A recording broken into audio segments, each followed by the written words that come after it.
Chapter 384.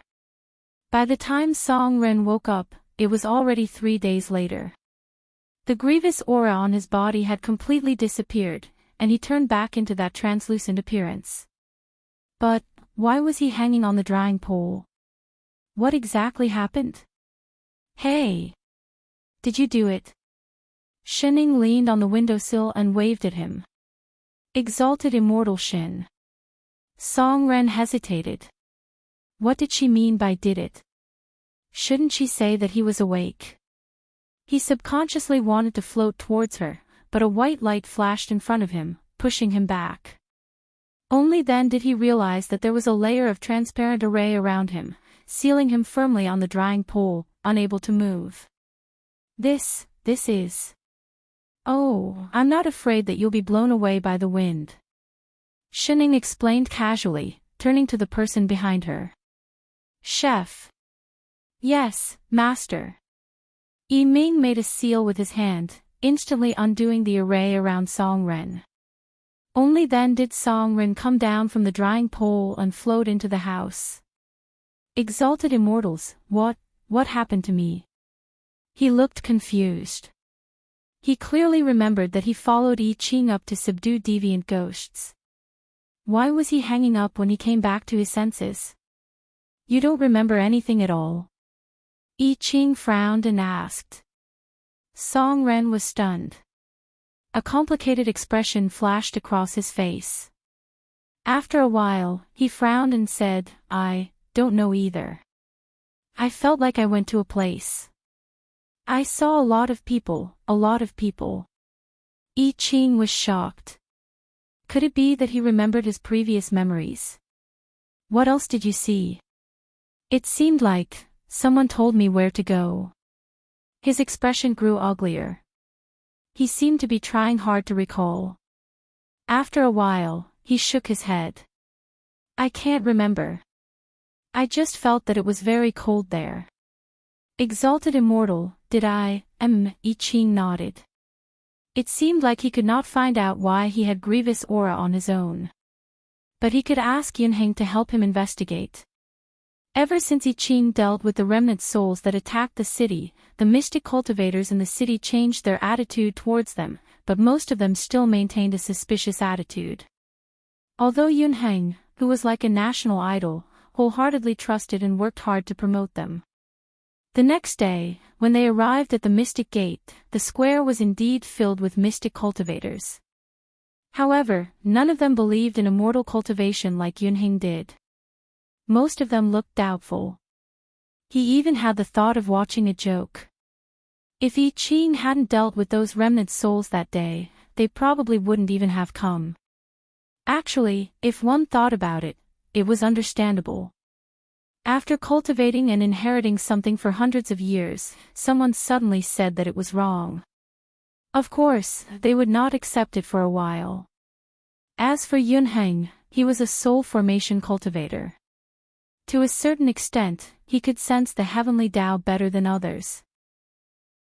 He must have long suspected the so-called profound technique. That was why he immediately believed I Ching's words.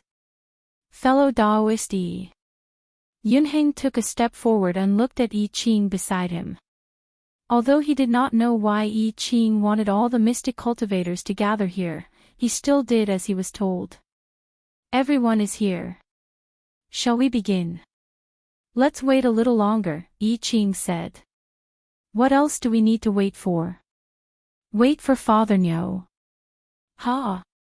Yunheng paused. Who's Father Nyo? It's the meaning of a parent, he casually explained. Parents? Was it the patriarch? Could it be that he came from a hidden family?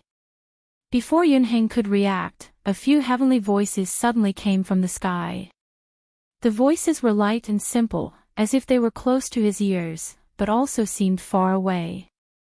The square suddenly became restless. Look up! Someone exclaimed. Everyone raised their heads and looked up in shock. A tall palace suddenly appeared in the sky, floating high in the air. The palace was surrounded by large patches of colorful spirit light, illuminating the entire palace like a dream. It was as if a celestial realm had come to the world. In an instant, it was as if some kind of pressure came out of the palace and swept toward everyone, causing their hearts to tremble. Everyone present was stunned. They looked at the strange scene that suddenly appeared in disbelief. Except for the two who received the news in advance. Shining, Father Nyo's appearance this time was rather high profile. The kind that came with its own background music. In the next moment, several figures flew out of the palace and slowly stopped in the sky above everyone. They were all dressed in the same white robes, embroidered with golden auspicious clouds. They stepped on a sword that was overflowing with spirit chi. But for some reason, although there was nothing covering them, they could not see their faces clearly.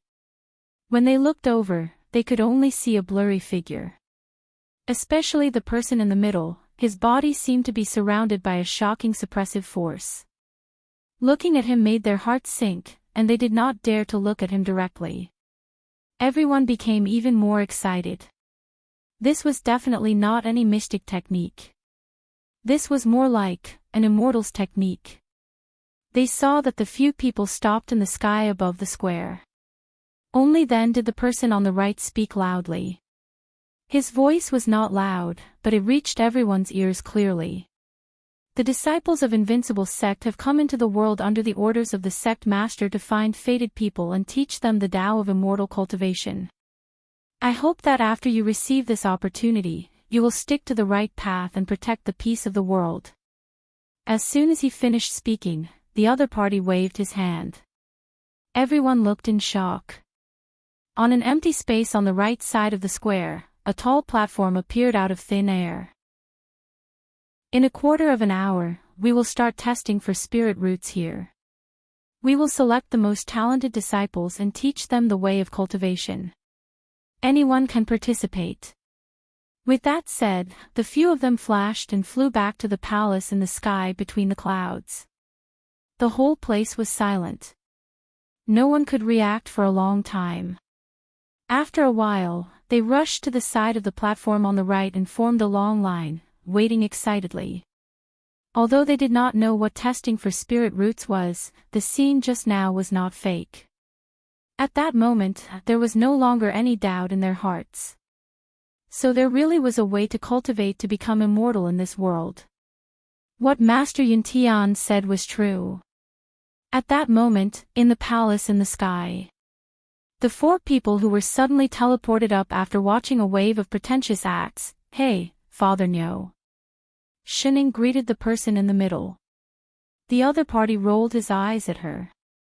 Instead, the eyes of the few girls beside him brightened. One by one, they went forward and bowed. Greetings, Sect Master. Shining greeted them all. Hey, little green, little white, little pink, little white. 2. Everyone, see you, who was dressed in pink, tugged at her clothes, considering whether to change back to green. Indeed, once she changed her clothes, even her name changed. Ah, there are a lot of people here this time. And they're very high profile. I Ching added. Didn't you say that no one here has cultivated spirit chi before? Lone Moon stepped forward and said, of course I have to be fully prepared. If I don't do this, how can I make them believe me so easily? He did not want to cause a fight over the cultivation system. That was equivalent to holding a press conference in advance. Of course, he had to make it as high profile as possible. The few of them paused. They thought back to the mystic cultivators in the square. Indeed.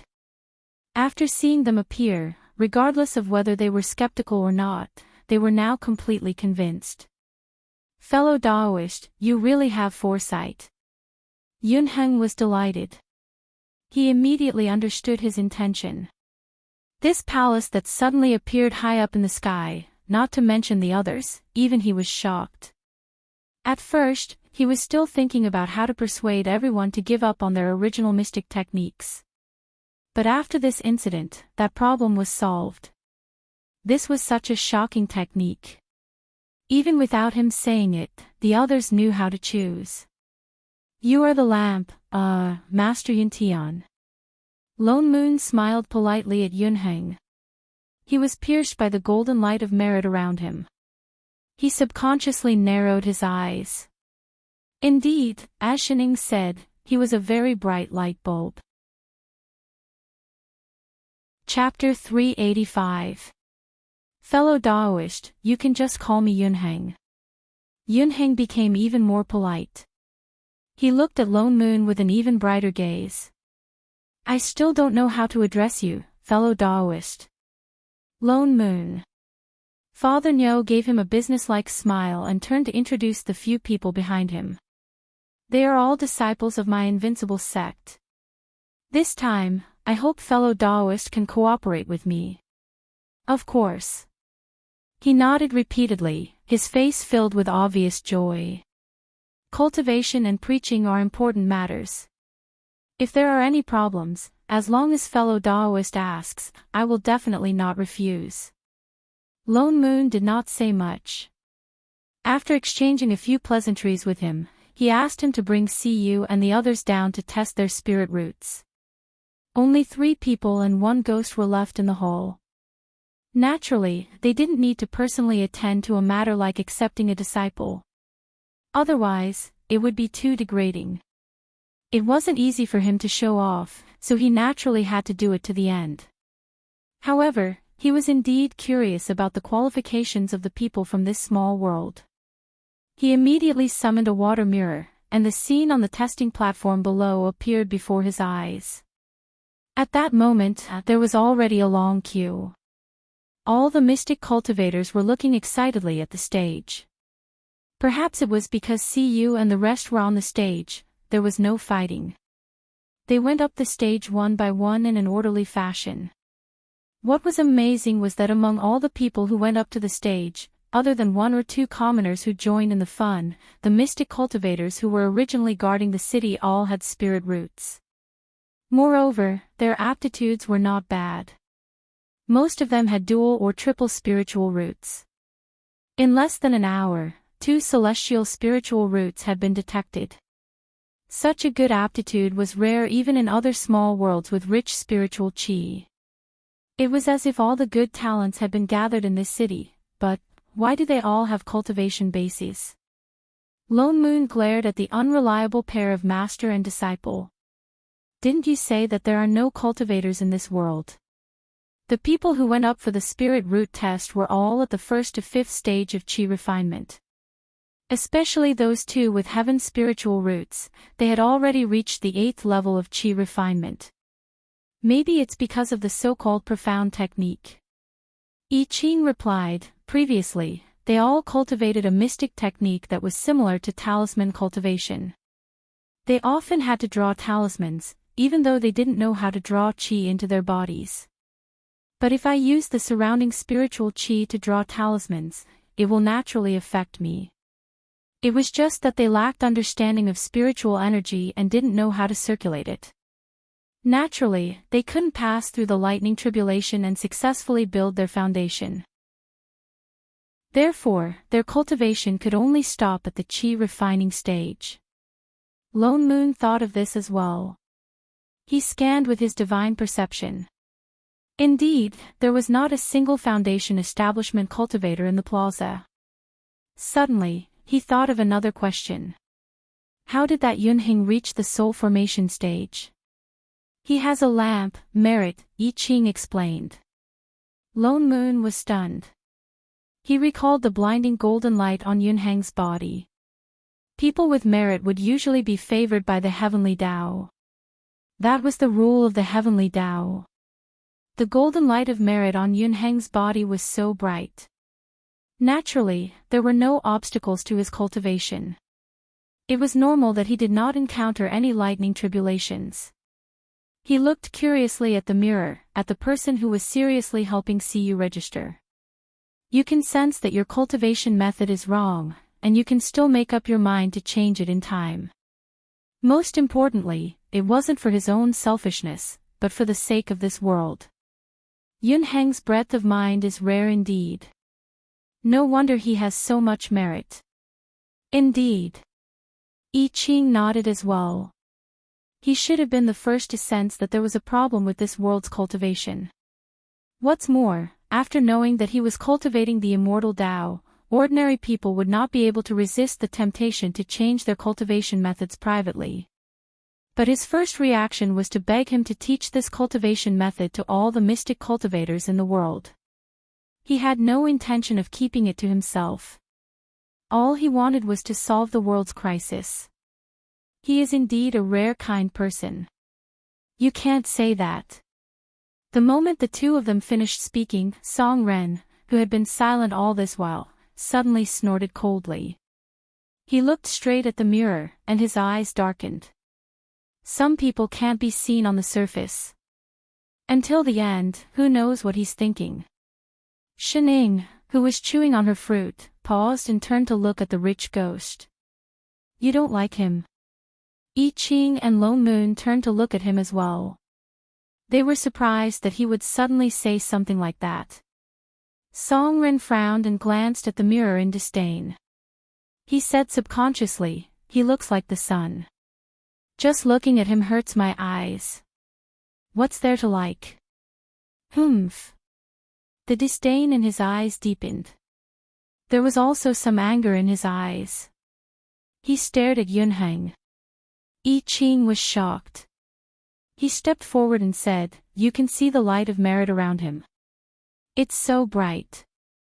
How can I not see it?" He looked like he was not blind. I Ching exchanged a look with Lone Moon. Then, he said, "Song Ren, you used to know Yunheng." "Ha." Song Ren turned. "I don't." "Then why, do you suddenly hate him so much?" He stared blankly, as if he had just realized it. A look of confusion flashed across his face. He scratched his head. "I don't know. Anyway, he doesn't look like a good person. I hate him." With that said, he nodded vigorously. He stared at the person in the mirror again. Even his hands by his side tightened. I Ching frowned even deeper. By right, people with the light of merit would subconsciously give people a sense of friendliness. Although Song Ren was a coward, he was not a difficult person to get along with. In fact, compared to Lone Moon and Master, he was even friendlier and friendlier. By right, today should be the first time they met. Why did Song Ren hate Yunheng so much? Could it be that his death in his previous life had something to do with Yunheng? It looked like he had to ask Yunheng about this. Lone Moon was a little excited. He did not expect to gain so many sword cultivator disciples just by showing off. The next day, Siyu told him the results of the spirit roots test. There were actually 17 celestial spirit roots. 2 of them were variant spirit roots. There were also hundreds of people with double and triple spirit roots. There were even more people with mixed spirit roots. Lone Moon chose those who were suitable for sword cultivation and had good potential to teach them personally.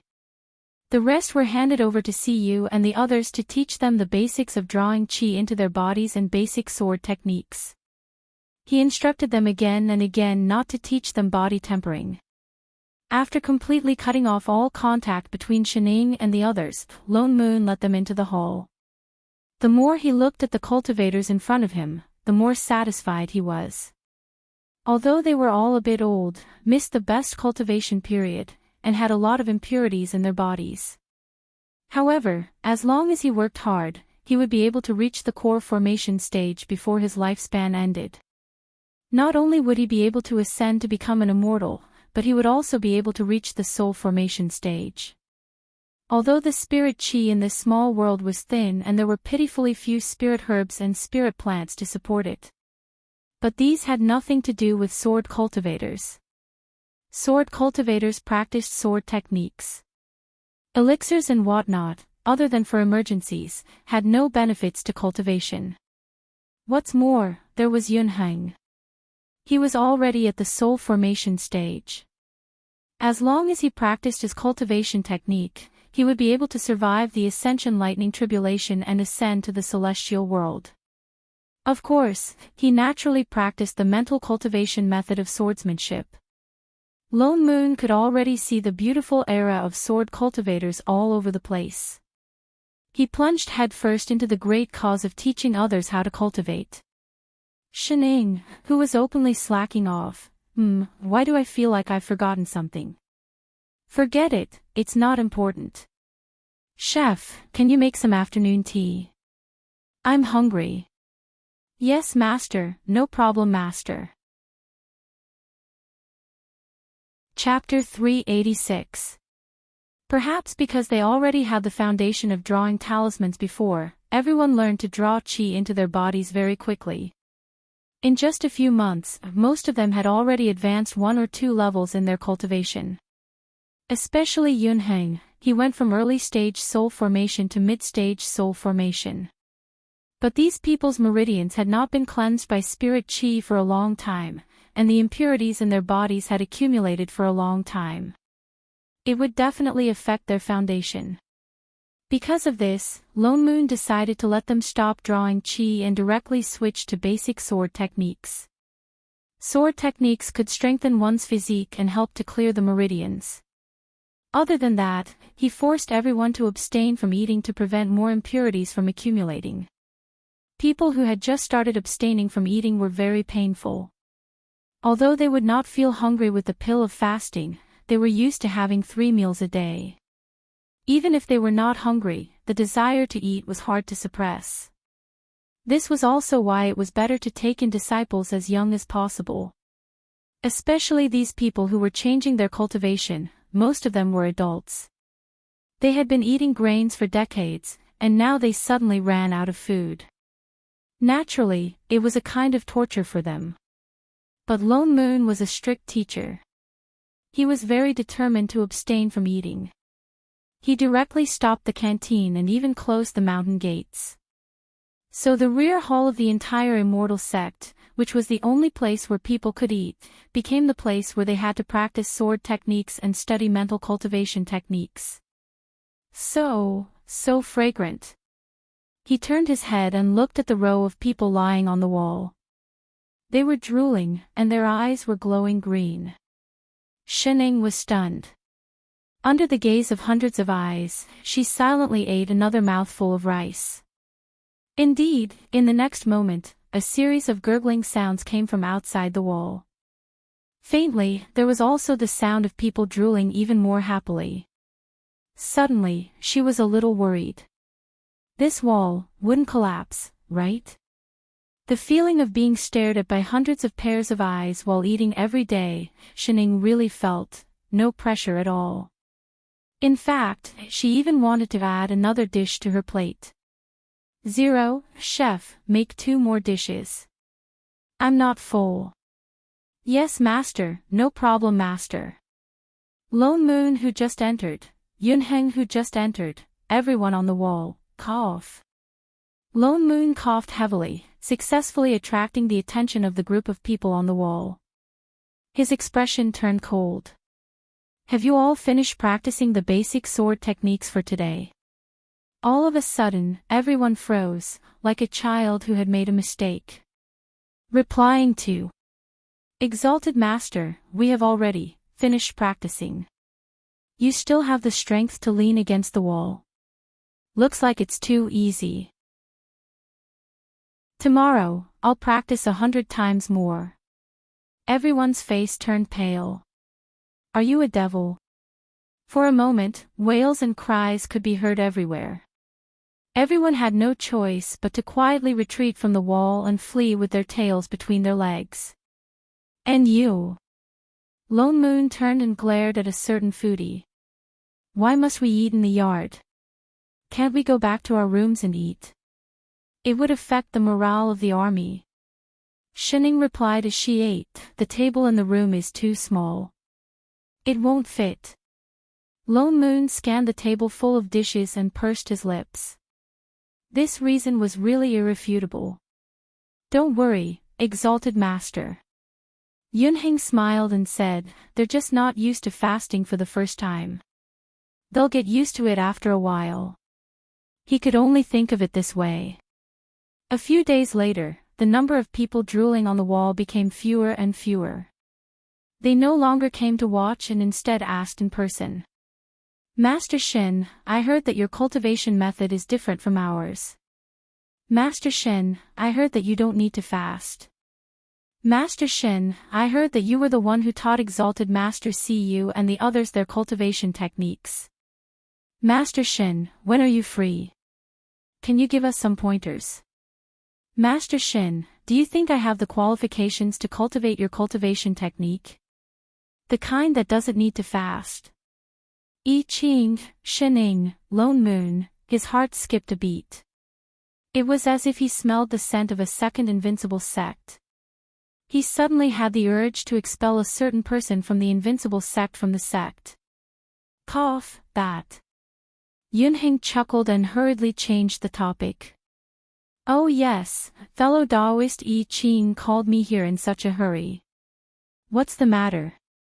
Only then did I Ching remember the matter at hand.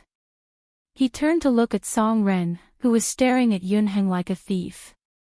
I Ching conjured a seal and turned his illusory body into his soul body. Yunheng, have you seen him before? Yunheng paused. He did not understand what I Ching meant, but he still looked Song Ren up and down seriously. After a while, he shook his head in confusion.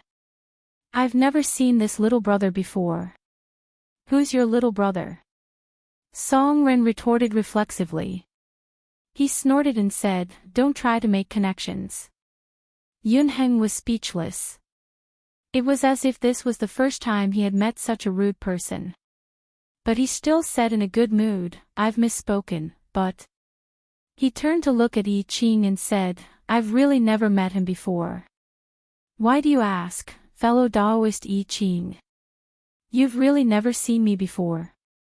Song Ren looked at him suspiciously. His face was full of disdain. Indeed, I've never seen you before. Yunheng nodded. You're not pretending, are you? Song Ren looked even more suspicious.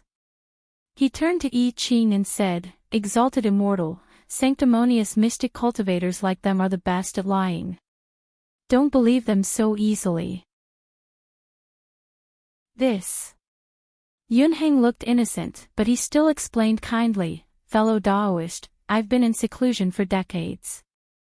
This is the first time I've come out. I really don't know you. His name is Song Ren. He accidentally forgot something important, I Ching explained. That's why we want to understand what happened. I see. He nodded. Then, he thought of something and suggested, although I don't know him, there are many mystic cultivators here. What's more, most of them travel all over the world. Why don't I go and ask around? I'm sure there will be some results. Would you be so kind? Before I Ching could speak, Song Ren suddenly snorted. Since fellow Taoist Song is a friend of the Exalted Masters, I will naturally do my best to help. You make it sound so nice. Song Ren's expression became more and more irritated. He could not help but feel angry. Who knows what you'll do when you get the chance? You don't have to worry about me.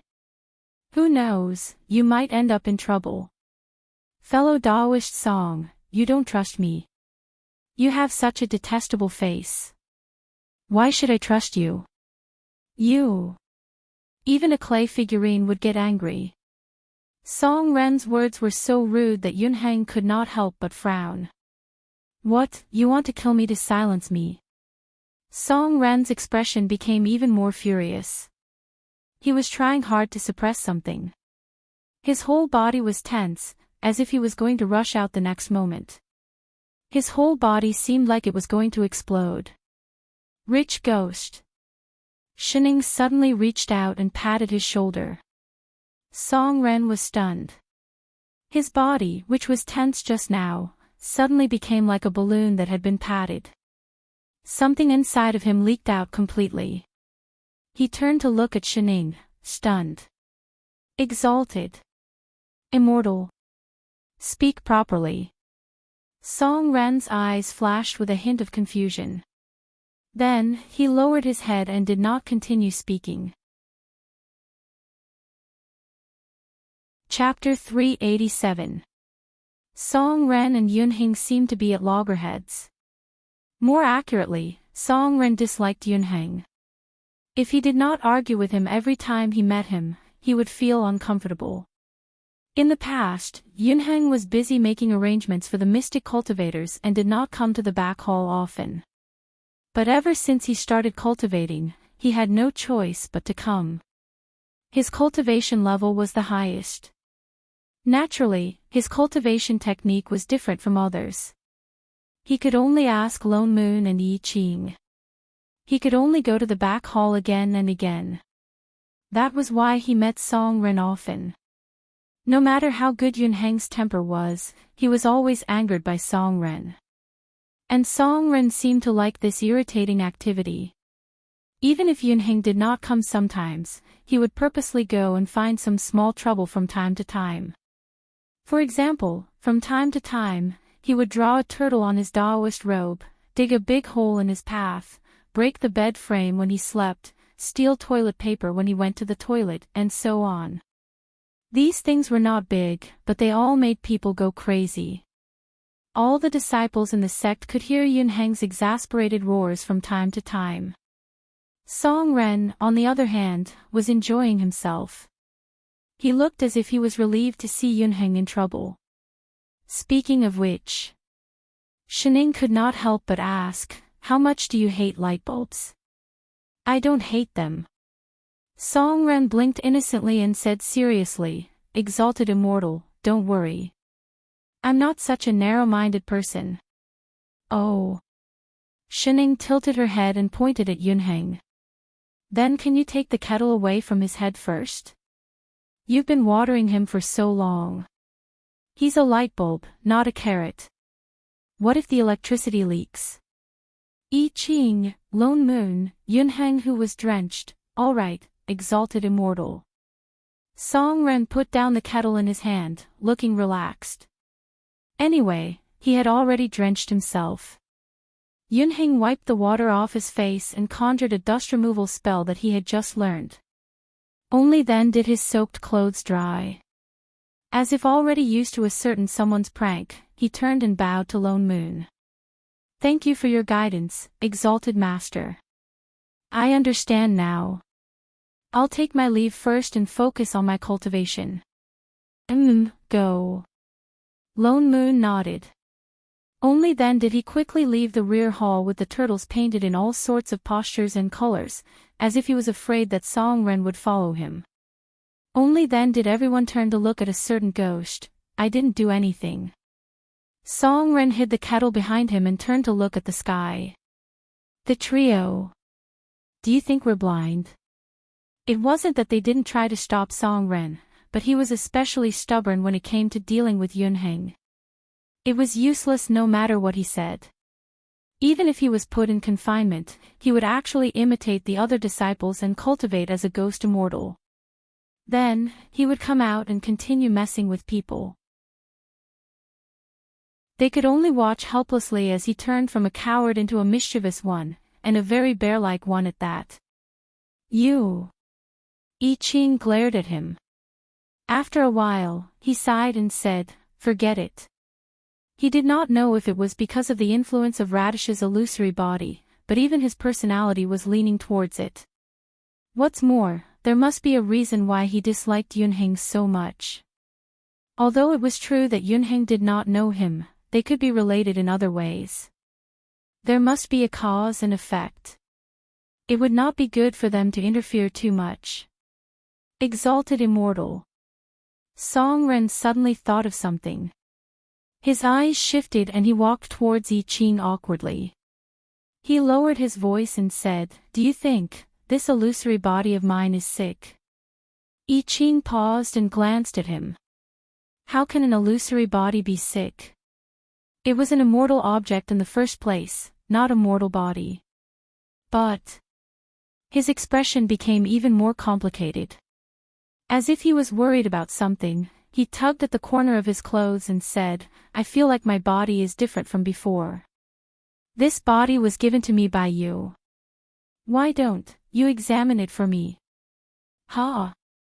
I Ching frowned. Song Ren's soul would produce grievous energy. It would indeed be troublesome for an illusory body to have a problem. So he pointed at Song Ren's brow and retracted his hand after a while. It's fine. How can it be? Song Ren looked shocked. That's impossible. Why don't you take another look? It's really fine. This. He became even more anxious. He looked at Lone Moon beside him, as if asking for help. Why don't we? If Chef says it's fine, then it's definitely fine. Without waiting for him to speak, Lone Moon said directly, illusory body is a divine technique. He's more knowledgeable about it than I am. But, I really... Song Ren's expression became even more strange. His face turned pale and he looked like he wanted to say something but stopped. What exactly do you want to say? Lone Moon asked. I Ching also saw that his expression was not right. Just say it. Song Ren subconsciously glanced at Shining beside him. Something flashed across his face. He coughed and said, well, can the two exalted immortals step aside and have a word? With that said, without waiting for the two of them to react, he directly pulled one person with each hand and walked out in a hurry. Only a certain person who was chewing on a fruit was left. Shining, could it be a little secret between men that she could not hear? What exactly is it? I Ching frowned and gave a certain mischievous look at a certain mischievous ghost. Master was too far away. What if he was abducted? Two exalted immortals. Song Ren's expression became even more anxious. There's really something wrong with this illusory body of mine. Especially in the past 2 days, it obviously feels different. How is it different? Song Ren's face was full of confusion. He then opened his mouth and said, replying to exalted immortals, in the past 2 days, my lower body has suddenly felt warm and painful. It's like I want something more. What's the reason? I Ching was stunned. Suddenly, he thought of something and his whole body stiffened. What's the matter, Chef? Lone Moon asked subconsciously. Is his condition very serious? No. The corner of I Ching's mouth twitched. After a while, he said, his illusory body is made of radishes dandelion. Dandelion. Radishes.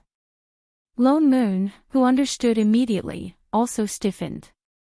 Instantly, 2 pairs of eyes swept over a certain unspeakable part of Song Ren. A century-long silence. What's the matter? Song Ren suddenly felt a little cold in his lower body. He subconsciously covered it. Thinking that he could not hide his illness for fear of treatment, he gritted his teeth and said, can't you diagnose it without seeing it for yourself? Why don't I let you take a look? They were all men anyway. With that said, he pulled on the top of his pants and was about to pull it down. Stop. The two of them reached out at the same time and pressed his hand down. We're not that close. Don't learn from Radish on this. Then what should we do? Don't worry, it's fine. I Ching's expression became even more strange. Your illusory body has always been like this. It's very normal. You'll get used to it. That's right, that's right. Lone Moon nodded vigorously. This is a normal phenomenon. But, no buts. We'll just pull it out after a few days. Yes, maybe we can even refine pills for the disciples to eat. Song Ren, pull it out. Refine pills. Eat. Are you demons? Chapter 388. Ever since the conversation about the illusory body, Song Ren had been quiet for a few days. He was not in the mood to cause trouble for Yunheng. Instead, he hid the moment he saw I Ching and Lone Moon. He even covered his lower body. That terrified expression made it seem as if they were going to do something to him in the next moment. His eyes were filled with resentment. Hey, what do you mean by that look of yours? Lone Moon's mouth twitched. He could not help but grab him back. Even if that thing of yours grows out, we're not interested, all right? We don't lack it.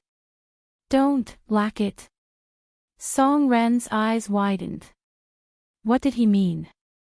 Did he pluck a lot of it before? That thing of yours, we have a pile of it in our warehouse. Radish had to pluck it every once in a while. A pile. Song Ren's eyes were filled with even more fear. Even his legs began to tremble. That's enough. Do you really think we care about that thing of yours? You have a whole warehouse of it, and you still say you don't care. Since it's already grown on your body, you can do whatever you want with it. Whether you give it to someone or refine it into pills, we can't be bothered. But let me remind you, after you pluck it, if you do not preserve it with sorcery, you have to refine it into pills within 3 days. Otherwise, you can't eat the pills you refine. Eat. Plucking and eating. Beast. Song Ren felt a chill in his lower body.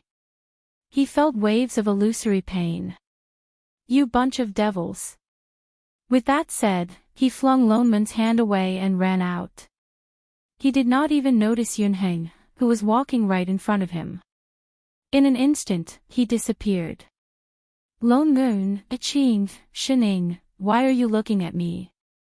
Lone Moon turned back and glared at the master and disciple. Did I say anything wrong?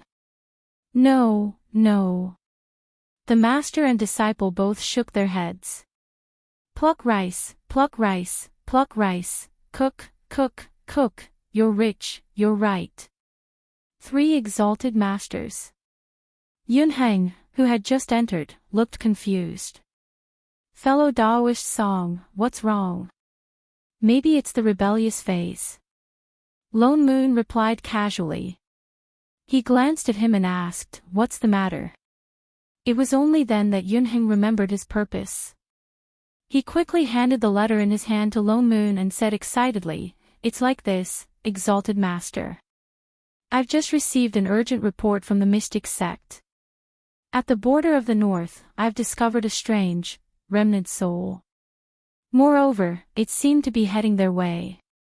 This disciple was thinking that since everyone has cultivated for so long, could it be possible? You want those people from the sect to deal with the remnant souls? Lone Moon frowned. Yes. Yunheng nodded, looking even more excited. Everyone's goal in changing their cultivation was to get rid of deviant ghosts and bring peace to the world. Why don't we take this opportunity to bring everyone along? No. They've just learned how to draw qi into their bodies. They haven't even reached foundation establishment yet. He hadn't even learned many spells, yet he wanted to deal with remnant souls, and a large group of them at that. Are they going to redeem the souls or send themselves to their deaths? Yunheng was stumped. He knew that this was a little risky. But, if we leave the remnant souls alone, what if they attack other commoner cities again? What should we do? I'll go with Chef. They were just remnant souls.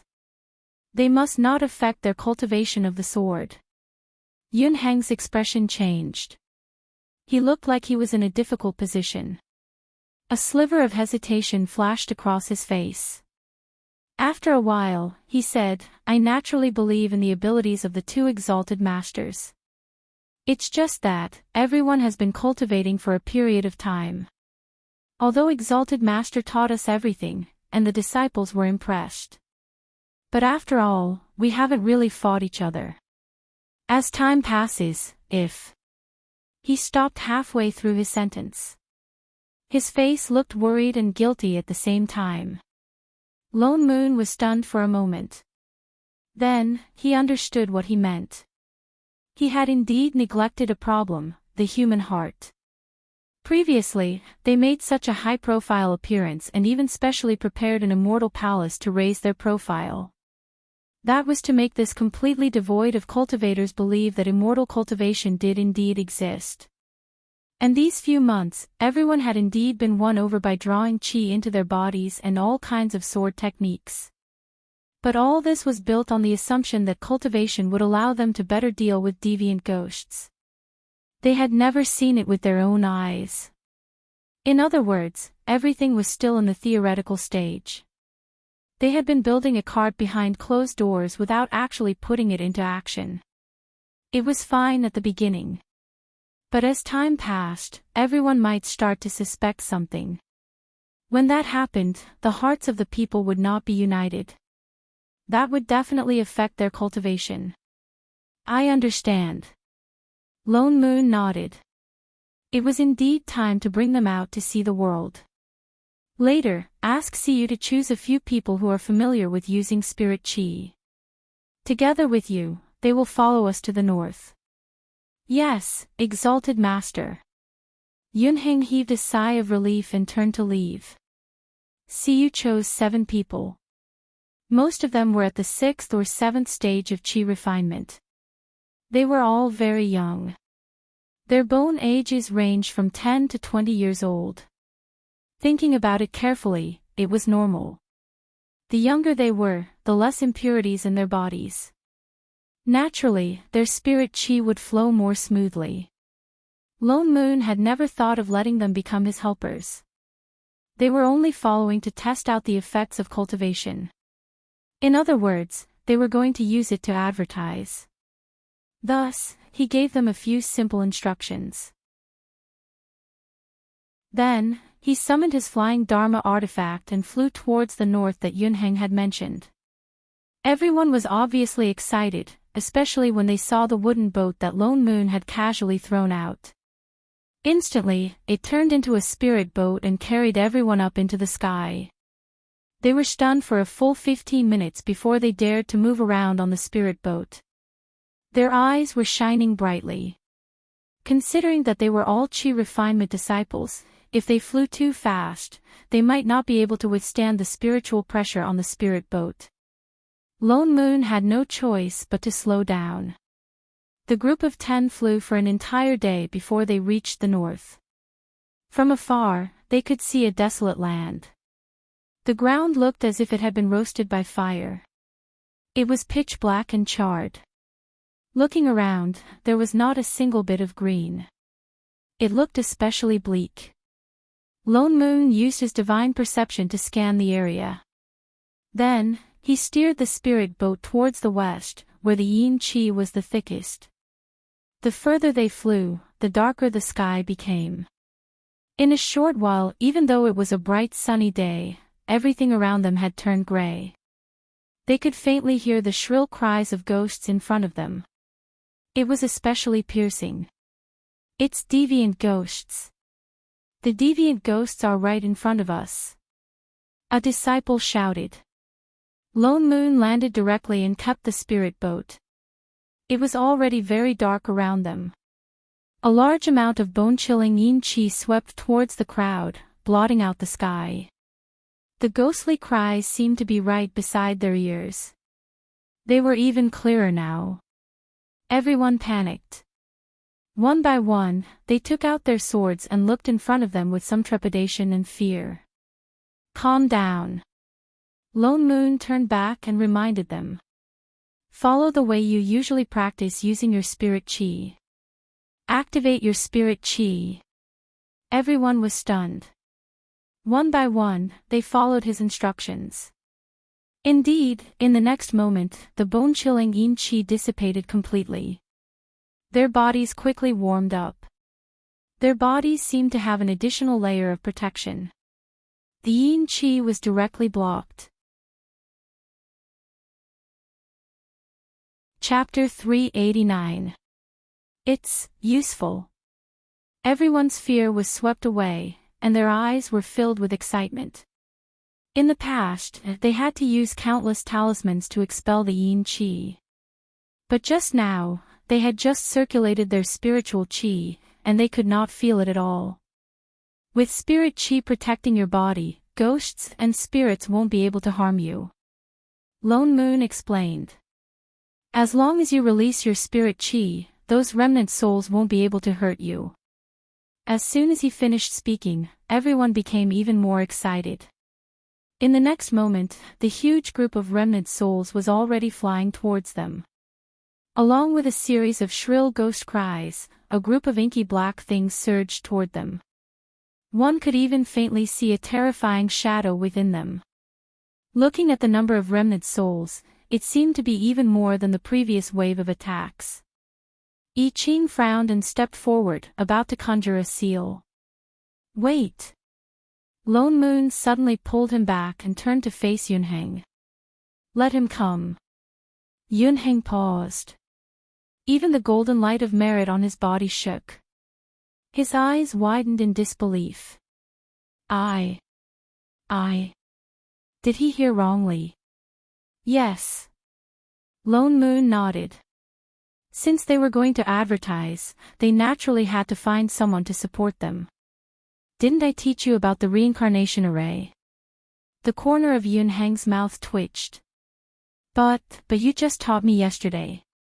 He had not even started practicing. Did he have to be so fast? All the best. Lone Moon patted him on the shoulder. You have the highest cultivation level out of everyone here. I have high hopes for you. Are you sure you're not trying to trick me? Those remnant souls had already pounced over, and the light around them was instantly swallowed up. It was as if they were immersed in ink, and a series of ear-piercing ghost cries cut through their eardrums like knives. The hearts of all the disciples tightened, but they found that there was no damage to their bodies. It was just as Lone Moon had said, with the protection of spirit qi, ghosts and spirits could not invade. Yunheng gritted his teeth. He had no choice but to bite the bullet. Recalling the spell that Lone Moon had taught her yesterday, she used all the spirit qi in her body to form a seal and recited a series of complicated spells. In an instant, a golden light flashed in his hand, and a familiar formation appeared under his feet. However, it only flashed for a moment before disappearing again. Yunheng took a deep breath, conjured another seal, and recited once more. However, just like the last time, the array formation collapsed as soon as it appeared. He tried 4 to 5 times without success, and his forehead was covered in sweat. Maintain the balance of the formation's spirit qi. I Ching couldn't stand it anymore and reminded her. If they wasted any more time, they wouldn't be able to make it back in time to make dinner for Master. Yunheng paused. His eyes brightened as if he had figured something out. Thank you, exalted Master, for your guidance. Then, he took a deep breath, closed his eyes, and began to visualize the formation in his mind. Then, he circulated his spiritual qi and began to form hand seals inch by inch, chanting an incantation. The next moment, the formation finally took shape, and it grew larger and larger. In just a short while, it had spread to everyone's feet. The yin qi in the surroundings dissipated, and the phantoms that had been attacking everyone slowly calmed down, turning back into white transparent figures. Their expressions also became serene. A moment later, it turned into wisps of green smoke and disappeared. After all, Yunheng was only a soul formation cultivator. Naturally, his spirit power could not compare to I Ching's. In addition, there were more remnant souls this time around. He had to divide them 6 times before he could send all the remnant souls into the river of forgetfulness. Since it was his first time setting up an array and he wasn't very familiar with the control of his spiritual energy, he had almost used up all the spiritual energy in his body after just a few large-scale reincarnation arrays. He placed his hands on his knees and took a few deep breaths. But his expression was one of excitement that he had never shown before. He even looked like he wanted to do it again. For the first time, he understood that remnant souls could be handled like this. It was different from the heavy and repressed feeling he had when he saw mystic cultivators dealing with deviant ghosts in the past. This time, he could clearly feel that those remnant souls had really returned to where they belonged. Even though his spiritual energy was almost depleted, he felt a sense of satisfaction and peace of mind that he had never felt before. It was as if he was not watching the remnant souls disappear, but witnessing their rebirth. This was the true rebirth. The other disciples also looked excited and in disbelief. Looking at the surroundings that had brightened up again, their eyes were filled with starlight. In the past, hundreds or even thousands of mystic cultivators were needed to deal with deviant ghosts. Now, only one person was needed. What's more, in less than 5 minutes, they were completely dealt with without any casualties. So, the so-called cultivators were this powerful. If they continued to cultivate like this, they would not have to worry about not dealing with deviant ghosts. World peace was just around the corner. In fact, perhaps it was not impossible to ascend to immortality that the exalted masters talked about. For a moment, all the disciples present were silent in the shock just now. But Lone Moon frowned. He turned to look at the north, which was still filled with Yin Qi. Over there, go back. I Ching asked.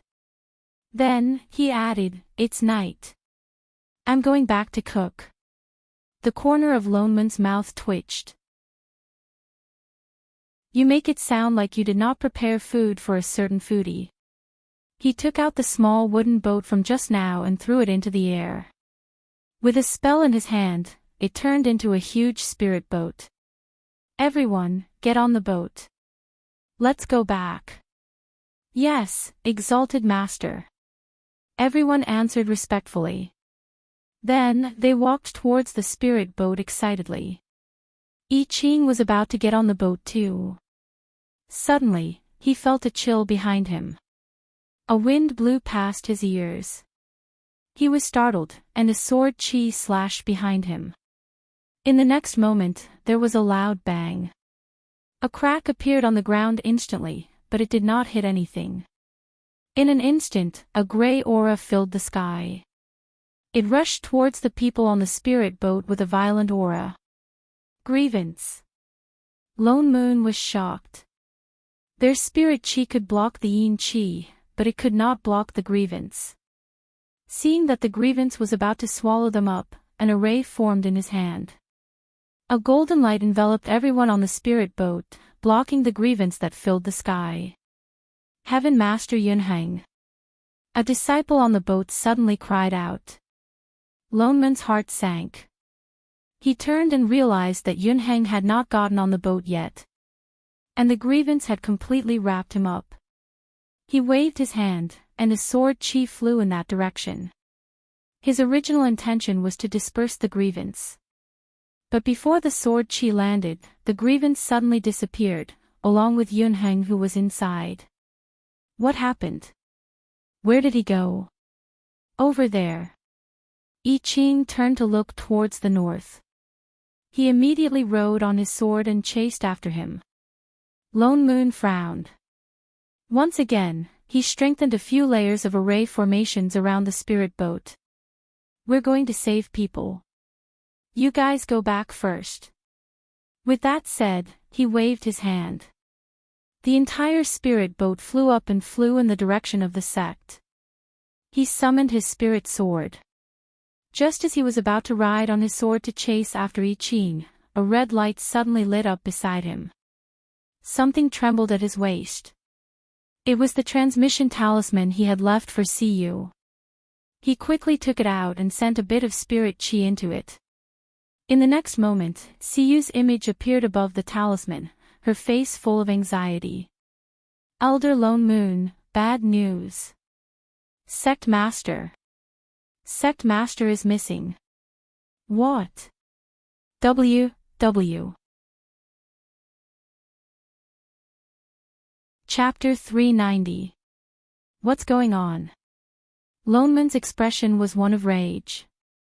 Indeed, they would get lost the moment they were not looking. Didn't I tell you to keep an eye on that person with no sense of direction? What did you do? No. Siyu became even more anxious. We were indeed keeping an eye on Sect Master. But Sect Master just disappeared right in front of our eyes. Disappeared. He frowned. After a long while, he said, "All right, I got it. Keep an eye on the disciples in the sect. Chef and I will be back in a while." Yes. Lone Moon put away the transmission talisman. His frown deepened. Although Shining was not reliable, she could not have left on her own after promising them to stay put. What's more, Siyu's words suggested that something must have happened to her. Lone Moon pondered for a moment and hurriedly rode his sword in the direction of Chef. Chef did not go far. In less than a quarter of an hour, he saw Shining. Yunheng, who had disappeared into the grievous aura, was also intercepted by him. He was now setting up a sword array to trap the grievous aura that was trying to escape. He seemed to want to dispel the grievous aura and was casting a spell. "Chef." Lone Moon hurriedly landed and said, "Shining disappeared." "What?" I Ching turned around abruptly. Sword intent exploded from his body. Even the spirit sword that had been well controlled in the air fell with a swoosh. "Ayo!" The person who had just been wrapped in resentment let out a pained cry as he was struck by the sword, which directly stabbed into his leg. The resentment that could not be dispersed for a long time was instantly sliced clean by the soaring sword chi. Yunheng, who was in so much pain that he was gasping for breath. "Ow, ow, ow, ow, ow, ow, ow, ow, ow, ow. What's wrong with Master?" I Ching asked Lone Moon anxiously. "I'm not sure yet. Siyu said that she suddenly disappeared in front of us." Lone Moon shook his head. I Ching's expression darkened. His entire body was filled with cold chi.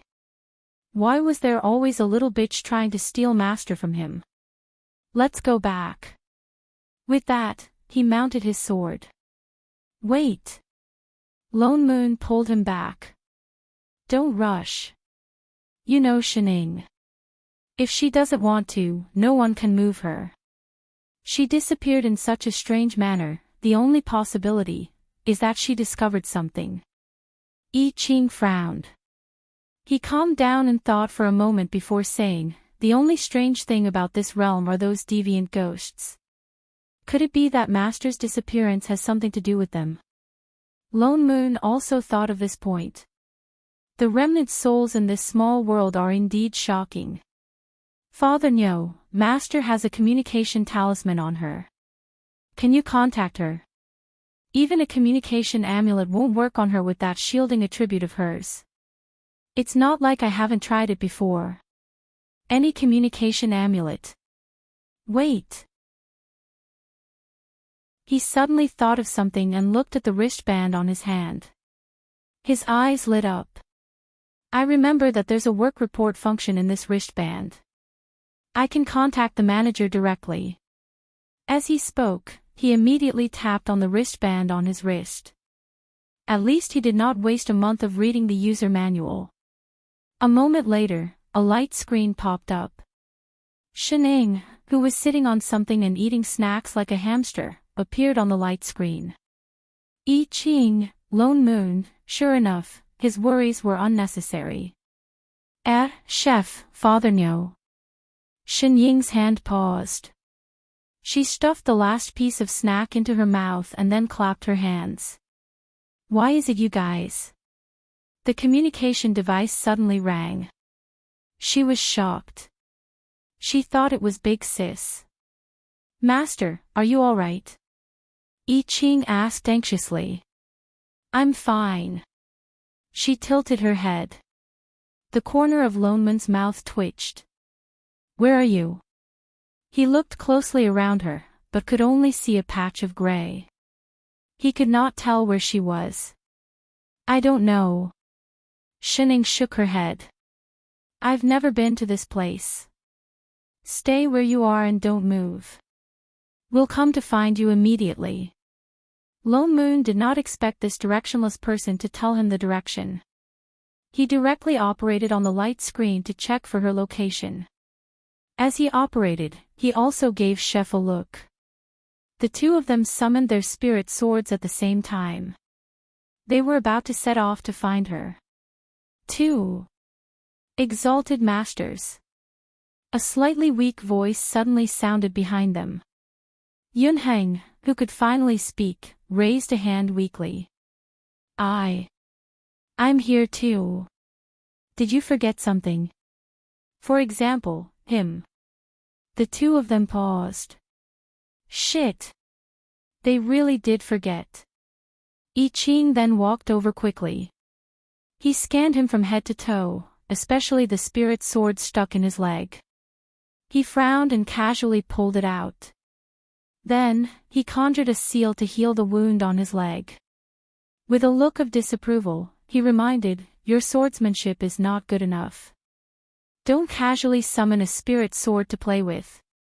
Yunheng, winky face play. Who was the one who stuck this sword in? Father Nyo, where is Master? I Ching directly lifted Yunheng onto his own sword and turned to look at Lone Moon. A line of red words suddenly popped up on Lone Moon's light screen. Insufficient authority. Unable to search. Shit. Lone Moon suddenly wanted to spit out a mouthful of old blood. What the hell was this authority? He could only give up on locating Shining. He directly asked the person in front of him, Shining, describe what's around you. Shining opened her mouth and said, smog. It's quite serious. Nonsense. Don't use such a general description. Do you think this is the imperial capital? Say something with a signature. Oh. Shining finally looked around and said lazily, I'm sitting on a rock. There's a tree beside me. The kind without leaves. What else? The temperature here is a little low. There's a lot of noise from afar. She suddenly tilted her head and said, there seems to be a few figures in front. They've been standing there like idiots for a long time. Who are they? What kind of clothes are they wearing? I can't see clearly. I already said there's smog. Visibility is very low. Then why don't you walk over and take a look? So troublesome.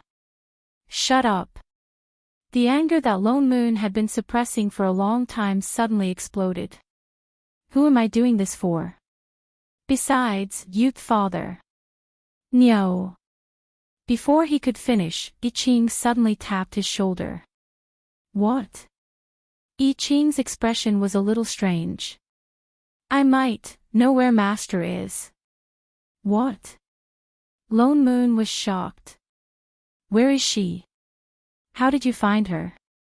The corner of I Ching's mouth twitched. His expression became even more strange. After a while, he raised his hand and pointed in front of him. There. Subconsciously, he looked in the direction that Shining was pointing. But the yin qi around them was too heavy. All he could see was a gray land. I Ching conjured a wind seal out of goodwill. Instantly, a gust of wind swept past, blowing away the thick yin qi in front of him.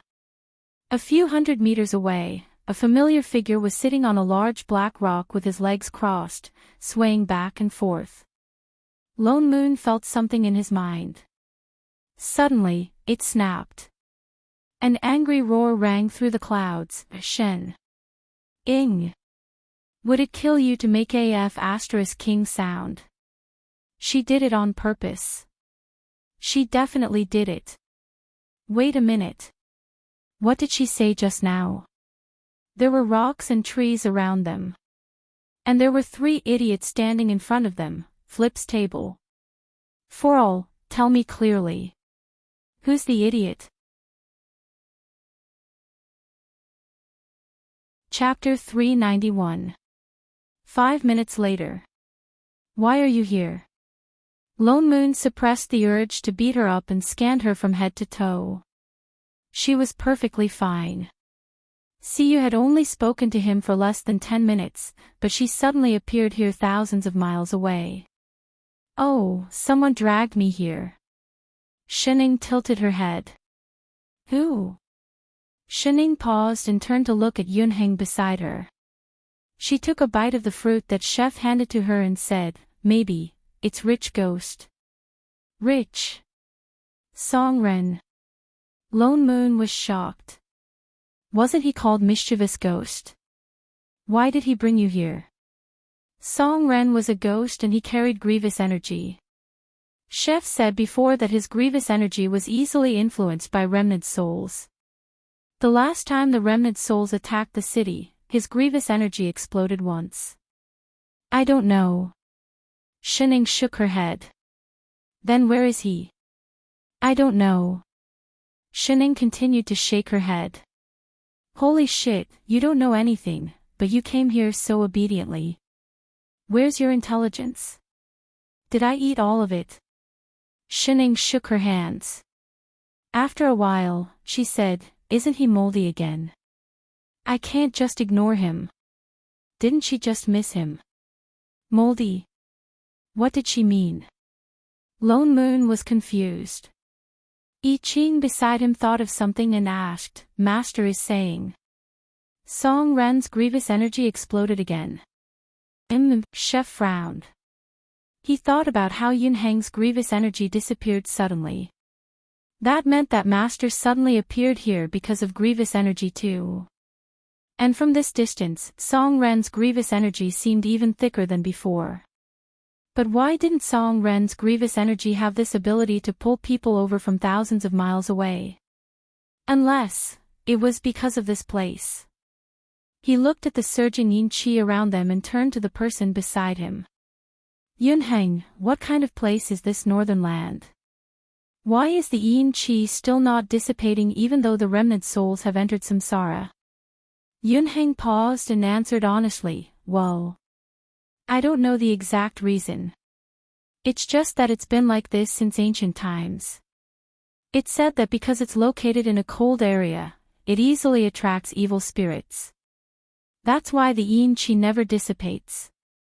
Originally, the northern region wasn't this big, but as time passed, the yin qi became denser and denser, and the number of evil spirits also increased. By the way, he suddenly thought of something and continued, legend has it that most of the evil spirits here didn't eat people.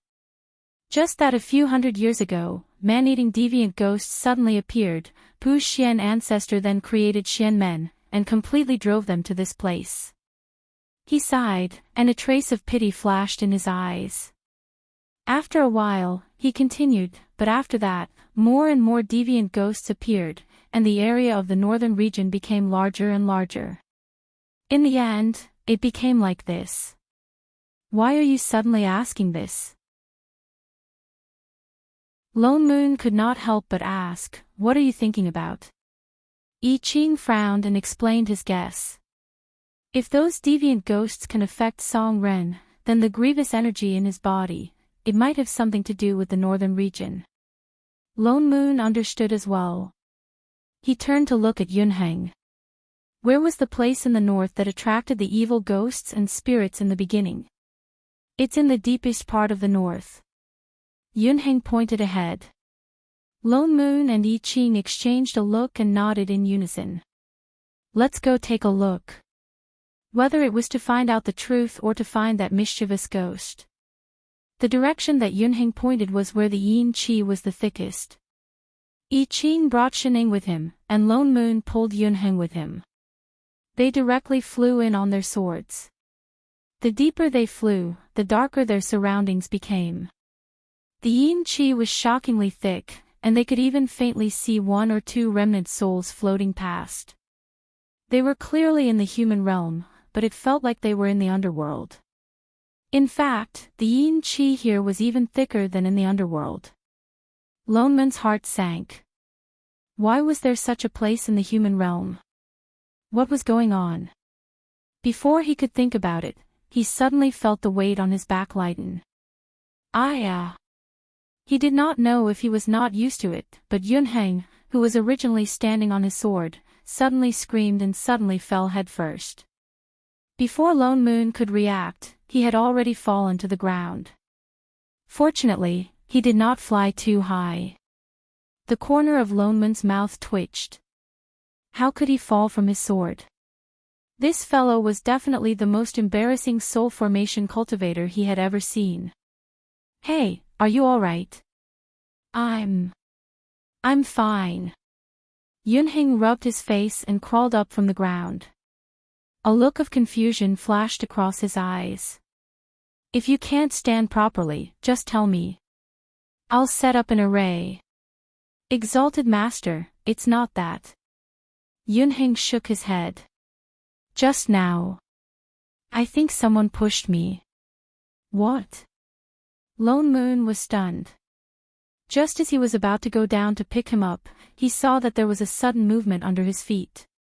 "Be careful." He immediately produced a stream of spirit chi, which directly tied up the person on the ground and pulled him up. The next moment, there was a series of swishing sounds. Suddenly, rows of densely packed thorns appeared where he was just standing. Each of them emanated a cold yin chi that could easily repel any kind of spirit chi. Yunheng was shocked, and his whole body froze. If Lone Moon had been one step slower just now, he would have been pierced into a skewer by now. There are no fluctuations of array formations here. I Ching used his divine perception to scan the area and shook his head. There are no strange auras either. Lone Moon frowned. So this was just a simple mechanism? And Yunheng was so unlucky to encounter it. Lone Moon did not pay much attention to it at first. But then, the deeper they flew, Yunheng seemed to be possessed by the god of misfortune. Wherever he went, he was met with misfortune. One moment, he fell into the mud. The next moment, he crashed into the stone walls. The next moment, he was burned by deviant flames that fell from the sky. Even the remnant souls that floated around occasionally, completely unconscious, would suddenly turn around and kill him, giving him a shock. If not for Lone Moon keeping a close eye on him, he would have fallen to his death countless times. The most important thing was that these disasters seemed to only target him. The other three were completely fine. Not even a single strand of their hair was messed up. Until he fell from the sword for the 101st time. Lone Moon subconsciously conjured a seal to catch the person in midair. It was almost a conditioned reflex to save him. He was just about to pull him up. Beside him, Chef's expression suddenly changed. "Father Nyo." In the next moment, several streaks of sword chi were thrown in the direction of the two. Only a few clanging sounds could be heard. Something was bounced off by the sword chi. Lone Moon took a closer look and realized that there was suddenly a lot of black gas around them. It was attacking the few of them with a somewhat violent aura. Grievous energy again. Because the yin chi was too thick, he actually did not notice it at first. His heart sank. Instantly, he set up an array around the few of them. Compared to the attack that only targeted Yunheng just now, this grievous energy was obviously not different. There was more and more grievous energy around them. Faintly, they could also hear the shrill cries of ghosts. "Quick, look down." Yunheng, who was pulled back by Lone Moon, pointed to the ground with a pale face. The few of them looked down. They saw that in the originally charred wasteland, a large number of illusory figures suddenly floated out continuously. Their appearances were each more horrifying than the last. "Remnant souls," I Ching exclaimed. Chapter 392. Why did so many remnant souls suddenly appear underground? They had only seen one or two along the way. It looked like they were being summoned by the grievous energy. More and more remnant souls emerged from the ground, even more than the previous 2 times. What's more, there were more and more. The ghostly cries were so shrill that it seemed like they were going to pierce their ears. Yun Heng's body swayed. He looked like he could not hold on any longer. Lone Moon immediately conjured a seal, isolating the sound. "Thank you, exalted master." Yun Heng's face finally looked better. He looked at the increasing number of remnant souls in front of him and took a deep breath. "I will set up an array now and send them into Samsara." "Wait." He was just about to conjure a seal when Lone Moon stopped him. "There are too many of them. You can't handle them." He did not need you to advertise. He directly carried Yun Heng behind his sword and conjured a seal with both hands. In the next moment, a huge reincarnation array appeared under his feet, instantly extending for several kilometers. The yin qi around them dissipated. All the hideous remnant souls slowly became peaceful again. But they did not disappear. Instead, the yin qi surged up again, and they became hideous again. Lone Moon was stunned. What's going on? There was nothing wrong with the array. I Ching, however, was stunned. Could it be? He directly activated his assistant's authority and looked around. His eyes widened. The river of forgetfulness is gone. What? Lone Moon was shocked. He subconsciously sensed his assistant's seal. Nothing changed in front of him. It was pitch black everywhere. There was indeed no sign of the river of forgetfulness. Could it be that there are blind spots in the river of forgetfulness? But there were none here. I think. Shining suddenly raised her hand and said, "Maybe you should use a wide angle." What? The two of them paused.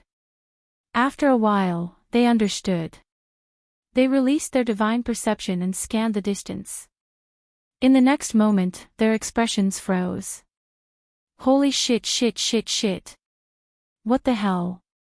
They saw that in a 500-kilometer radius, there were golden rivers everywhere. But those rivers did not flow smoothly from top to bottom. Instead, it was as if it had been cut into countless segments, becoming segments of different lengths. Moreover, they were floating everywhere. Some were on the ground, some were floating in mid-air, some were standing upright like pillars, and some were twisting like fried dough twists. This didn't look like the river of forgetfulness at all. It looked more like a jigsaw puzzle that was missing many pieces. What's going on here? Lone Moon looked confused.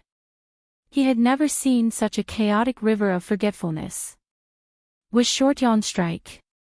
With such a chaotic river of forgetfulness, even if he wanted to restore it, he wouldn't know where to start. Perhaps there will be an answer there. I Ching suddenly pointed to a place in front of them, where golden light flashed. Lone Moon looked at it seriously and realized that it was the source of all the chaotic river of forgetfulness. It should be a part of the main branch of the river of forgetfulness that flowed into this small world. It was also the deepest part of the northern region that Yun Heng had mentioned. "Chef, you lead the way. Let's take a look," Lone Moon said. I Ching nodded and summoned his sword will. With a dragon's roar, a huge white dragon made of sword chi appeared. It broke through the thick grievous energy and the densely packed remnant souls, clearing a path for them. Only then did the few of them fly out and go straight into the depths. They were very fast. In less than a moment, they arrived at the place where the golden light of the river of forgetfulness was the brightest. They landed and looked around. Apart from the fact that the yin qi was a little thicker, they didn't find anything unusual. Shining. Lone Moon nudged the person beside him. "Do you see anything wrong?" Why did she feel that something was wrong? "Oh, this place should be." She stopped mid-sentence. An inexplicable emotion flashed across her eyes. She tilted her head and said, "I don't know." "What the hell was shouldn't know?" "You freaking know." "Father Nyo, I believe you." She made a heart gesture. Get lost. Lone Moon glared at her. He thought for a moment and brought up a light screen. He recalled the contents of the instruction manual that was hundreds of gigabytes long. Then, he started to operate it slowly. A moment later, rows of data appeared on the screen. He took out a notebook and looked at the notes as he compared them. The more he looked, the darker his expression became. His brows were almost knitted together. Why is the data of this place so messy? What's going on? I Ching asked. This place is different from other places. The data seems to be inverted. If he remembered correctly, I Ching stared blankly. I Ching was stunned. He didn't quite understand what the data meant. He closed his eyes and released his divine perception to sense the aura around him. After a while, his eyes widened in surprise. All kinds of auras are intertwined here, including spirit chi. By right, spirit chi and yin chi and ghost chi were mutually exclusive. In such a heavy yin chi, there shouldn't be spirit chi.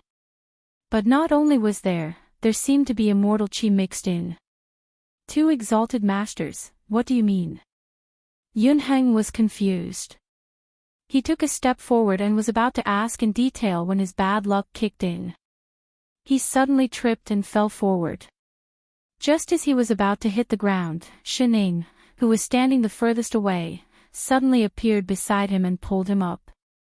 Light bulb, don't smash it. It'll break. Ha! Before Yunheng could react, he heard a crack under his feet. There was the sound of something cracking. Suddenly, a white light shone from a meter away from his side, which was also the place where he was about to fall. It seemed to tear apart the darkness around them.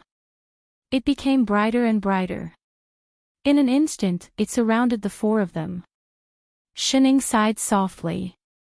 There was a misty white light around them. In front of them, there was a faint image of an immortal mountain. Illusion. Lone Moon recognized this sorcery immediately. He subconsciously conjured a seal to break this illusion. Wait. I Ching stopped him. He looked around and said, "There's no killing intent in this illusion. It doesn't seem like it's trying to trap us. Instead, it seemed like it was trying to tell them something." Lone Moon then put down his hand. After some thought, he conjured several streams of spirit chi and wrapped them around their wrists to prevent them from getting separated. Especially a certain person who had a terrible sense of direction.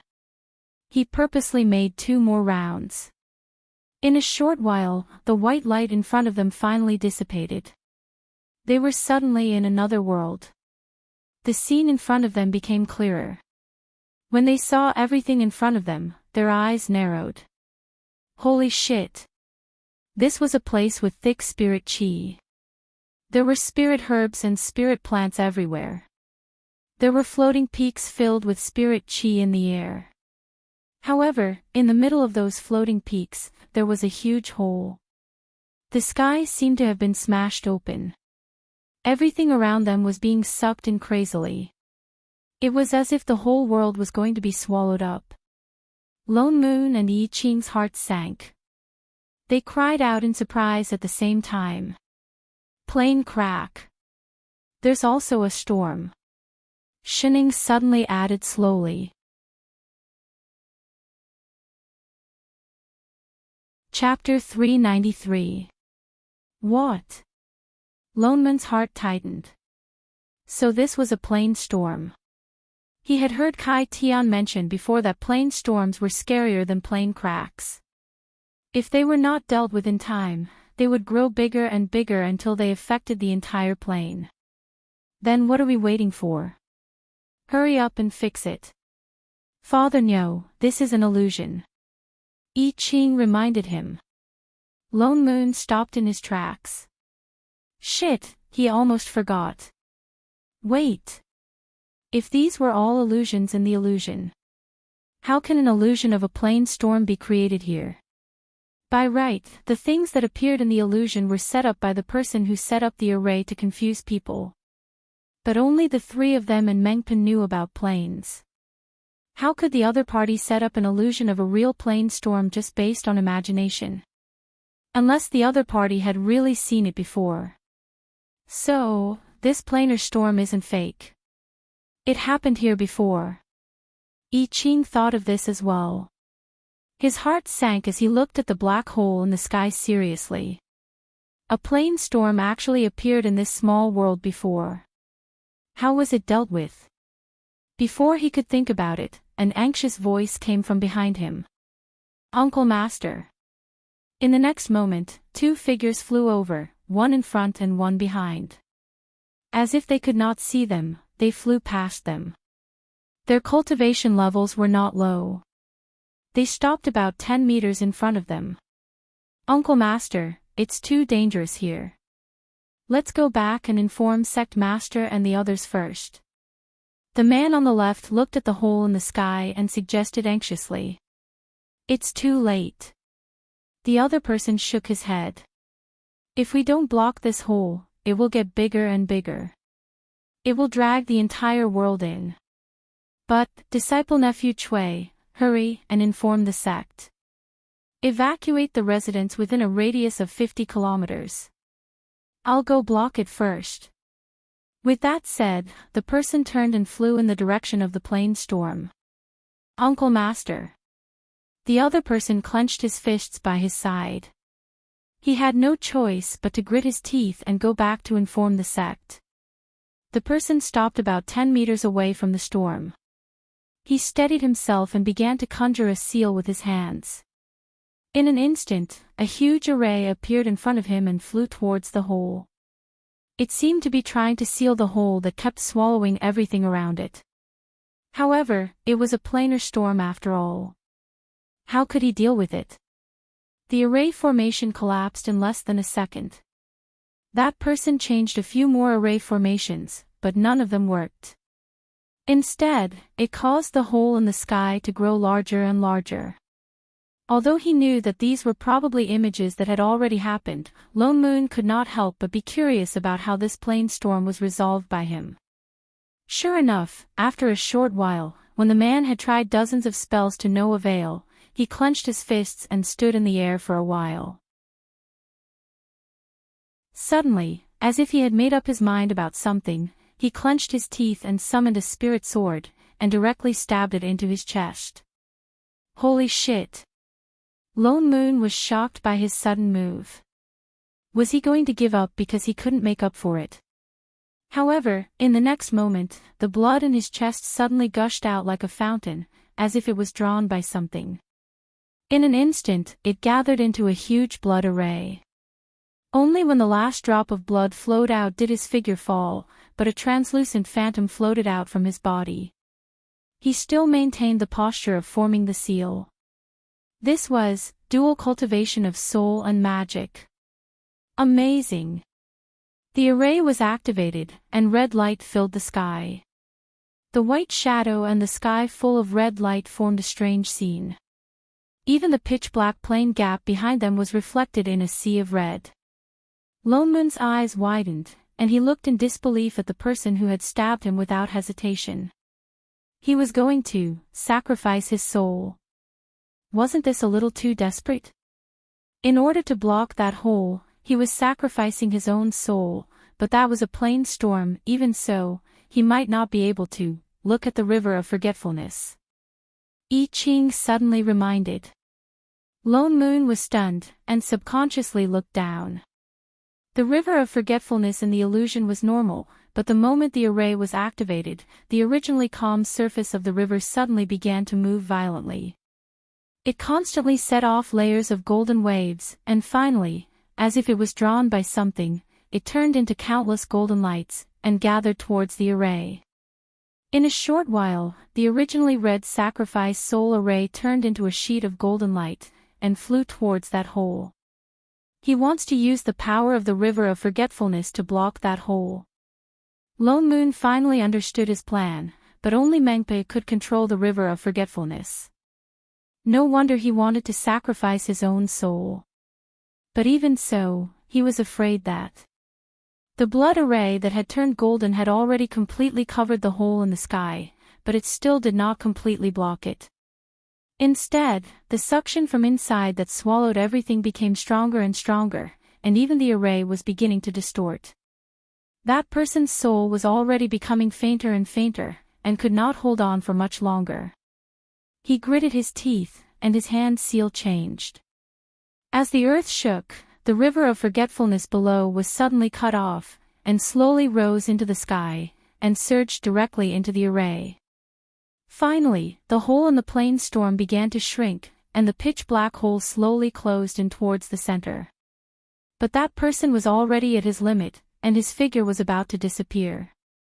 If this went on, before the hole was sealed, the entire array would collapse. At this critical moment, suddenly there was a cry from below. Help! Perhaps because of the movement of the array just now, a figure in green suddenly entered the gravitational range of the plane storm, and was hugging a tree with all his might, trying to climb out. The person in the sky could no longer hold on, and a trace of pain flashed across his eyes. As if he had made a decision, he directly sent a ray of spirit chi over, and pulled that person over. Ha! The person who was pulled over suddenly paused. Thank you, you're saving, I'm sorry. Before the other person could finish speaking, that person suddenly closed his eyes, as if he could not bear to watch, and sent a ray of spirit chi towards the other person's heart. The other person did not even have time to react, and his soul was directly shaken out. That person's hand turned, and the other person's soul immediately turned into spots of fluorescent light, and entered his almost transparent body. After fusing with the other person's soul, his virtual shadow finally became a little more solid. He continued to make seals, and the array once again shone with golden light. The hole that had already shrunk closed even faster. In less than 7 minutes, the hole in the plane storm that could swallow the heavens and the earth finally disappeared. And the soul of that person who set up the array was already so thin that it could not be seen. Finally, with a ding, it turned into spots of fluorescent light, one on the left, one on the right, and directly returned to the river of forgetfulness below. I Ching. Lone Moon, Yunheng, did they just witness a tragic salvation of the world? The few people who were watching the show were silent for a while. Before they could sort out their emotions, the scene in front of them changed again. Chapter 394. Compared to the immortal mountain and blessed land from before, the image now was clearly that of the mortal realm. The people walking around were all mortals without spirit chi. This seemed to be a family. Although it was not a wealthy family, it looked like a family that did not have to worry about food and clothing. A young child ran past him, giggling.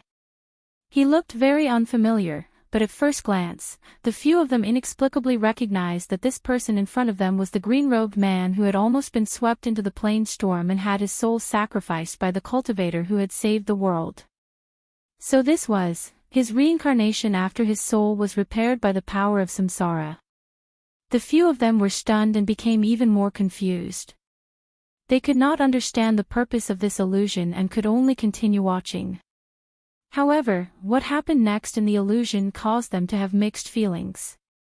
The green-robed man was called Wen Tianyu in this life, and he was the son of a merchant. His biggest wish in life was to earn enough money and marry the most beautiful girl in the city. From the age of 10, every bit of money he earned, he would bury it in a jar like it was a treasure. And he did have the talent to earn money. Before the age of 20, he already owned an entire street of shops in the city and became the richest man in the city. Everything was perfect, but on the day he was about to marry the girl he loved, everything came to an abrupt end. Someone had come to the city, and it was an immortal who had descended from the sky. They said that Wen Tianyu was a person with great opportunities and that one day he would achieve enlightenment and ascend. Tianyu did not want to go, nor did he want to cultivate. But his parents said that this was his fate, his friends said that he had good luck, and even the girl he liked said that he was an extraordinary person. Everyone felt that he should walk the path of immortality. Tianyu had no choice but to go. The number one genius of the immortal sect, Supremacy Wending, wanted to take him as a disciple and promised that he would be his only disciple. All the cultivators were envious of his good luck. But he was not willing at all. He did not know why, but he inexplicably did not like that person. He even wanted to stay away from him when he saw him. He had a feeling that something bad would happen. He did not expect that this feeling would become reality a few months later. A huge black hole suddenly appeared in the sky. Only Honorable Wending's array could block that hole. Otherwise, the whole world would be destroyed. However, this array formation required the sacrifice of a soul.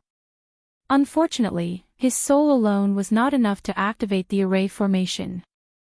He needed to find someone with a similar soul to him to sacrifice to the array formation. Only then could the array formation be activated. When Tianyu was that person, he suddenly understood why everyone insisted on him cultivating even though he had a trash spirit root. But he didn't want to die. He was afraid. He wanted to escape.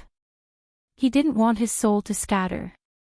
But he didn't have the chance. His escape plan had been seen through.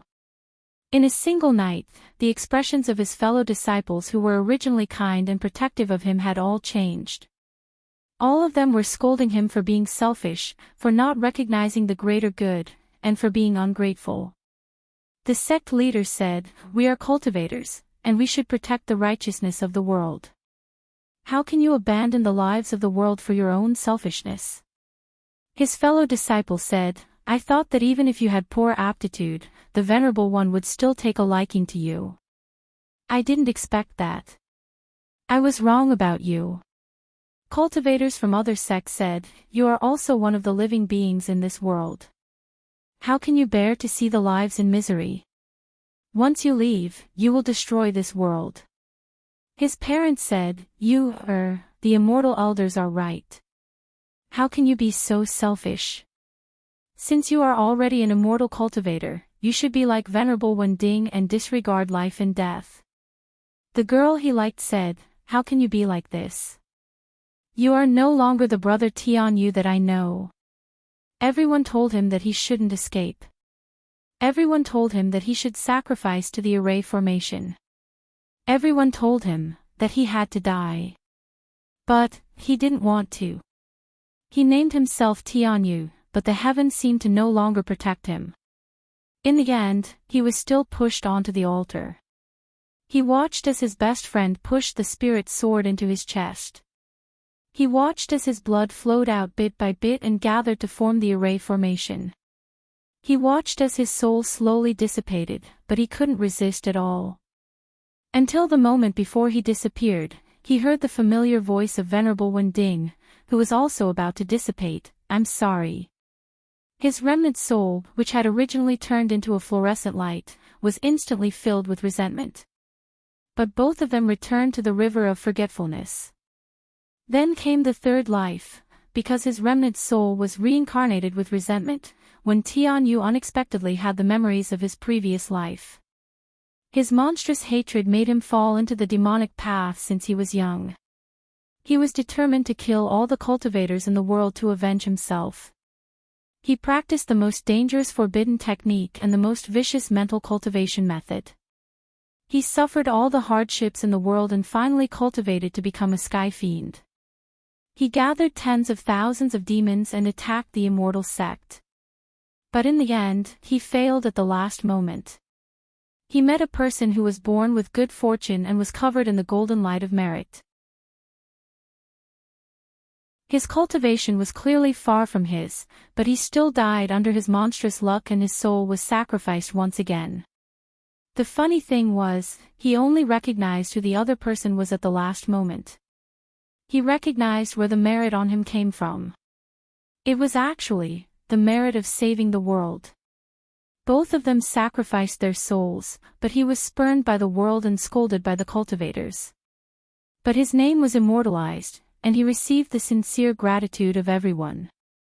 He had the merit of saving the world. It turned out that he was not only fighting against the cultivators of the righteous sects, but also against fate and the heavens. Finally, he completely lost hope. He only hoped that the heavens would let him go once and let him have a peaceful life. Then, he ushered in his fourth life. He did not suffer much in this life. He did not have the memories of his previous life, and there was no longer that terrifying black hole in the world. He was just an ordinary scholar. In order to obtain scholarly honors, he deliberately moved and lived in a quiet house in the forest more than 10 miles away from the county. One day, a dozen mystic cultivators in yellow Daoist robes ran through the small path outside the forest. Behind them, there was a strong yin qi, as if something was chasing after them. The group of people hurriedly took out a voice transmission talisman to ask for help. After a while, a gentle male voice came from the talisman. "The county is in front of you. You cannot let deviant ghosts enter the city and harm the people. Use the restriction talisman to temporarily seal them in the forest behind." "Yes, Heavenly Master." Thus, the deviant ghosts swarmed into the forest and ate the only living person in it to death. Not even his bones were left. The scholar turned into a ghost. His soul body was about to be divided by thousands of remnant souls. Even he himself did not know why the monstrous resentment was completely unleashed, and it was endless. After being swallowed by the resentment, there was only one thought in his mind. He wanted an answer. He wanted to seek justice. He wanted to ask why. But, even he himself had forgotten why he had to ask, and who he should ask. So he rushed out of the encirclement of remnant souls, out of this world, and broke through the rules of heaven and earth. Then, he appeared in front of the manager.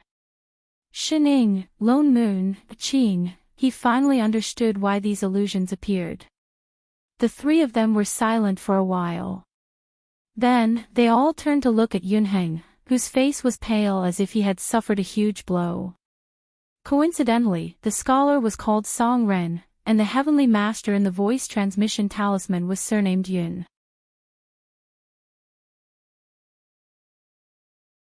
Chapter 395.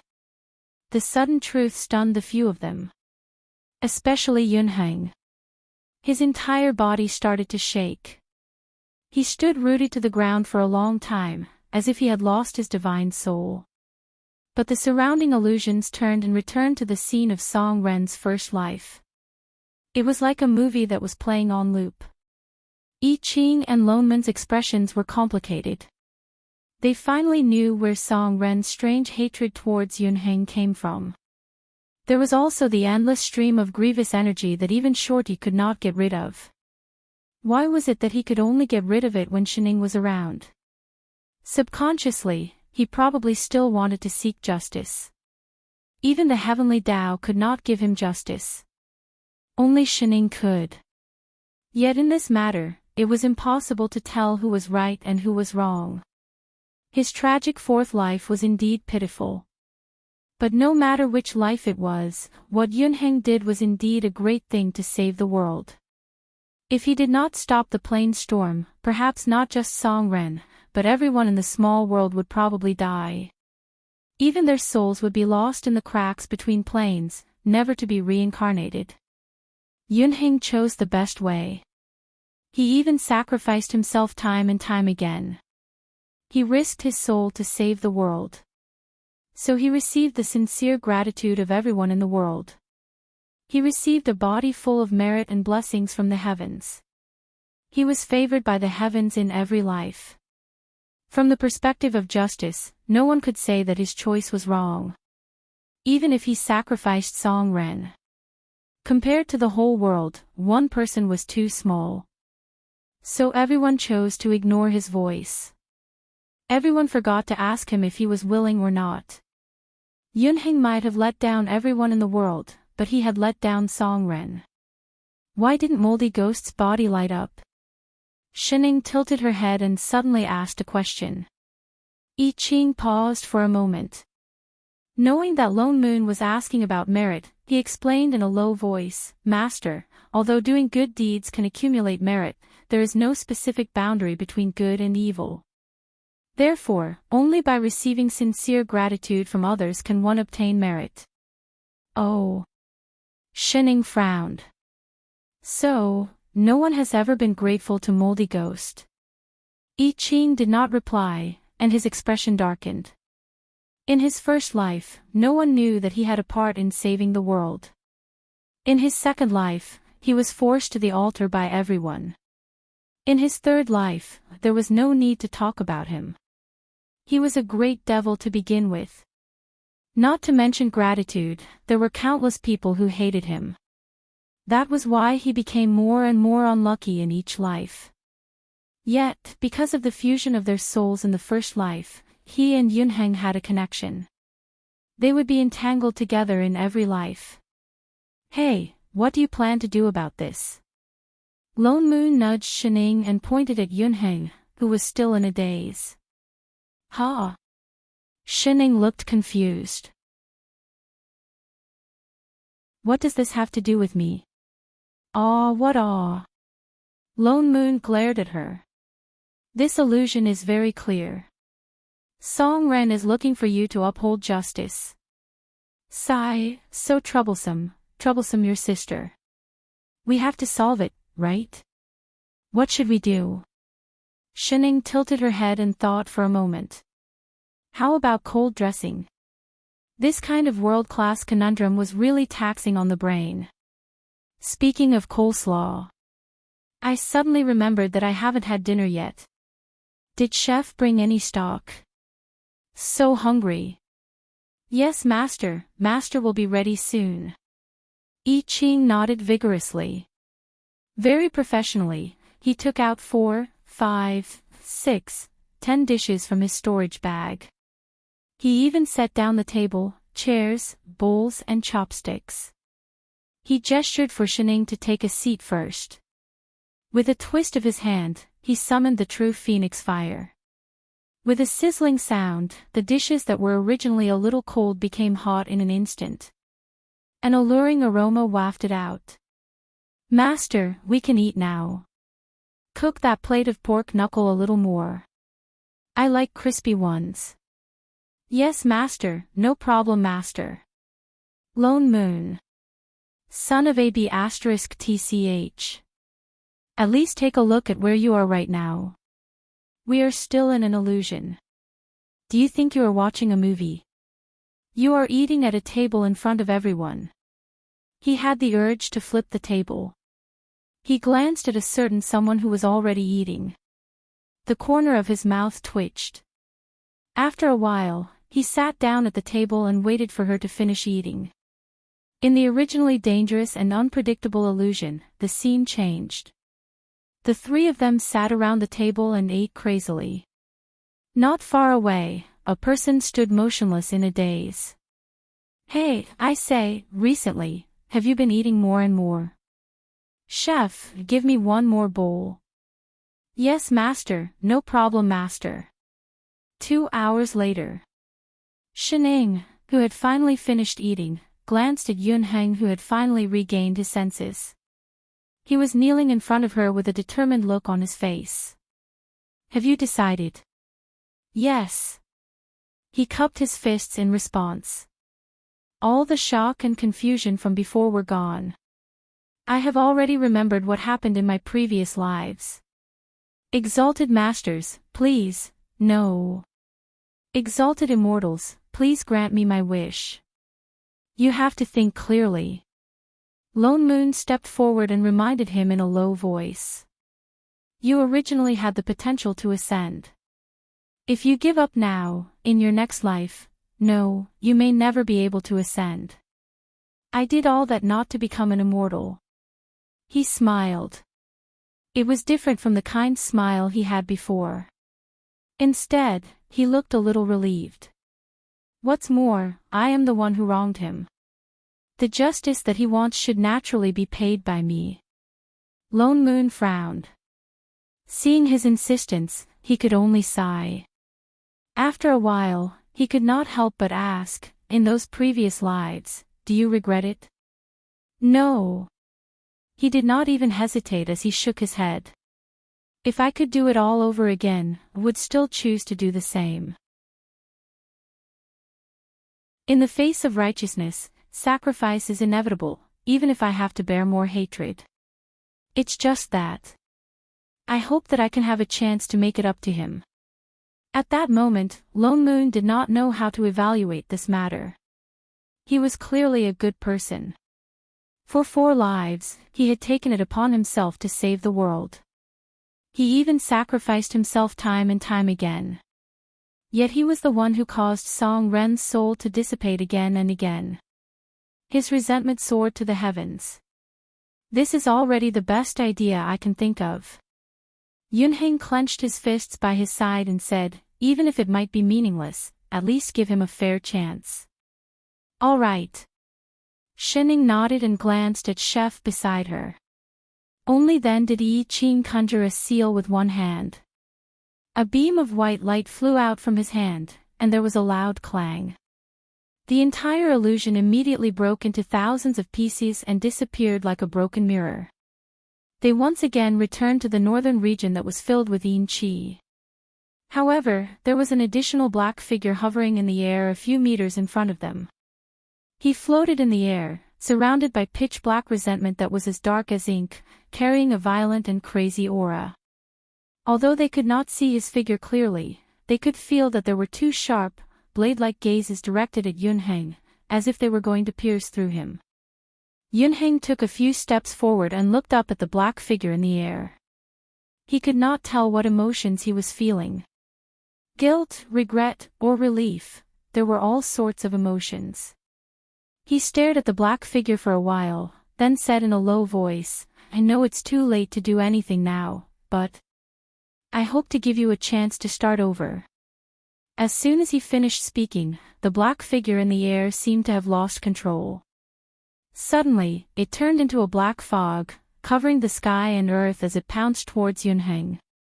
Like a sharp blade, it pierced several holes in Yunheng's body. Glaring fresh blood stained his entire body. But with his last breath, Yunheng conjured a seal with both hands. In the next moment, a red light lit up. The blood in his body surged out crazily, directly turning into chains that trapped the entire ball of resentment chi. A huge golden array appeared in the air, covering the 2 people below. Yunheng's hands did not stop moving, quickly conjuring array seals. Then, he said word by word, I am willing to use my blood to build your vitality, I am willing to use my soul to forge your divine soul. I sacrifice everything I have in exchange for your rebirth.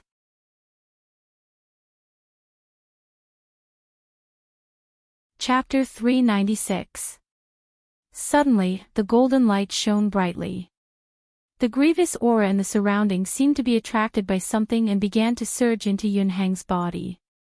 And a nearly transparent soul floated out of the grievous aura and slowly rose into the golden array above. Yunheng's body also began to float out. Specks of fluorescent light from the soul gathered on the soul above.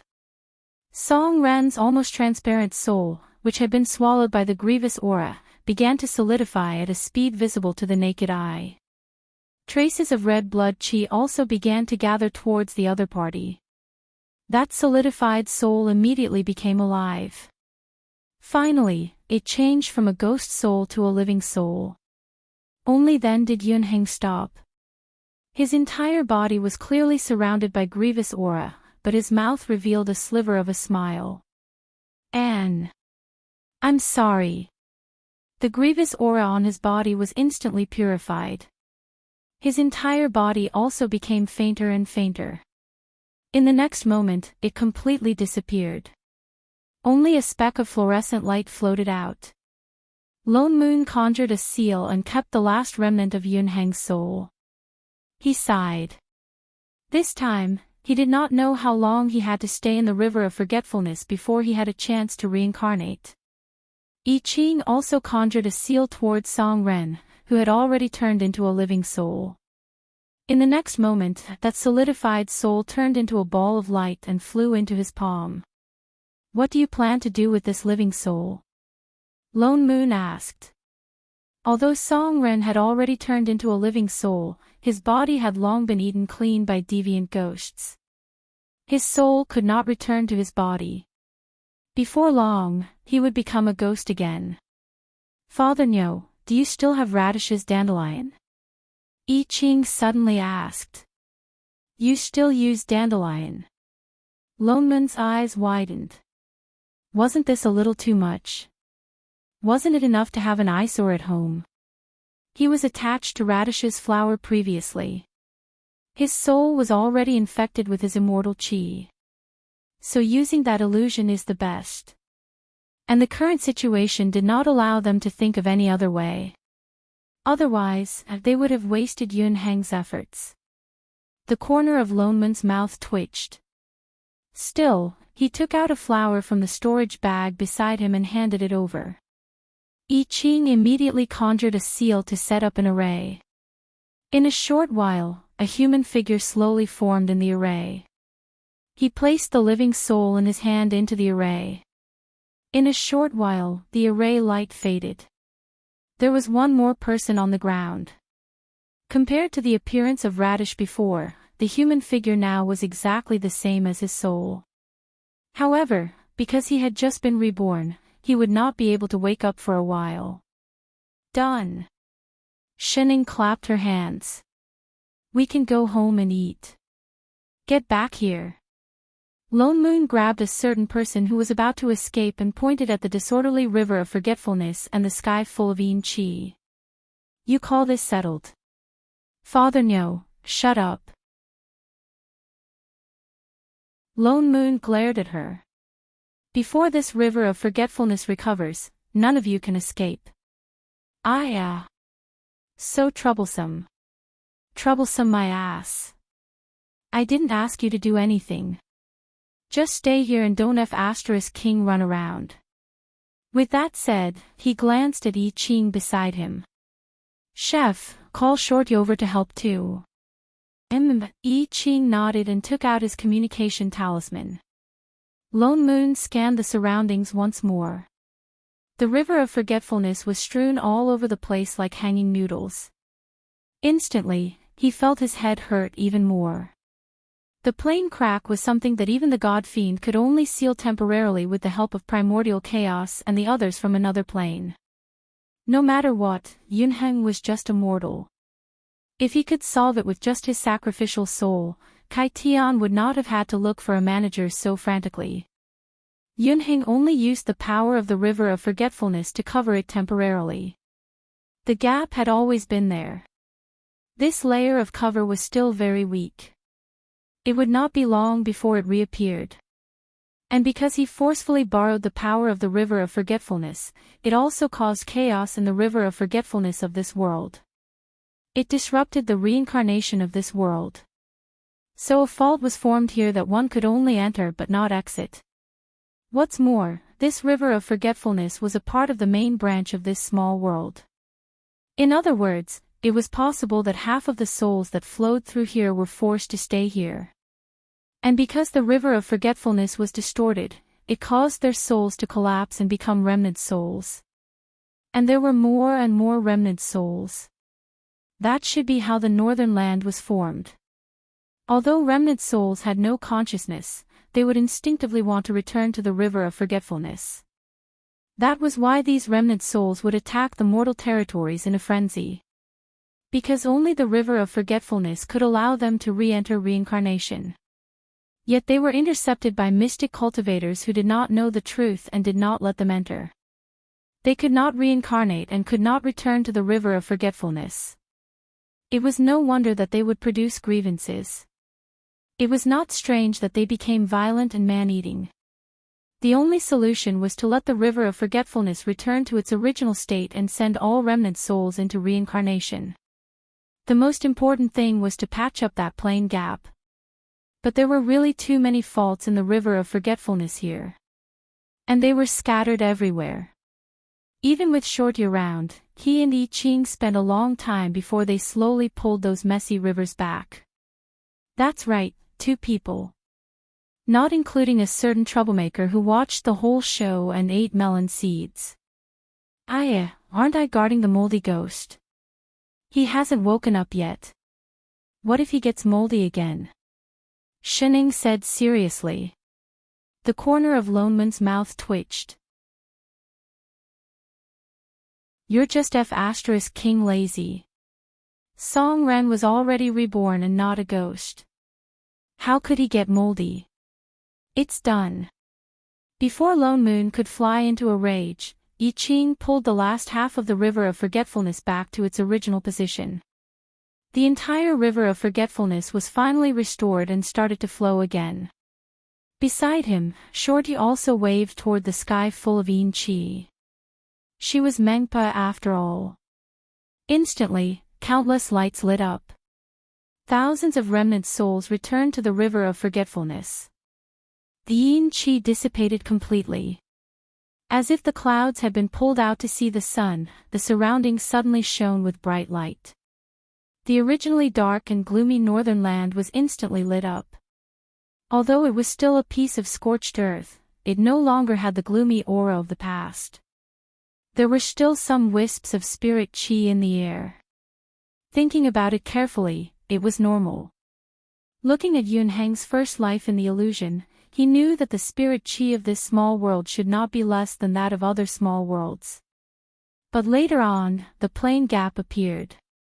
Together with the chaos in the River of Forgetfulness, it affected this world. That was why the spirit chi became thinner and thinner.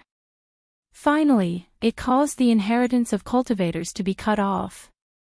Now that the River of Forgetfulness was restored, naturally the spirit chi would return.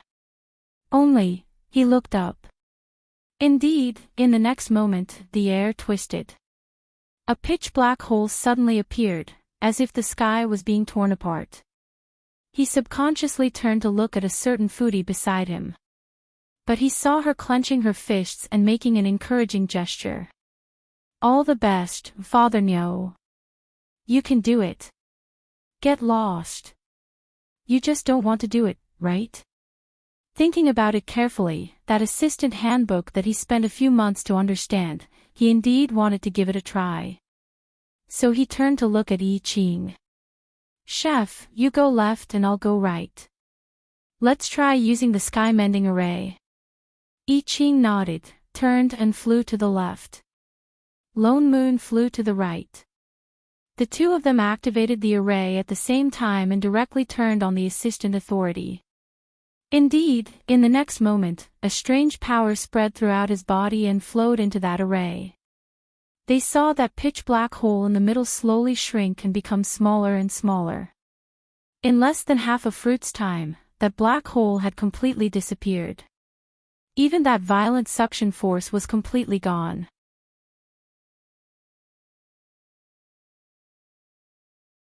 Chapter 397. Lone Moon brought up the plane data to take a look, then took out a small notebook to compare. When he found that the data was the same and there would be no more gaps, he heaved a sigh of relief. It seemed like the assistant handbook was right. The plane assistant had the ability to repair the plane. The props like the bandages that Shining gave him previously were only supplementary. Hashtag on the importance of reading the user manual. Hashtag I Ching was stunned too. He did not think that array formations could really solve the plane gap. He thought about it carefully. When Master used Radish's dandelion to repair the hundreds of plane cracks, she did not seem to use any special props. Suddenly, he thought of something and looked up at Lone Moon. Father Nyo, I think recently Master, I know. Lone Moon did not wait for him to finish and nodded directly. He turned back to look at Shining, who was trying to wake the unlucky ghost on the ground with a stick. A trace of worry flashed across his eyes. She will say it when she wants to. Lone Moon flew back and picked up the corpse on the ground. Things are settled. Let's go back. Back to the immortal realm. Shorty was stunned. But aren't Uncle Master see you and the others still here? Let's bring the moldy. Song ran back to the immortal realm first.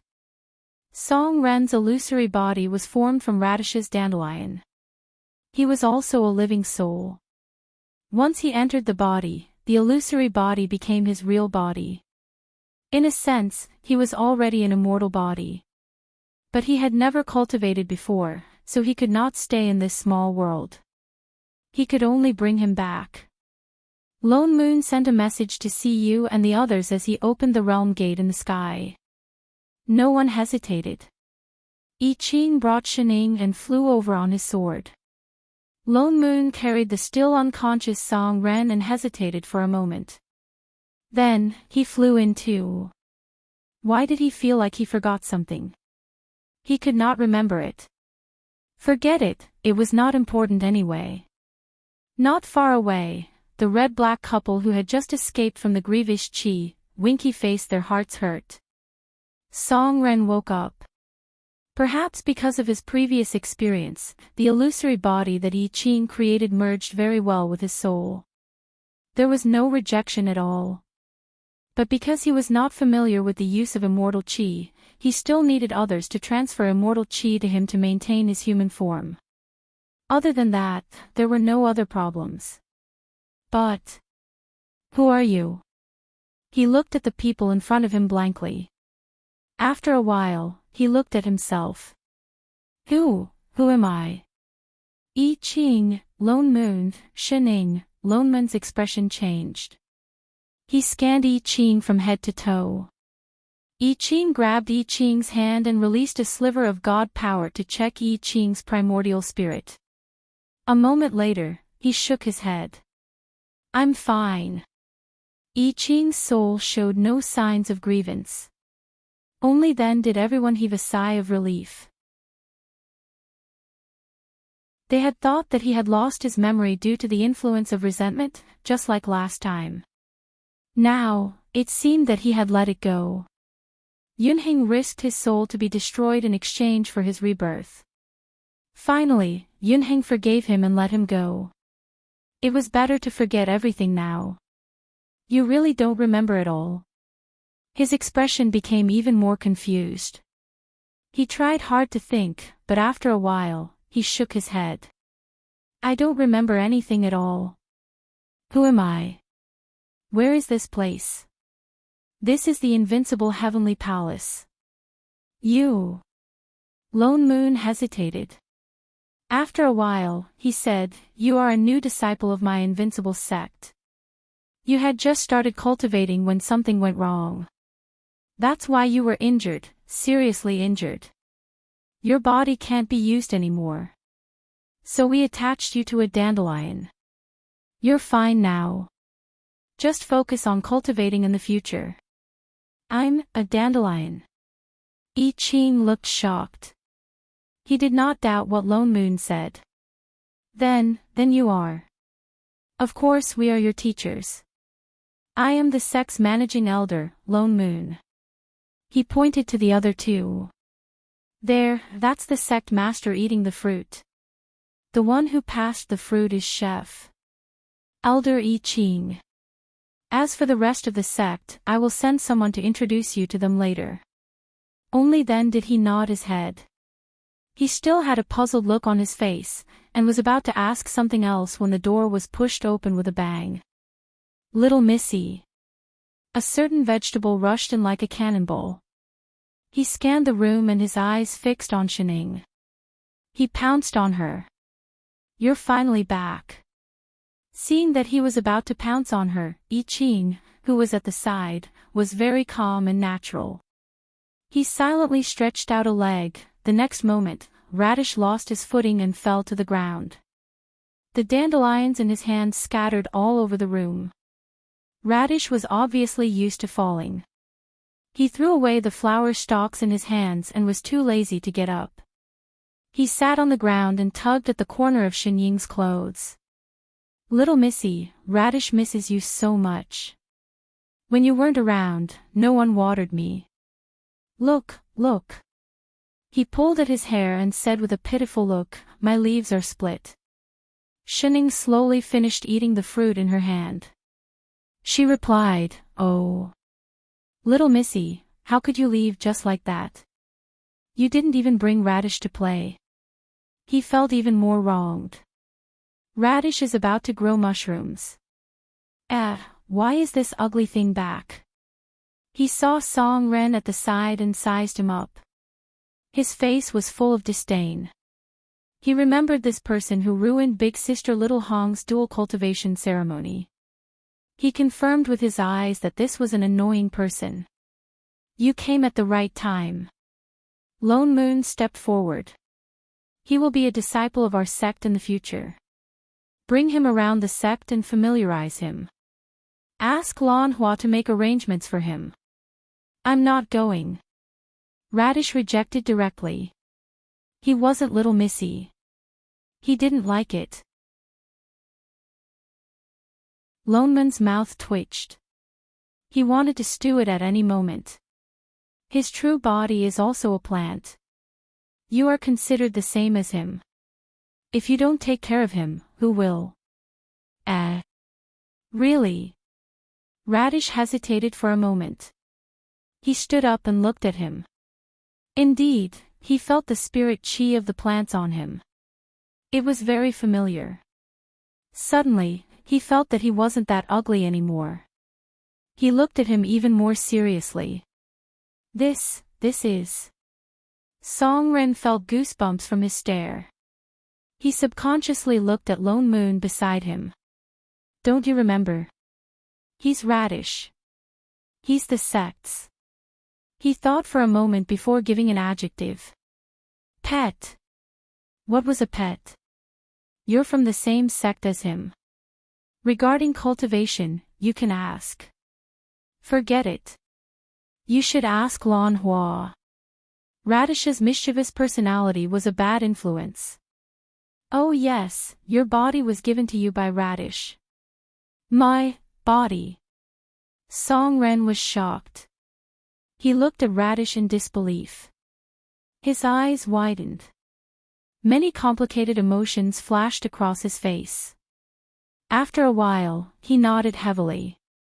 I understand. He then took a step forward. Gritting his teeth, he seemed to have made up his mind about something. He cupped his fists in the direction of Radish and called out respectfully. Dad. Lone Moon, Ching, Shining, Radish, for all, Nanny.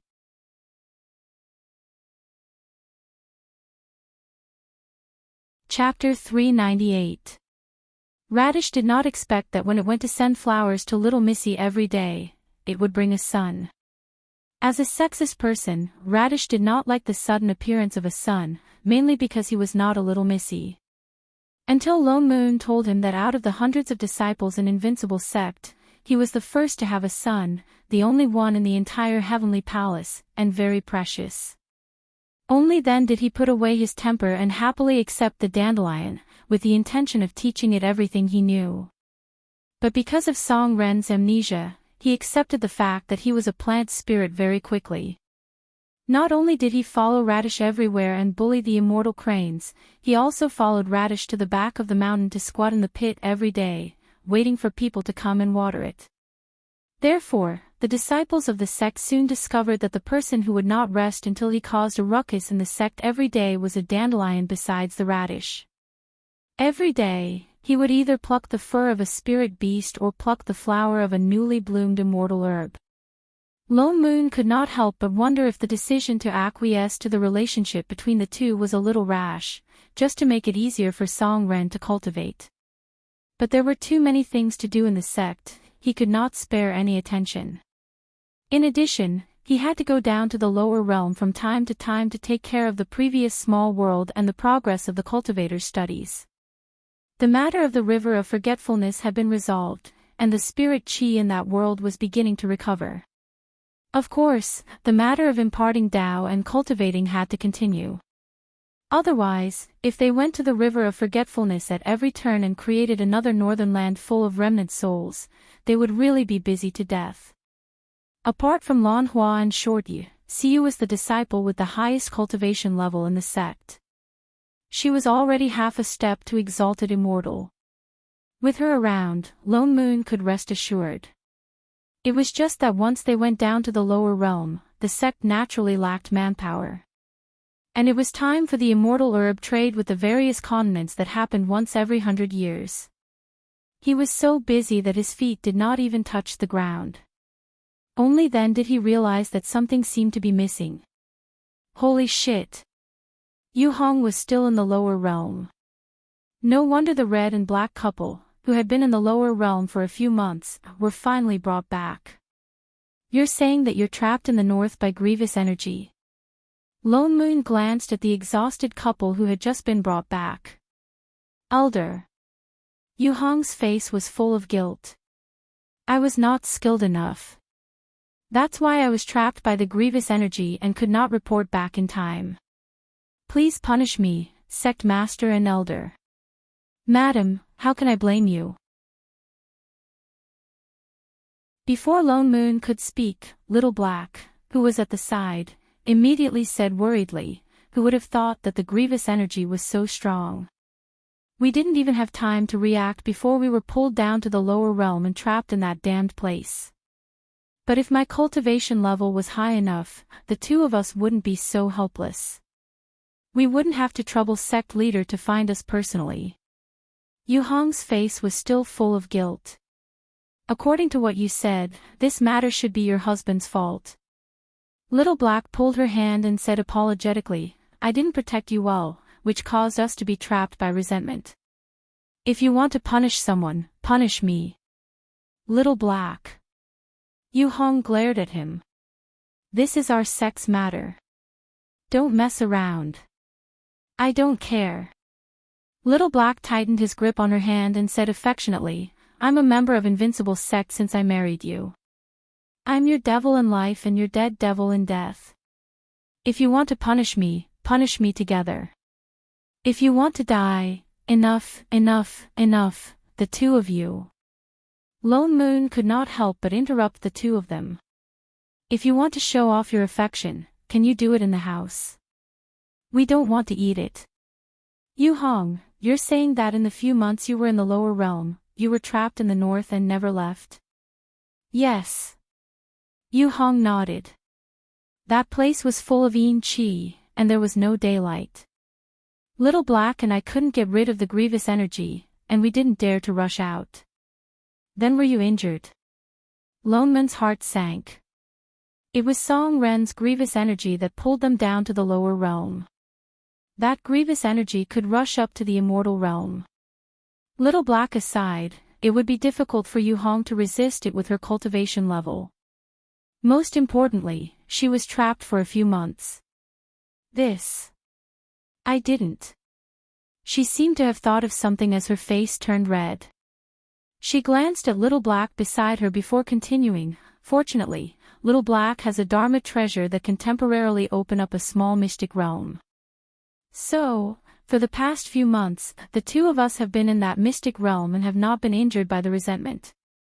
Then, we sensed that the surrounding yin qi had disappeared, so we left the mystic realm. Lone Moon heaved a sigh of relief as long as she was not injured. Don't worry, madam. Little Black immediately smiled like a flower and said affectionately, as long as your husband is here, I won't let you get hurt no matter what. With that said, he grabbed her hand and kissed it. Yu Hong's blush deepened. She looked up and looked at him. Immediately, their eyes met and pink bubbles seemed to appear all around them. Everyone could vaguely hear the sound of dog food falling. The corner of Lone Moon's mouth twitched. He hurriedly waved his hand to chase them away. All right. The two of you can go and rest. Yu Hong, remember to take stock of those immortal herbs in the afternoon. Yes, elder. The two of them looked at each other again. Then, holding hands, they turned and walked out of the hall. Immediately, the entire hall was filled with a pink aura. Even Shining, who was sitting at the top and nibbling on a fruit, felt the smell of dog food. So she narrowed her eyes and turned to look at Boss Lon, who was criticizing her taste in clothes and forcing her to wear Dharma clothes. She suddenly said, "Boss Lon. What? Is grievous energy more powerful than your demonic chi? You must be joking." His expression was as if she was looking down on him. Which one of the most powerful yin chi in the world can compare to demonic chi? All kinds of yin chi and grievous energy are like toys in the eyes of demons. Once the demonic chi is released, it can be dispelled in minutes. Oh, Shining gave a long response and continued to nibble on her fruit as if nothing had happened. But the two of them who had just walked to the door stopped in their tracks. The pink bubble surrounding him burst into pieces in an instant. Some kind of cold aura was emitting from Yu Hong's body and rushing towards Little Black. "Ma! Madam!" Little Black's little heart trembled and his legs turned to jelly. "Madam, listen to my explanation." Little Black." A roar sounded and the entire hall shook. Yu Hong's originally delicate figure suddenly turned into a metal Barbie. "How dare you lie to me?"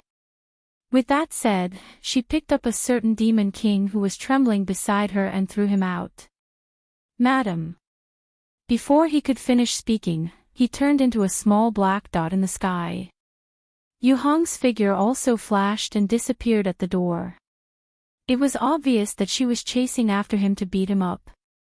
The hall fell silent, 3 pairs of eyes turned to look at a certain foodie above them. "What's the matter?" Shining looked innocent, pure and kind, as if she knew nothing. "Is it time to eat?" "I Ching, Lone Moon, Lon Hua," the corner of Lone Moon's mouth twitched. "Do you know what it means to not expose the truth when life is hard?" "Ha!" Shining tilted her head. "Forget it, eat your food." Although Little Black was very pitiful, why did he feel so good for some reason? "Oh." She then continued to nibble on her fruit. She felt that it was even more fragrant, the kind that didn't taste like dog food.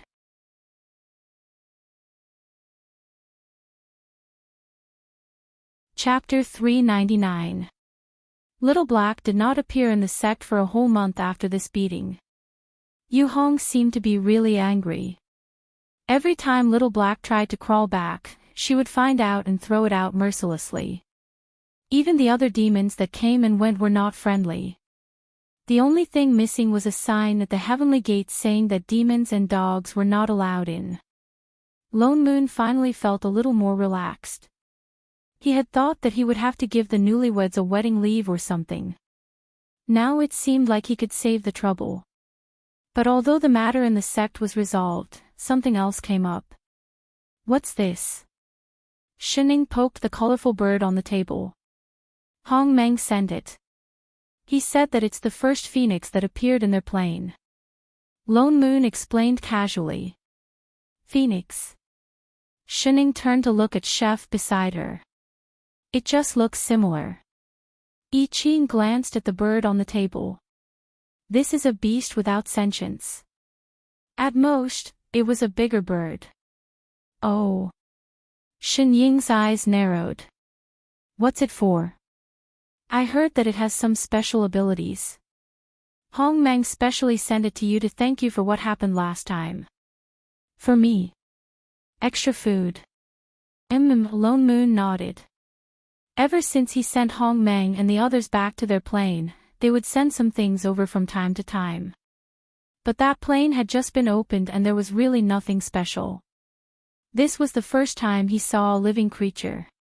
But he did not elaborate. "What is this bird used for?" Just as he was thinking, the bird on the table flapped its wings and suddenly flew up. It let out a crisp bird cry. It flew in a circle above the rear hall, and its body began to emit a white light. In the next moment, its long tail flapped, and with a flash of white light, something came crashing down from the sky, falling straight onto the table. A crack appeared on the surface of the table. The few of them looked down and saw that there was a fist-sized crystal-clear object on the table. There was light flowing inside and immortal chi overflowed. This was immortal stone. Lone Moon was shocked. He picked up the stone and saw that it was a supreme-grade immortal stone. This bird can actually drop immortal stones. Even I Ching looked at the bird in shock. This was practically a moving immortal stone vault. With it in the sect, there was no need to worry about a lack of immortal stones. Of course, there was no shortage now. Hong Meng sure is generous. Satisfied, Lone Moon patted the bird that was lying back on the table. He smiled like the president of a bank. You even sent such a precious bird here. And, what a sensible god. Wow, Shining tugged at the bird's feathers curiously. So, can it be eaten? Lone Moon, I Ching, can you think of anything other than eating? Lone Moon rolled his eyes at her and picked up the bird. This is a bird that can produce immortal stones. Can it be eaten? Can't I eat those that produce immortal stones? The meat was clearly quite fragrant. You're wasting it. Of course, he had to keep the immortal stone first. It would be such a waste to eat it just like that. Besides, you've eaten 6 meals today. 6. Was there really that many? Shining stared blankly at the bird in his hand. But it looked really delicious. Is the immortal stone that important? Nonsense. What are you going to eat and drink if you don't have immortal stones? Lone Moon dispelled her desire to eat seriously. This is a supreme-grade immortal stone. The immortal chi inside is the purest. The disciples in the sect can directly absorb the immortal chi inside when they cultivate. It's very beneficial to their cultivation. If not, they can exchange it for something else. Is that so? Shen Ying's eyes narrowed. Something flashed across her eyes. She said slowly, but this stone, wasn't it that bird, pooped out from that thing? Isn't it a little unhygienic to absorb what it pooped out? Also, you used the thing it pooped out to exchange for food and drink. Then, shut up. Lone Moon's face turned green. If she continued, he was going to vomit. Why did a good thing become completely different when it came out of her mouth? He suddenly felt that the immortal stone in his hand was burning. Here. He shoved the bird over. Add more food, all right. Was there a need to go so far just for food? Chef! Shining was delighted. She turned and shoved the bird to Yi Ching. Spicy chicken. The insanely spicy kind. Yes, master. No problem, master. Lone Moon. King retard. A while later, Father Nyo, where are you going? Wash my hands. He suddenly felt that his hands smelled like bird poop. Oh. Shining then sat up straight. It was rare that she took the initiative to set up the plates. She held a pair of chopsticks in one hand and looked like a hungry ghost waiting for dinner. The corner of Lone Moon's mouth twitched. He could not be bothered with this foodie. He threw away the spirit stone in his hand and turned to the kitchen to wash his hands. At this time, there was already a dead bird lying on the chopping board. All he felt was a lump in his chest. His heart hurt. My money printing machine. He silently looked away. He quickly washed his hands and walked out. What the eye doesn't see, the heart doesn't grieve. When he went out, Shining still maintained the same posture. Only her eyes were narrowed. She did not look as energetic as before. Foodie Shin. Lone Moon waved his hand. Seeing that she did not respond, he could not help but push her. It's not dark yet. Why are you sleepy? Not eating the bird anymore. Shining turned to look at him. Her eyes were misty. It was as if she only heard what he said after a while. Ah. I'm not eating anymore. Holy shit, why didn't you say so earlier? Her feathers were plucked out. You freaking did it on purpose. Are you alright? Lone Moon then realized that something was wrong with her. What's wrong? Why are you like this? What's wrong? Father, no. I want to discuss something with you. What is it? Her eyes became even more misty. She looked like she was going to fall asleep the next moment. I might need to hibernate for a while. What hibernate? There is no winter in the Heavenly Palace. What exactly happened to you? Lone Moon panicked. Suddenly, he thought of something. His heart tightened. Is it because of the plane splitting last time? Are you? I'm a little sleepy. I just want to sleep. Shining tilted her head. She did not answer him directly. Just that. I'll sleep a little longer. His heart sank. How long? Quite a long time. Lone Moon clenched his fists by his side. He took a deep breath and suppressed the surging emotions in his heart.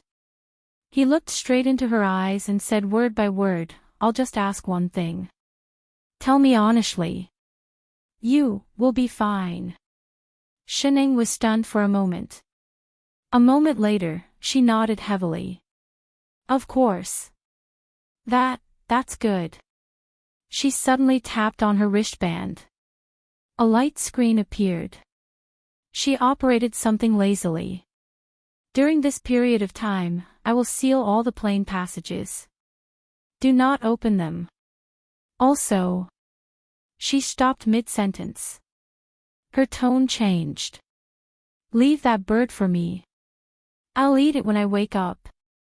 Who cares about the bird now? Lone Moon was getting more anxious. Tell me first. What can we do to help? He tried hard to calm himself down. He turned toward the kitchen and shouted, Chef! Chef! I Ching just walked out of the kitchen. It'll be ready soon. Master, Shining seemed to finally be unable to hold on. Her body swayed and she fell to the side. With a clang, the dishes in her hands spilled all over the floor. The blood drained from her face instantly. She was as white as snow, moss, ter.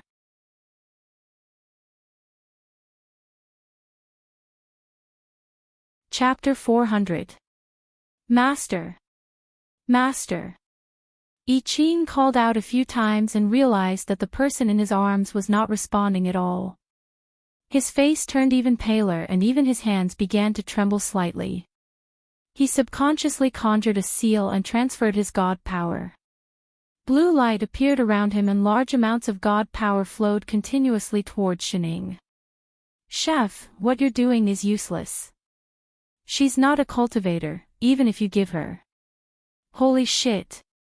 Do you want to die? Seeing that he was even about to use his inner core, Lone Moon was shocked and immediately pulled him back. Get out of my way. I Ching waved his hand away, his eyes red and filled with madness. Chef, calm down. Lone Moon said in a low voice. Shining just said that she's only in a deep sleep temporarily, she'll wake up. I Ching faltered, the crazy aura around him stopped. He turned around and asked hoarsely. How long? Lone Moon lowered his head and clenched his fists. She didn't say, but, since she said she's fine, then she must be fine. His expression darkened and he finally calmed down. The red in his eyes also slowly faded, but he hugged the person in his arms even tighter, as if she would disappear if he was not careful. She's not doing well these days, you should have noticed it long ago, Lone Moon continued. She didn't say it, perhaps because it's useless to say it, we can't help it all, it would only make us more worried. She's a manager, some things we might not understand at all, you have to believe in your master, she. Manager. He suddenly interrupted Lone Moon, as if thinking of something, his eyes widened as if grasping at the last shred of hope, and he suddenly hugged the person up. Yes, we can find a manager. What are you doing? Lone Moon was stunned. What did he mean? Let's go to the other world, he said anxiously. Shenjing, she's a manager too, she must have a way. That's right, Lone Moon reacted too, he almost forgot about that big boss. He immediately conjured a seal to open a passage to the Divine Realm space. Go from the Divine Realm, it's faster there. The two quickly returned under the starry sky. Lone Moon was just about to open the plane passage when the next moment, his face paled. Ha! Why is there no reaction? He tried a few more times, but it still didn't work, he couldn't even touch the plane border. The planar channel can't be opened. I Ching's expression darkened. With a flick of his wrist, he summoned a sword Dao and said, then let's charge forward. It wasn't the first time anyway. Don't mess around. Lone Moon panicked and immediately pulled her back. She almost lost her life the last time, and she still wanted to do it again. Oh yes, Shining just said that she sealed all the plane passages. She must have her reasons for doing this. If you forcefully open it, you might end up harming her instead. I Ching retracted his sword and clenched his fists tightly. Then what should we do? Lone Moon fell silent. He clenched the flute in his hand tightly. After thinking for a while, he said, since we can't go over, maybe the other side can come over. Shenjing is also a manager, she should have a way. He suddenly thought of something and tapped on the wristband. A light screen popped up in front of him. As he operated it, he said, I remember that the manual of this wristband says that I can directly contact the other plane. He carefully scanned the light screen and finally found a red, quiet icon in the lower right corner. Found it. His expression lit up and he immediately tapped on that icon. In the next moment, a call interface popped up, accompanied by a calling sound. The other side picked up very quickly. Almost at the instant the ringtone rang, the call was connected. A familiar figure immediately appeared on the screen. Littling, why are you free? Shenjing's voice paused. The smile on her face turned cold. Why is it you, you little bastard? She frowned. Why did you suddenly contact me? Where's my littling? Elder sister Jing, Shining. Lone Moon then stepped aside, revealing I Ching who was carrying someone behind him. Shenjing's expression darkened. It was as if a cold wind had swept past. Her gaze was like a knife piercing the two. What happened? Why did she suddenly enter a dormant period? We're not sure either. Lone Moon shook his head. She didn't tell us the reason.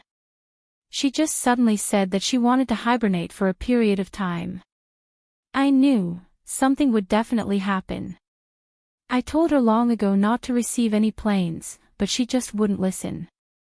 She's been so stubborn since she was young. Shenjing stood up and paced back and forth anxiously. After a while, she seemed to have thought of something. Her gaze became even colder as she looked at the two. That's not right. She has 2 portions of plane power on her. Unless she encountered a huge consumption, she would not enter a dormant period. What did she do before? Lone Moon was stunned. Then he answered, she repaired hundreds of plane cracks before, and opened up a new plane. What? The person on the screen stiffened. Her body trembled. The surrounding aura suddenly became terrifying. It was as if something was about to burst out. The hands by her side were clenched tightly. Even through the light screen, she could feel a huge pressure covering the sky and earth. Even the entire space of the divine realm was shaking. They heard a few faint cracking sounds. The originally pitch-black starry sky began to crack from all sides of the light screen. It was as if the divine realm was about to be torn apart. The cracks extended in all directions. Open! Plane. In the next moment, monstrous anger exploded from her body. It was as if a raging fire was burning around her. I'll kill you two bastards. Boss. Kai Tian suddenly appeared in the screen. He grabbed the raging manager. Calm down, calm down. You release your powers so casually. It will create many plane cracks. You must calm down. Get lost. She kicked the person beside her. The sky was full of murderous intent. The person who had always been calm suddenly exploded. Little Ing has already bound a plane. How dare you let her open up a new plane? Are you idiots? Why didn't you stop her? I'm going to kill them. I must kill them. If they hadn't abducted her, Little Ing, would things have turned out like this? Boss. Kai Tian immediately crawled back and hugged her leg tightly. The passage there has been sealed. You can't go through. You two bastards. Hurry up and open the passage for me. Don't think that everything will be fine. If something happens to Little Ing, there will be no need for your plane to exist. Boss, if we force a breakthrough, it will affect Shinning too. Shinjing paused. Then, she calmed down. Even the few cracks in the divine realm stopped extending. After a while, she took a deep breath. She looked at Lone Moon and I Ching with even colder eyes. It was as if she was looking at two dead people. Lone Moon felt a wave of coldness hit him. She really wanted to kill them. Yet I Ching looked down at the person in his arms. He put her down carefully. He turned and knelt down in Shinjing's direction. Senior Shin, it is true that we did not protect Master well. I Ching is at Senior's disposal. But Master's condition is unknown now. I hope that Senior can tell me how to wake Master up on account of our sisterhood.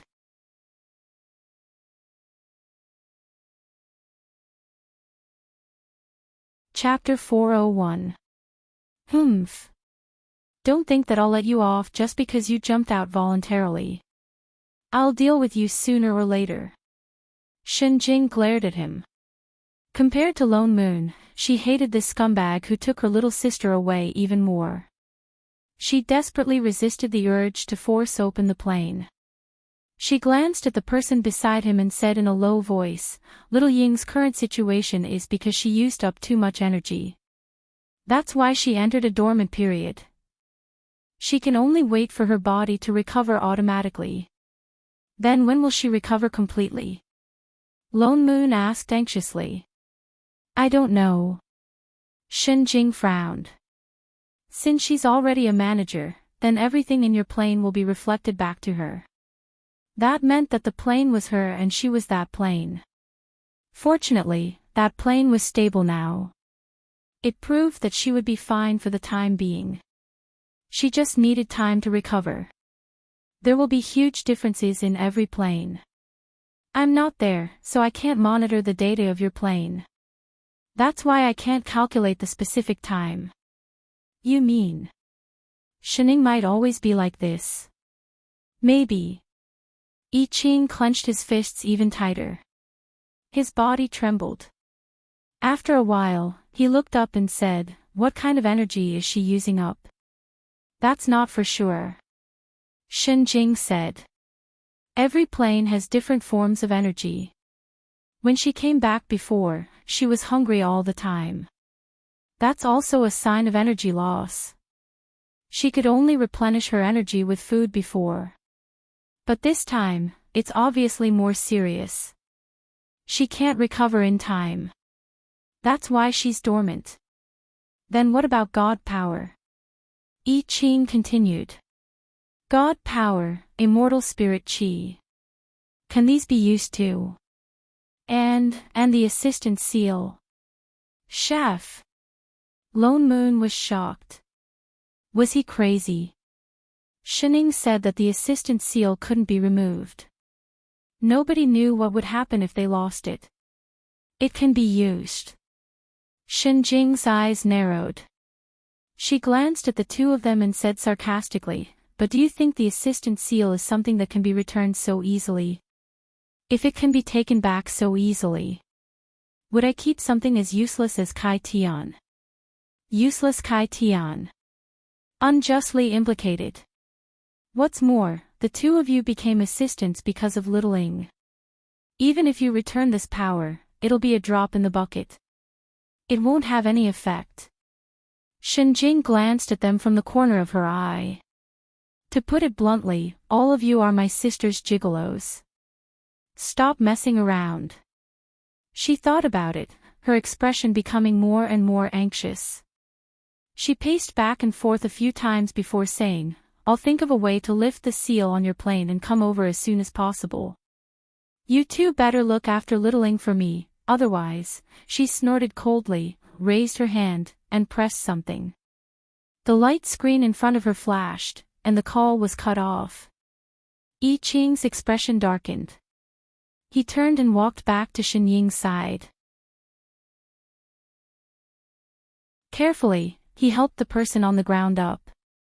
He felt the assistant seal in his body and activated his god power again. "Chef!" Lone Moon jumped and immediately grabbed his hand. "Didn't you hear what Shenjing said just now? Even if you remove the assistant seal, you can't wake her up." "But I still have to try." Yi Qing turned back, his gaze determined.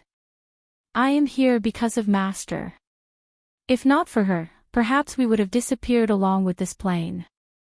I can't just watch her sleep like this and do nothing. Father no, I'm not as thorough as you. I only know that as long as there's a sliver of a chance, I can't give up. Whether it works or not, even if it's just to make Master wake up a second earlier, it's worth it." Lone Moon faltered, but Yi Qing had already flung his hand away and was conjuring seals again. "Shit!" Lone Moon cursed under his breath. He gritted his teeth and pressed his hand down again. "Wait a minute. You dash, if you want to try, let's try together." Lone Moon interrupted him directly. He sat down cross-legged at the side and glared at the person who was unconscious. "Holy shit shit shit. I must have owed you in my previous life to have met you two cheaters." He had never done such a loss-making business. "So be it. With me, no matter what, we can at least get one more second. Let me say this first." Lone Moon thought about it and instructed again. "You can try, but don't be stubborn. When I say stop, stop. Otherwise, not only will you get hurt, you might even harm Shening." Yi Qing nodded. Let's begin." The two of them conjured seals at the same time and sensed the assistant seal in their bodies. In the next moment, a huge force instantly filled their bodies. Lone Moon took a deep breath and carefully guided that special force, then transferred it towards the person in front of him. He faintly felt something being drawn out of his body. Just as it was about to enter Shenying's body, his divine perception suddenly felt a sharp pain. That force could not be transferred at all and was instead directly repelled. Lone Moon felt a sweetness in his heart. Immediately, the corner of his mouth was filled with the taste of blood. He subconsciously glanced at the person beside him, only to find that the person's face was even paler than his. It seemed like Shenjing was right. He really could not take it back. He was just about to retract his hand when he suddenly found that he could not. The assistant's force was repelled, but the immortal qi in his body began to flow rapidly, madly towards Shening. What was going on? "Chef, hurry and stop." Lone Moon reminded him, but it was already too late. The immortal qi in his body flowed even faster. In just a moment, he felt his dantian empty. His vision darkened and he directly fainted. "No." Yi Qing panicked. In the next moment, his vision also darkened and he fell. Both of them fell into darkness. The moment he closed his eyes, he seemed to see something. He did not know how much time had passed. When he woke up again, he vaguely felt that there was something very glaring, so bright that they could not open their eyes. Lone Moon subconsciously wanted to cover his eyes, but found that he could not move at all. There was a sharp pain all over his body. He directly opened his eyes, but a strong light shot straight at him, making him a little dizzy. "You're awake." An exceptionally cold but somewhat familiar voice sounded, followed by a few clicking sounds, like the sound of something being pressed. Lone Moon looked up, only to find that not far in front of him, there was a blurry reflection. The figure was not tall, and did not look old. Her legs were crossed on an armchair, and her eyes were cold as she looked in his direction. He closed his eyes and suppressed the surging feeling of dizziness. Only then did he see that person's face clearly. It was cold but exceptionally familiar, and seemed to be a few inches smaller than he remembered. This was Shen Jing. Before he could react, Chef beside him had already blurted out in surprise, "Master. You're awake, that's great." "What?" This was Shening. Chef subconsciously wanted to go over, but his body moved.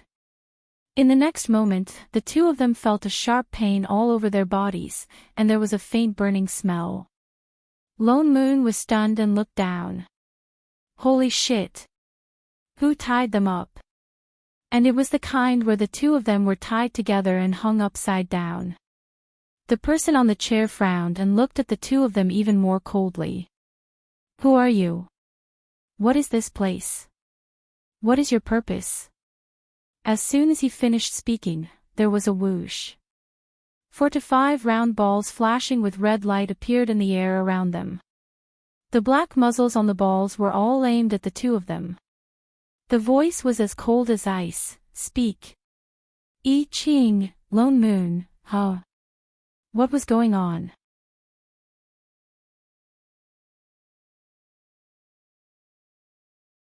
Chapter 402. Shening, why did you tie us up? Lone Moon subconsciously tried to break free from the light around him. The next moment, the white light flashed and he felt another sharp pain. The light wrapped around him even tighter. More importantly, he couldn't activate any immortal chi at all. It was as if he was sealed. "You've done your homework." The person's expression turned even colder. With some mockery, she said, "You even know my name. Tell me, how long have you invaded the plane?" I Ching became more and more anxious. He subconsciously wanted to go over. "Master, what exactly happened to you? Ouch, ouch, ouch." Lone Moon exclaimed. The light wrapped around him even tighter. "Chef, don't move." "Master." Shen Ying's eyes narrowed. "Isn't it a little too late to claim kinship now?" "No way, Shening." Lone Moon's face was full of disbelief. "Don't tell me you really lost your memory." "Wait a minute." He carefully sized up the person sitting on the chair. His eyes widened. Why do I feel like you're shorter?" He looked again. It wasn't an illusion.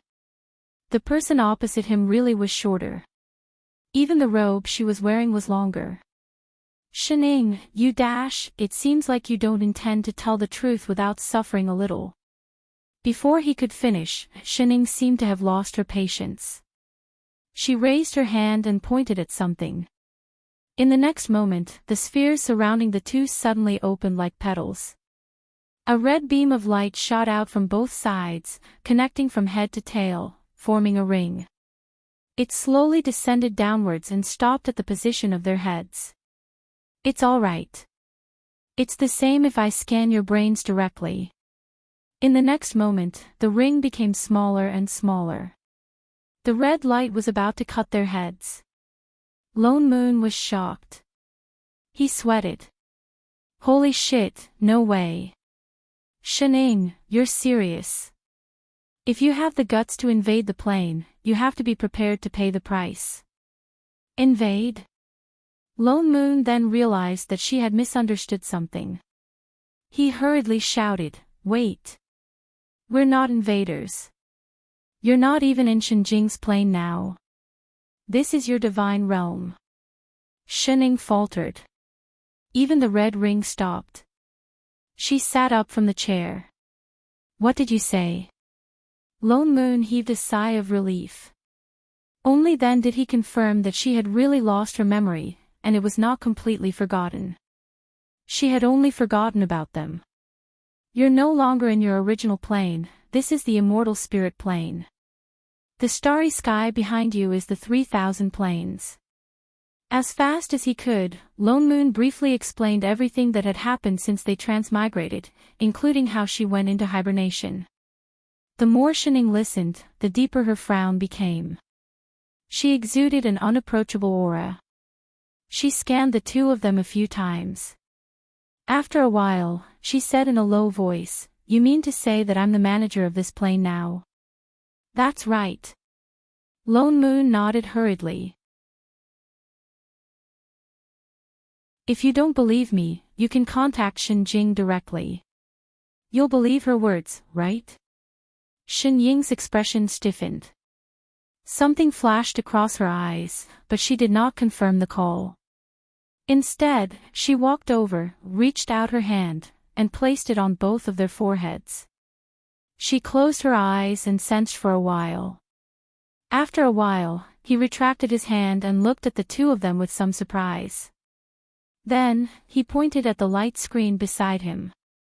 In the next moment, Lone Moon felt his body relax. The light that bound them suddenly disappeared. The two of them fell back to the ground with a thud.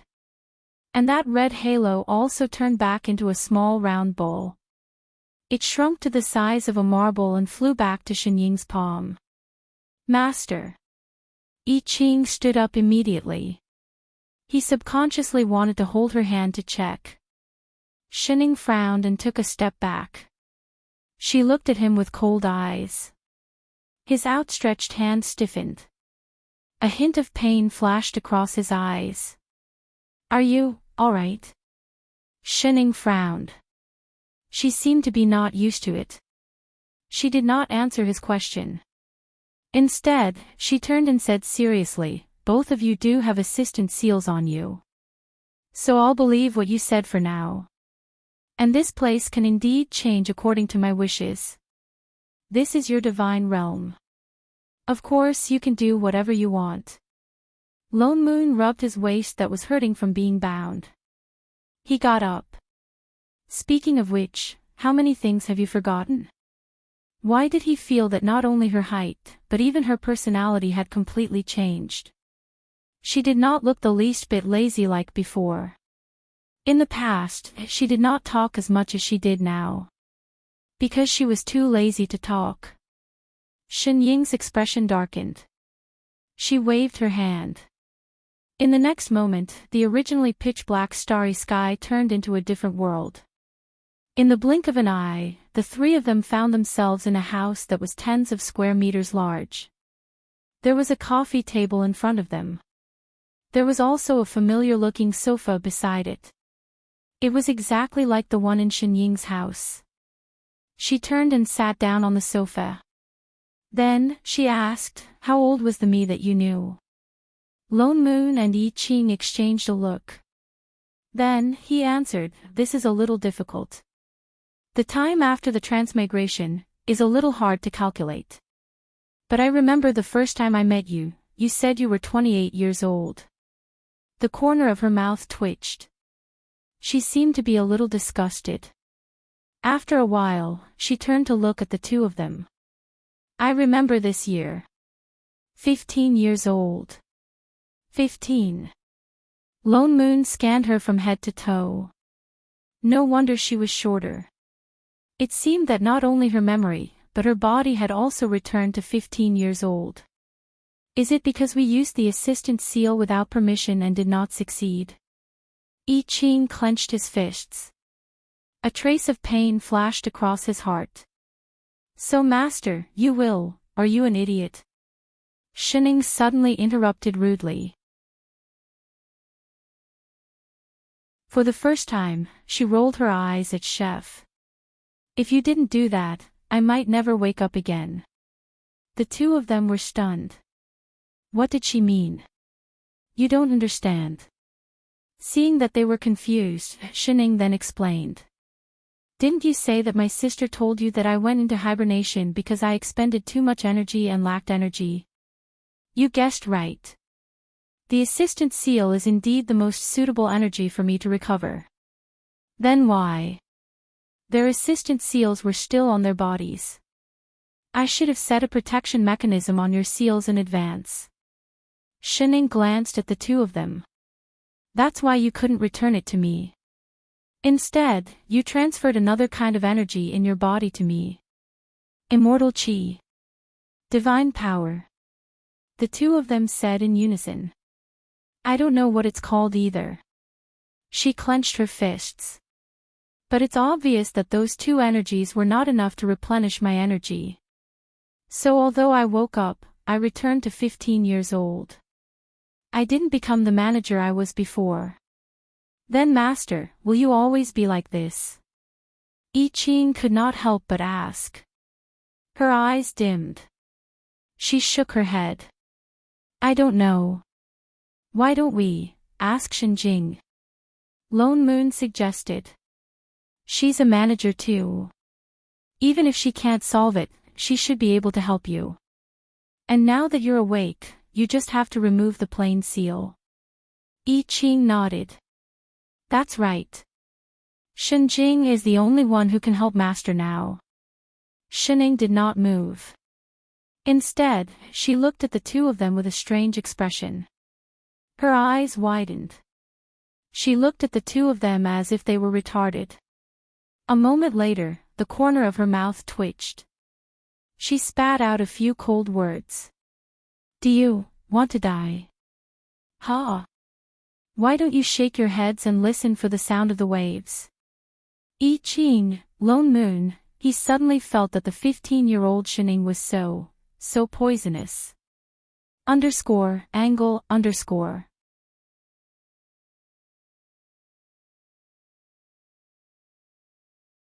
Chapter 403. Why do you think I closed the plain passage? Shining glanced at the two of them. Lone Moon subconsciously replied, to prevent intruders. Shen Ying's mouth twitched. Did you learn Chinese from a math teacher? Her eyes were full of contempt for his IQ. Lone Moon was speechless. He suddenly missed the lazy girl in the past. Only an invasion without going through the normal channels is called an invasion. The plain passage is the normal passageway for people to come and go. Would there be such an open and above-board intruder? Then, sealing the passage, could it be to prevent the manager from coming over? Lone Moon was stunned. A moment later, he suddenly thought of something. Shenjing. She deliberately prevented Shenjing from coming over. Of course. Shining frowned and gave him a look that said, you're not hopelessly stupid. I don't know about the other managers, but if I enter the dormant period, my sister.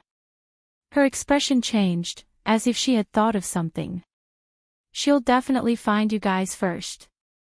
Lone Moon instantly thought of Shenjing's murderous aura just now. His heart turned cold. If not for the plain seal, that Siscon would really kill her directly. One must know that from the start, she was the one who most opposed Shining taking over this plane. Previously, it was because Shining insisted, and she could not stop Shining. Now that Shenying's power had not recovered, it meant that no one could stop her. Can't you see such simple logic? Did you become assistants by being funny? You actually want to open the seal? How confident are you that you can stop a manager, or? She narrowed her eyes, her gaze piercing straight at the two of them like knives. Do you think you're tired of living, so you're rushing to die? I Ching, Lone Moon, his heart hurts. Although you make sense, can you not stab me with knives? Shining returned to 15 years old, be it in terms of power, memory, or body. It was as if she had been restored with one click. She turned back into an ordinary 15-year-old girl. Although apart from being shorter, she still looked the same, but she was no longer the cheat from before. Lone Moon and I Ching both checked and found that the current her was just a little stronger than ordinary mortals. Her abilities were even inferior to the cultivators of the lower realm. Her entire person was like a cheat that was suddenly sealed. In other words, she was now immortal. Then how does Master recover? I Ching clenched his fists by his side and looked straight at Shining, asking anxiously, "What should we do?" Shining turned her head awkwardly under his direct gaze and subconsciously leaned back. "I just checked the data of this plane. There is no possibility for me to recover immediately." "Then what should we do?" Lone Moon's face paled. "She wouldn't always look like this, would she?" "Wait." Shining replied with a single word. She casually opened a light screen and saw a row of data flash by. As she operated, she replied, "Hibernation is meant to recover. After a long time, it will naturally recover. However, based on the current speed, it will probably take a few hundred to 1,000 years." "What?" Both of them were shocked at the same time. "Hundreds, thousands of years. What about divine power and immortal qi?" I Ching continued to ask. Master woke up because of this. If he had enough immortal qi, would he be fine? "Oh right. We can return to the heavenly palace. There are still several immortal meridians in the sect. If we use that, we might be able to." "It's useless." Shining shook her head directly. "I woke up more or less because of the assistant seal. It's not because of any immortal qi or divine power. That energy originally existed in this plane. How could it be useful to a manager?" Both of them fell silent. They couldn't think of any other way. "Forget it. Let's go back first," Lone Moon suggested. "It's good that you're awake. We can slowly think of a way." I Ching once again looked at Shining worriedly. He could only nod. They could only take one step at a time. "Don't worry, Shining." Lone Moon patted his chest and promised. "With chefs and my abilities, even without the assistant seal, we can definitely protect you. What's more, Invincible Sect is very safe. Before you recover, it's better to go back." Shining looked up at him and stood up from the sofa.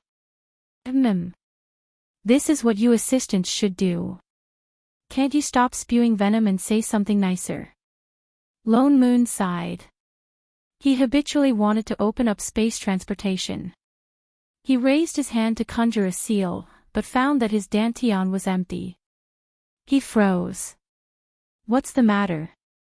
Seeing that he didn't move for a long time, Shining turned to look at him. "Weren't they leaving?" "I forgot, the immortal qi hasn't recovered. I can't open up space transportation."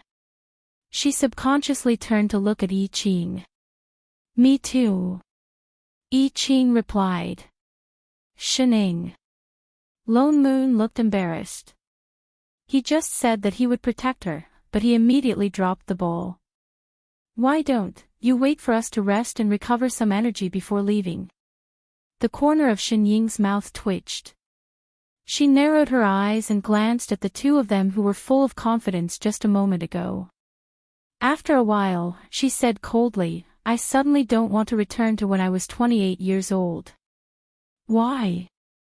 "Because I was blind.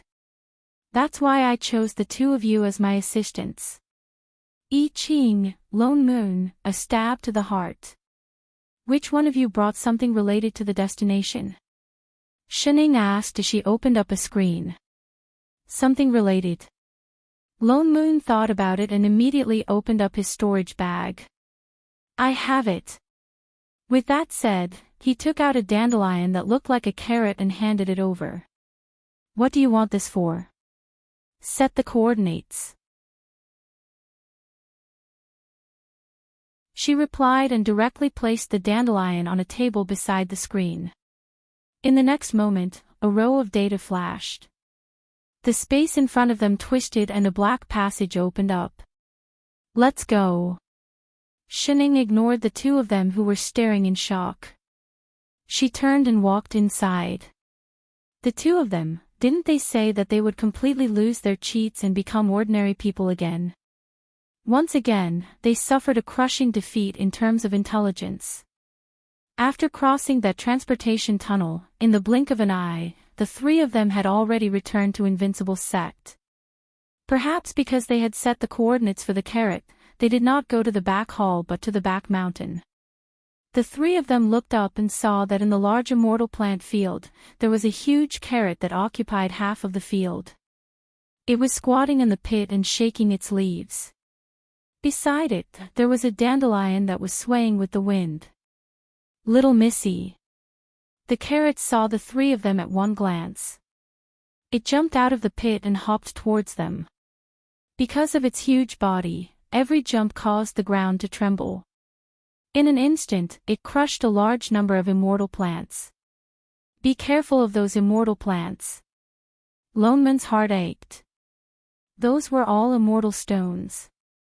The carrot often maintained its human form and did not feel it. Now it looked like this fellow should go on a diet. "Little Missy, you're here to water me so early." The carrot is so happy. It jumped hard and pounced. The whole carrot came crashing towards them.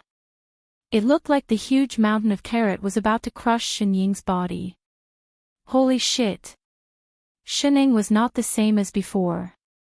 Carrot! Lone Moon got a fright. Luckily, Yi Qing reacted quickly and kicked at the bottom of the carrot. The carrot lost its balance and fell to the side. With a plop, it was crushed into the immortal plant field at the side. A large number of immortal plants were instantly crushed into a pile of mud. W. Loneman, chef. You bunch of prodigal sons. Oh, greater than over equal to co. Oh.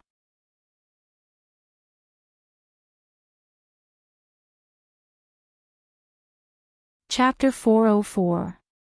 Little Big Sister, Little Big Sister. Radish was obviously used to being kicked. It rolled a few times and pulled out the leaves on its head. It plucked the dandelion in the middle and gave it to Shening. Here. Shen Ying's body stiffened slightly. She looked at the flowers that were suddenly handed to her. Her eyes widened. For me. Yes. Radish waved its leaves happily and nodded vigorously. My flowers are the prettiest. I only give them to Little Big Sister. Something flashed across Shen Ying's eyes.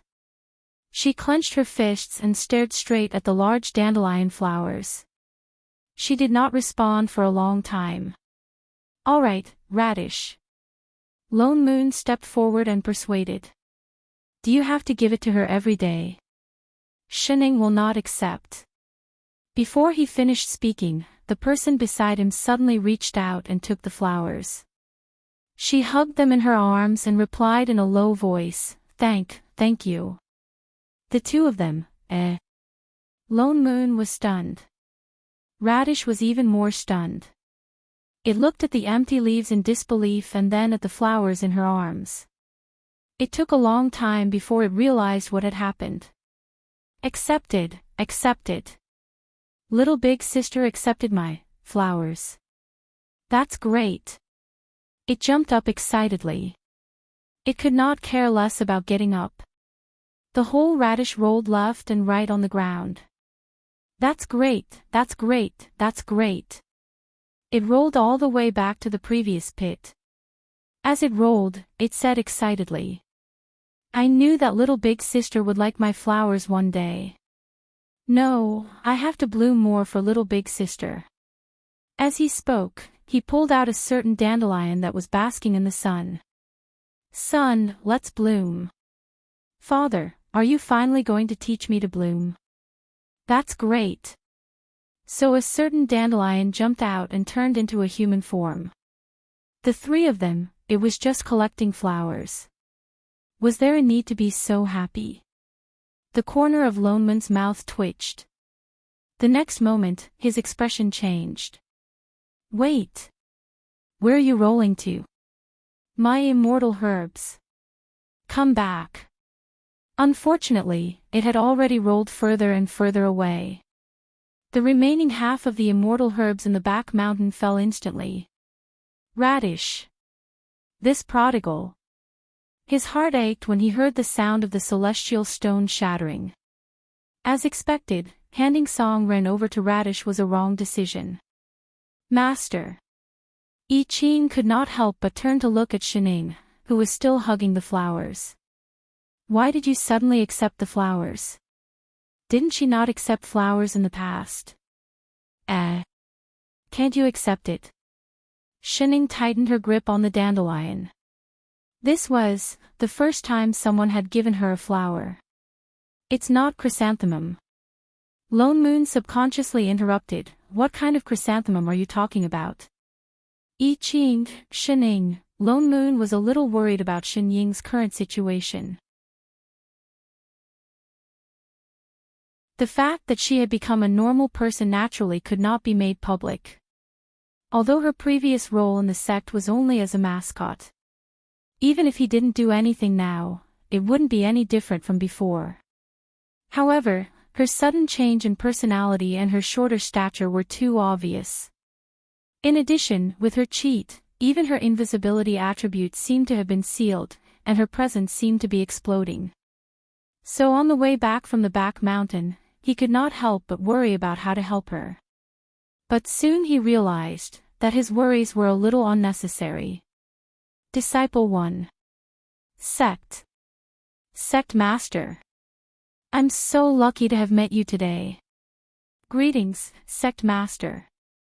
Shining stopped in her tracks and nodded slowly. All right. Disciple 2. Sect. Sect Master, did you just water Radish? You've worked hard. Disciple 3. Sect Master. Heavens, I'm actually seeing the sect leader, am I dreaming? Quick, give me a punch. Disciple 4. Sect Master. Have you eaten? Along the way, they met dozens of disciples. They all looked excited as if they had won a big prize, but none of them noticed anything different about Shining. It was as if Shining had always been like this. Even Yu Hong did not notice anything different. The key was that Shining seemed to have suddenly switched off her venomous tongue mode. She actually walked back with a straight back and a cold face. Her expression did not change at all. She did not say more than 10 words. Even when she saw Yu Hong, she only nodded. Shining, why did you? Lone Moon was just about to ask when someone walked in. Good heart. Lan Hua suddenly rushed in. Can you return the fire-subduing fan I gave you the other time? Without that fan, it's not easy to control the deviant fire. This concerns my reputation as a 10th level heaven-grade alchemist. Can I borrow it from you? He definitely could not have a dark history like exploding his cauldron. Shining was shocked. She took a step back. After a while, she turned to look at the two people beside her. Who? This is Boss Lan. I'll explain to you later, Lone Moon explained. He took out a red fan from his storage bag. Looking at Lan Hua, he asked, are you talking about this? Yes, this. Lan Hua's eyes lit up. He reached out to take it. Quick, give it to me. I'm halfway through refining my cauldron. Oh. Lone Moon's eyes narrowed. He turned and handed the fan to the person behind him. Shining, give it to her. Ha! Shining, I Ching, holy shit. Lan Hua exploded. You. He's doing this on purpose. He's definitely doing this. Shining looked down at the fan, then at the person in front of her. Why did he hand it to her? Without thinking much, she handed it over. Lan Hua's face twisted. He looked like he was crying or laughing. He took it with trembling hands and turned to glare at a certain profiteer. "You bastard, just you wait." He opened the storage bag beside him.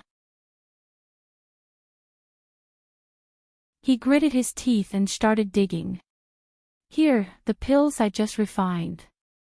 This is 10th level, this is 9th level, this is below 8th level. There are also some Dharma artifacts I refined before. This is the water-repellent bell, frost silk, primordial bell." He dug out more and more until there was nothing left to stuff. Only then did he stop and shake the empty storage bag a bit. "Shining, who was almost buried by the Dharma artifacts and pills, that's all for now." Lan Hua looked like he had nothing left to live for. "Is that okay?" "This damned good heart." Shining stiffened. A moment later, the corner of her mouth twitched and she said, "You." Before he could finish his words, Lan Hua directly stuffed the storage bag over. "Here, here, here, here, here." With that said, he took the fan, turned around and walked out of the door. If he stayed any longer, he would even leave his underwear here. Not bad. You did well." Lone Moon patted Shen Ying's shoulder in satisfaction. Only then did she finish her sentence. "There's no need." Lone Moon, I Ching looked thoughtfully at Shining, who still had a cold expression. Why did it feel like Master was?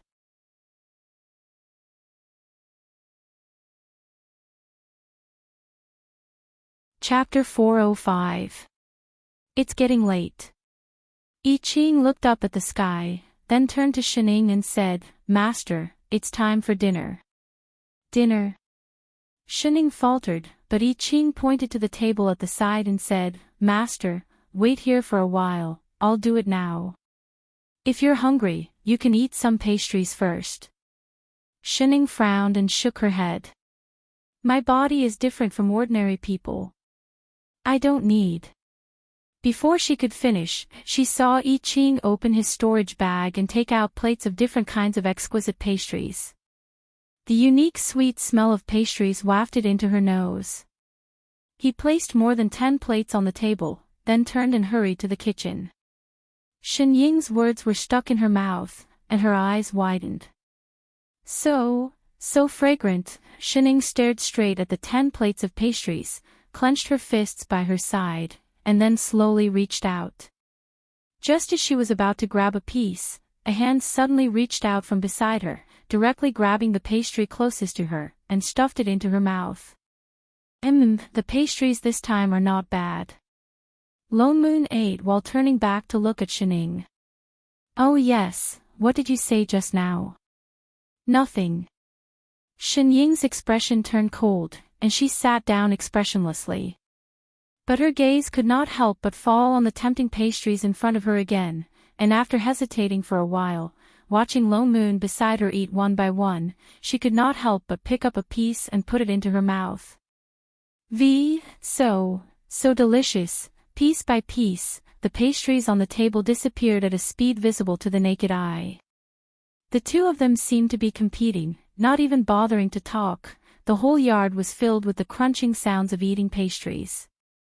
When Chef finished cooking and came out, there were already more than 10 empty plates on the table, and the air was filled with the smell of gunpowder. I Ching was obviously used to it, and put away the plates and replaced them with more fragrant dishes. So, the two hamsters joined in a new round of fighting for food, until 2 hours later, the two of them rubbed their full stomachs and stopped. "Master." I Ching habitually poured a cup of spirit tea and handed it over. "You'll feel better if you drink some water." Shining paused. She looked up at I Ching and then at the cup of tea in front of her. She clenched her fists by her side and took it with both hands. She lowered her head and took a sip. She replied in a low voice, "Your cooking is edible." "Thank you." I Ching, who had unexpectedly received the gratitude card, was stunned. He looked at her in surprise. Master was, Che. Lone Moon rolled his eyes at her. Out of habit, he ridiculed her. Only edible. But you were fighting so fiercely with me just now. You won't even let go of the last piece of meat. Stop pretending, the entire Three Realms knows that you are a foodie, okay? He rubbed his stomach and stood up. Alright, if you're full, let's go to the main hall. If you don't remember what happened before, I'll have my disciples come over so that you can recognize your face. Otherwise, it'll be hard to explain if you recognize the wrong person. Shining stiffened. I'm not going. Why? Something flashed across Xinying's eyes. Is your logic broken? She turned and glared at him. Then she resumed her cold demeanor. What's the difference between calling them over for me to recognize and admitting that I lost my memory? The corner of Lone Moon's mouth twitched. That made sense. Then call Yu Hong, Qingyu, Shorty, and the others over. It's okay if you don't recognize the others, but they often come to the rear hall. You have to meet them. Shining sat up straighter. I'm not going to meet them. Don't worry. Lone Moon continued to explain. Even if they know the truth, they are trustworthy. Nothing will happen to them. I'm not going. Shining still objected. Why is that? She did not answer. Her face remained cold, and she had no intention of changing her mind. She just clenched her fists tightly by her side. She seemed a little nervous. I Ching was stunned. He subconsciously turned to look at the pile of Dharma artifacts that Lan Hua had left behind. There was also the dandelion on the chair beside him. Something clicked in his mind. He asked tentatively, Is Master not good at interacting with people, so you don't want to meet strangers? Lone Moon was also stunned. His eyes widened as he looked at Shining in front of him. No way, you have social phobia. What a joke. Shinying's whole body stiffened. In an instant, she was as cold as ice. It was as if all the warmth in her body had faded away. Large amounts of cold air floated out of her body. Her whole body seemed to be frozen. A few words flashed through her mind. I've been discovered, discovered, discovered, discovered. Is identical to, what to do? What to do? Why not, just kill her? _, hey, what's with that look in your eyes? It's as if you want to kill me to keep my mouth shut. Lone Moon's hair stood on end. He had guessed right, hadn't he? It had to be. This sharp-tongued 15-year-old Shining actually had social phobia. Shining, Master. Before he could finish, I Ching suddenly interrupted. He took a step forward and said, It's getting late. You've just woken up. Your body hasn't recovered yet. Why don't you rest early? With that said, he pointed to the bedroom at the side. If there's anything, we can talk about it later. Shining then looked up at him. The cold air around her body eased. She replied, She turned and walked into the room. But her footsteps were stiff. For some reason, she seemed to be fleeing. In the next moment, she slammed the door with a bang. The two of them, she can't really. Lone Moon felt that it was a little unbelievable. I saw that she was very fluent in dissing us in the divine realm. She didn't look like she had social phobia at all. Maybe not. I Ching said in a low voice. Don't you think that Master looks very much like someone now? Lone Moon was stunned. Shinjing. I Ching nodded. He looked at the tightly shut door. His eyes darkened. In the past, Master probably didn't interact much with people. Now, I just don't know how to respond to other people's kindness.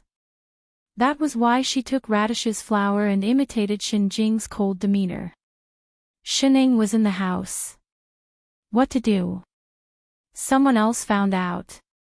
Even his sister couldn't tell, so how did they know? Were those two demons? Sure enough, communicating with others was much scarier than dealing with planar storms. Returning to the first day when she was 15, a girl with mild social anxiety, panicked. Ever since she decided to become Big Sister's assistant at the age of 3, Shining had not interacted with strangers for a long time. She was very busy. Just the plain information that Xinjing had arranged for her had already taken up all of her spare time. Especially after she started physical training at the age of 5, she rarely went back to Earth. Every day, he would study, work, and beat bugs. There were only 2 semesters every year, and when he went back to school, he basically did not come into contact with any strangers. Moreover, due to the time limit of the teleportation space, she had to rush back after every exam. She didn't have any good classmates, and the only person she interacted with was her strict older sister.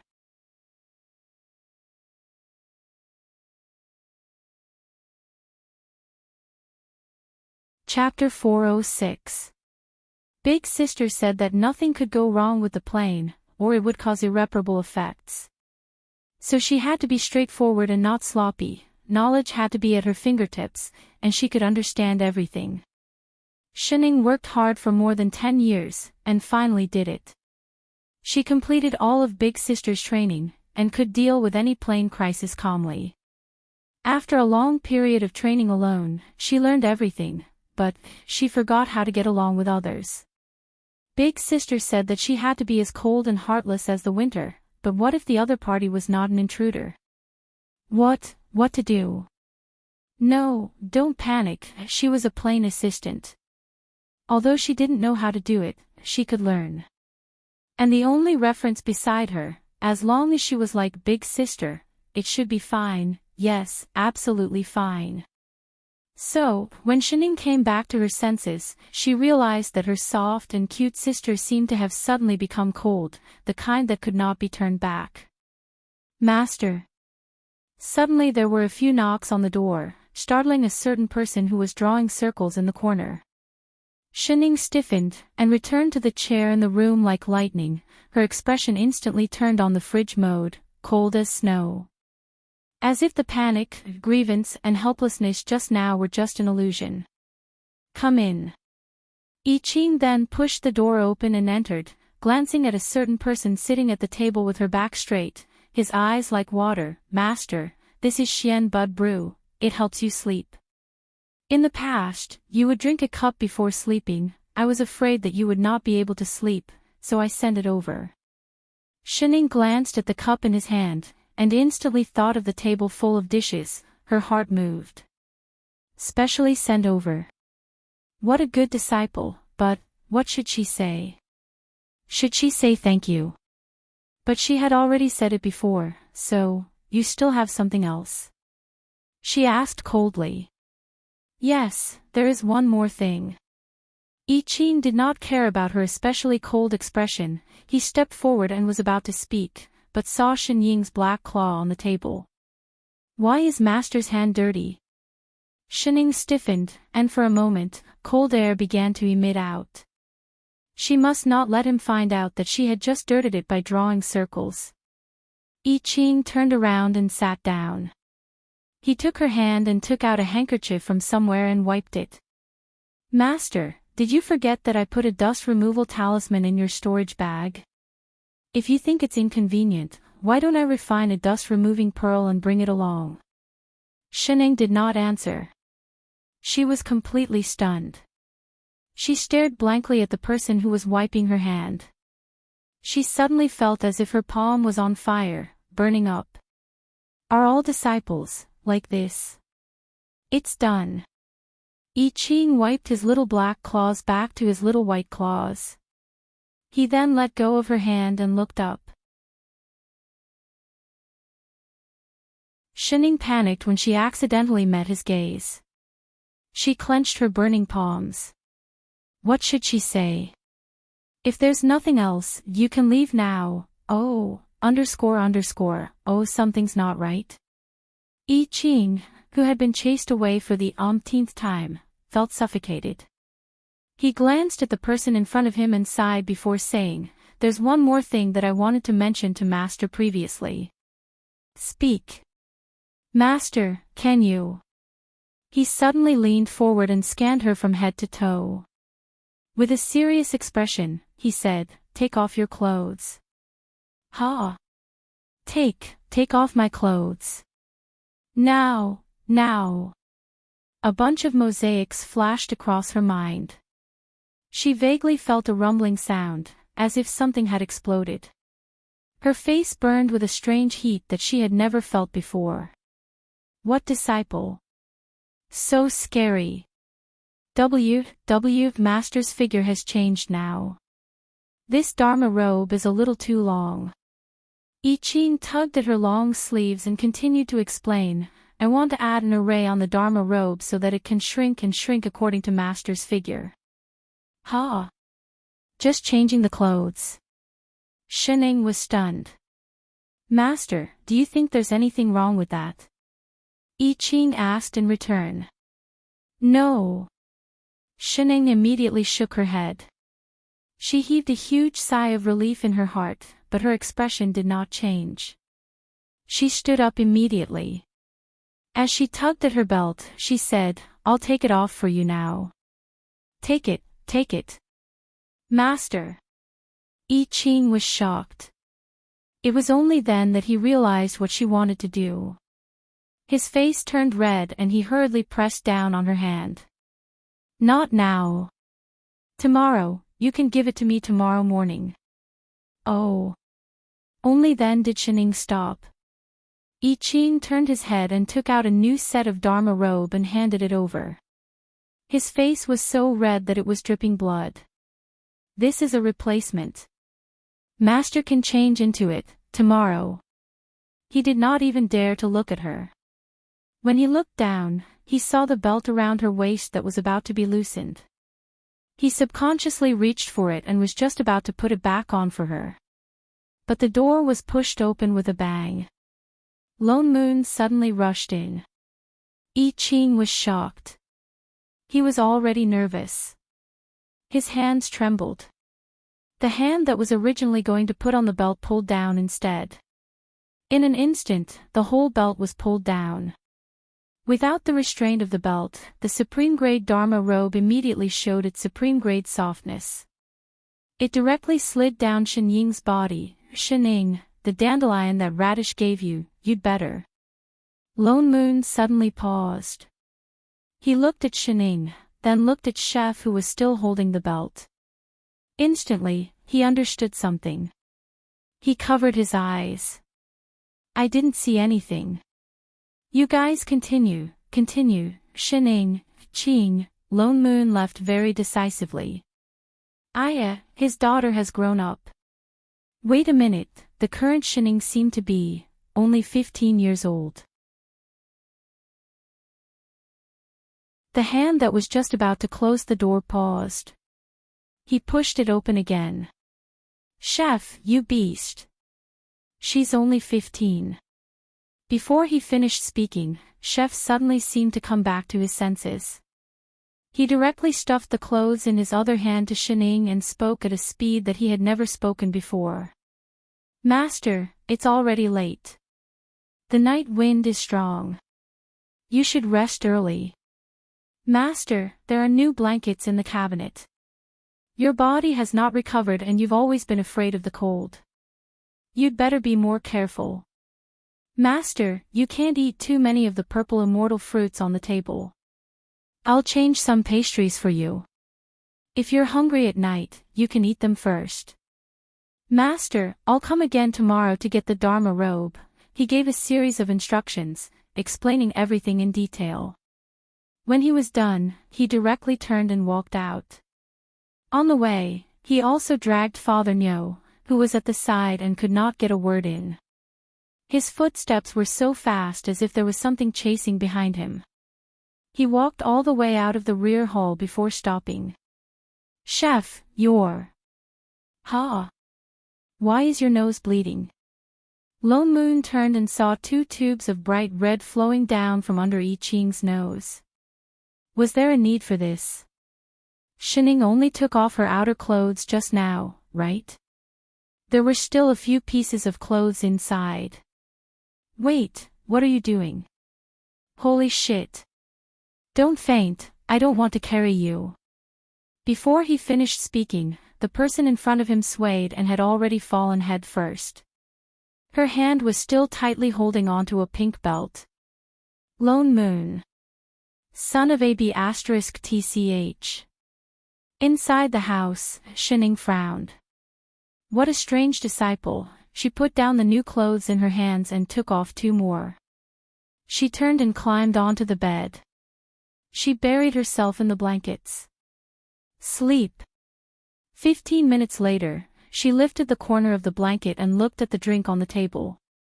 A trace of hesitation flashed across her face.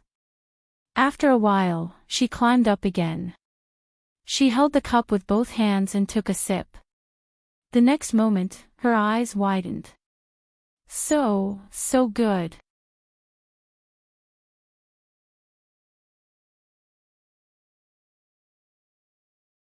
Chapter 407. In the rear hall of Invincible Sect. Bo-Si Immortal Gathering. Lone Moon looked at Yu Hong with some surprise. What Bo-Si Immortal Gathering? It's the emperors of the various countries in the Bo-Si. They heard that Elder and you have returned, so they jointly wrote to the emperor, requesting to hold the Bo-Si Immortal Gathering 3 days later according to tradition to congratulate the emperor on his return. Yu Hong handed over the invitation in her hand and explained. Lone Moon took it and scanned the contents of the post.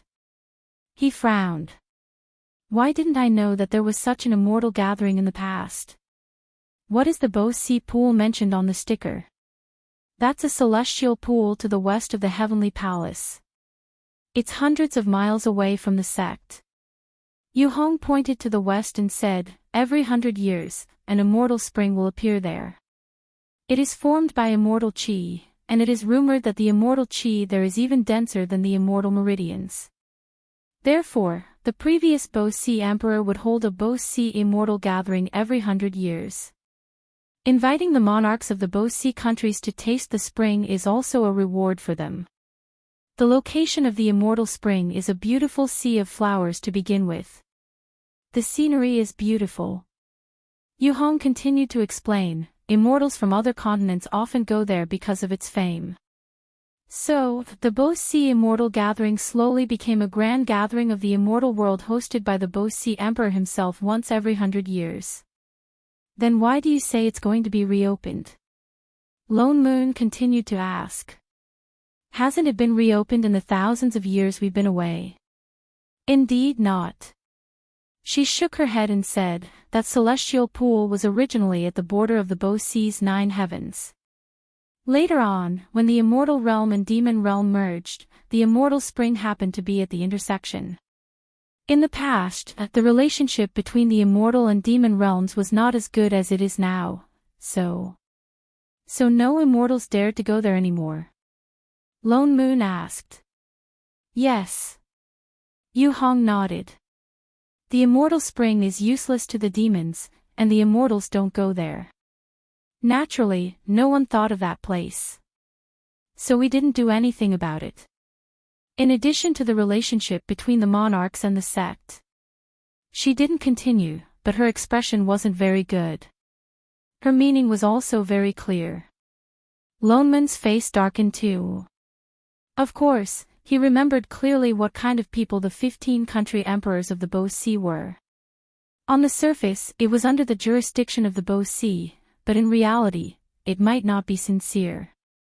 When the Invincible Sect took over the Bo-Si, they had wanted to replace it and collude with the previous immortal officials to take advantage of them. Only after Lone Moon saw through him and beat him up by chef did he become more obedient. But they had left for thousands of years.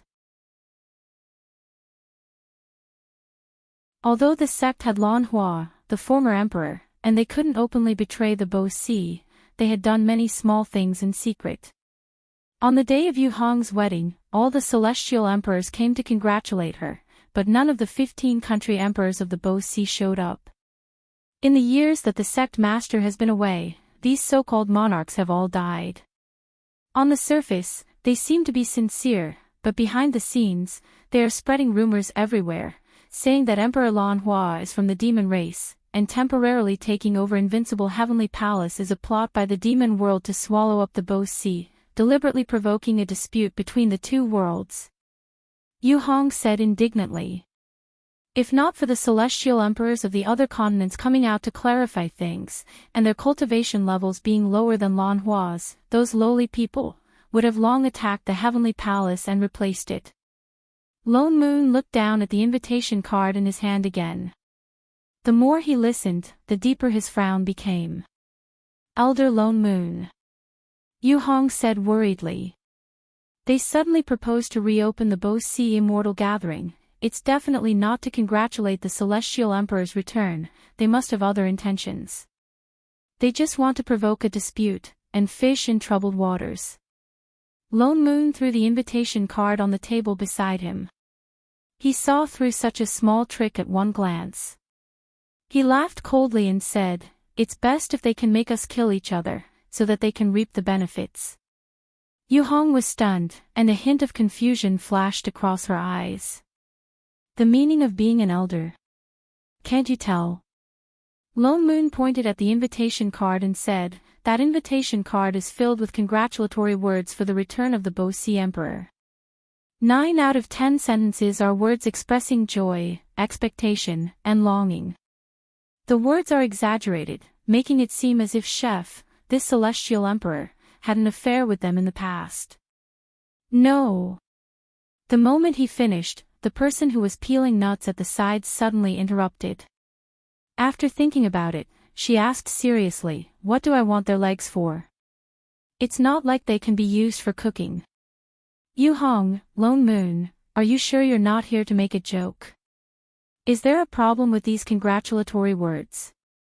Yu Hong still didn't understand. Of course there's no problem with us.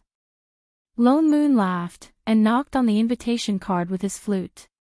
But the key is that this invitation card is not just for us to see, more importantly, it's specially written for Lan Hua to see. Yu Hong was stunned. What has this got to do with Boss Lan? Lone Moon laughed even colder.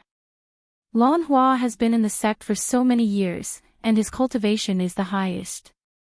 Although he's a fiendish cultivator, he was once an celestial emperor. The entire immortal world thinks that he is the Boci celestial emperor. Now that we're back, they say that he was just a substitute manager, and Chef is the real celestial emperor. What would you think if it were you? Lan Hua didn't manage the invincible sect. Yu Hong explained. Everything in the sect was handled by her and her junior martial sisters. In the past 3,000 years, aside from researching all kinds of spells, Lan Hua had been fooling around with his buddy, Radish. Who knew how many messes he had cleaned up? But others don't know. Lone Moon glanced at her. Who would have thought that Lan Hua, who had Demon King cultivation and guarded the Boci for thousands of years, really had no interest in the so-called Celestial Emperor position. And he himself was just an idler in the invincible sect, the kind that needed to pay rent. No one would believe such a thing if he told others. So, they proposed to reopen the Boci Immortal Gathering to make Boss Lan unhappy, so that he can fight with Elder I Ching for the position of Boci Celestial Emperor. Yu Hong's eyes widened, her face full of disbelief. Lan Hua, and Elder I Ching. Those people were too imaginative, weren't they? Let's not talk about how to put together a person who stayed in the cultivation room every day to research all kinds of new spells, and a person who stayed in the kitchen every day to research all kinds of new dishes. To make these two hands-off shopkeepers fight for the position of Celestial Emperor. You must be joking. They would only work together to throw it far away, okay? Not to mention that Lan Hua was easygoing and open-minded about everything other than cultivation. Elder I Ching never liked to talk to people. It was very difficult for the two to have a conflict. Unless it was for she turned her head subconsciously, and looked at the person who was not nibbling on a fruit, but had a cold face, and was quickly tapping something on a light screen. She instantly felt a surge of excitement in her heart. Sect Master is indeed powerful, worthy of being Sect Master, greater than over equal to. Those country emperors are full of schemes and dark thoughts, and think that everyone is like them. Lone Moon laughed coldly, his eyes full of sarcasm. After a while, he turned to look at Yu Hong and said, "Go and reply to them, just say that we will hold this Bo Si Immortal Gathering on time." Do we have to do it?" Yu Hong was stunned. "Of course." Lone Moon smiled and said, "Don't they want to go? Then we not only have to do it, but we have to do it on a grand scale. Not only do we have to invite the country emperors, but also all the exalted immortals in the Bo Si." "Ha!" Yu Hong was stunned. "But there are hundreds of people with exalted immortal cultivation in the Bo Si, the more the merrier." Lone Moon's eyes narrowed into a line as he smiled. "Don't they like to play tricks? Anyway, we have nothing to do, let's play with them to our heart's content." "Yes." Yu Hong then turned and went out to put up the notice. Although she did not know what Elder Lone Moon wanted to do, she felt that she should light a candle for the country emperors in advance.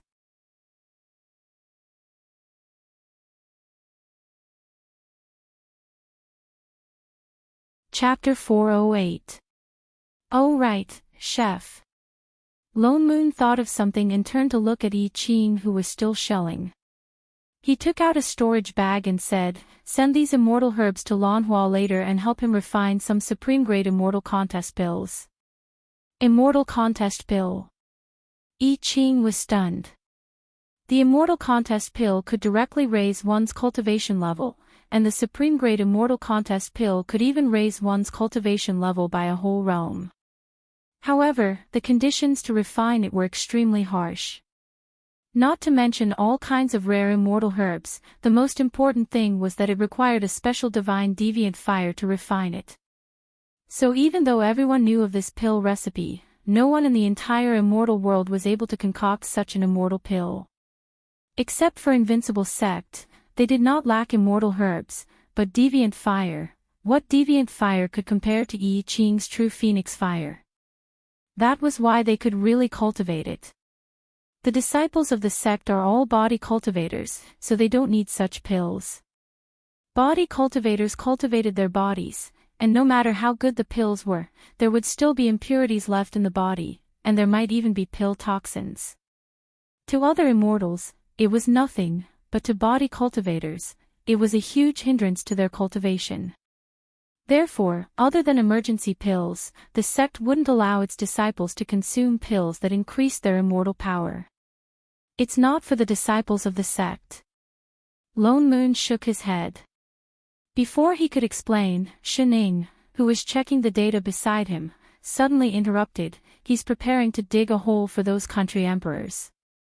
As she tapped on the screen, she said, "Raise the cultivation of the people around them to the same level as them.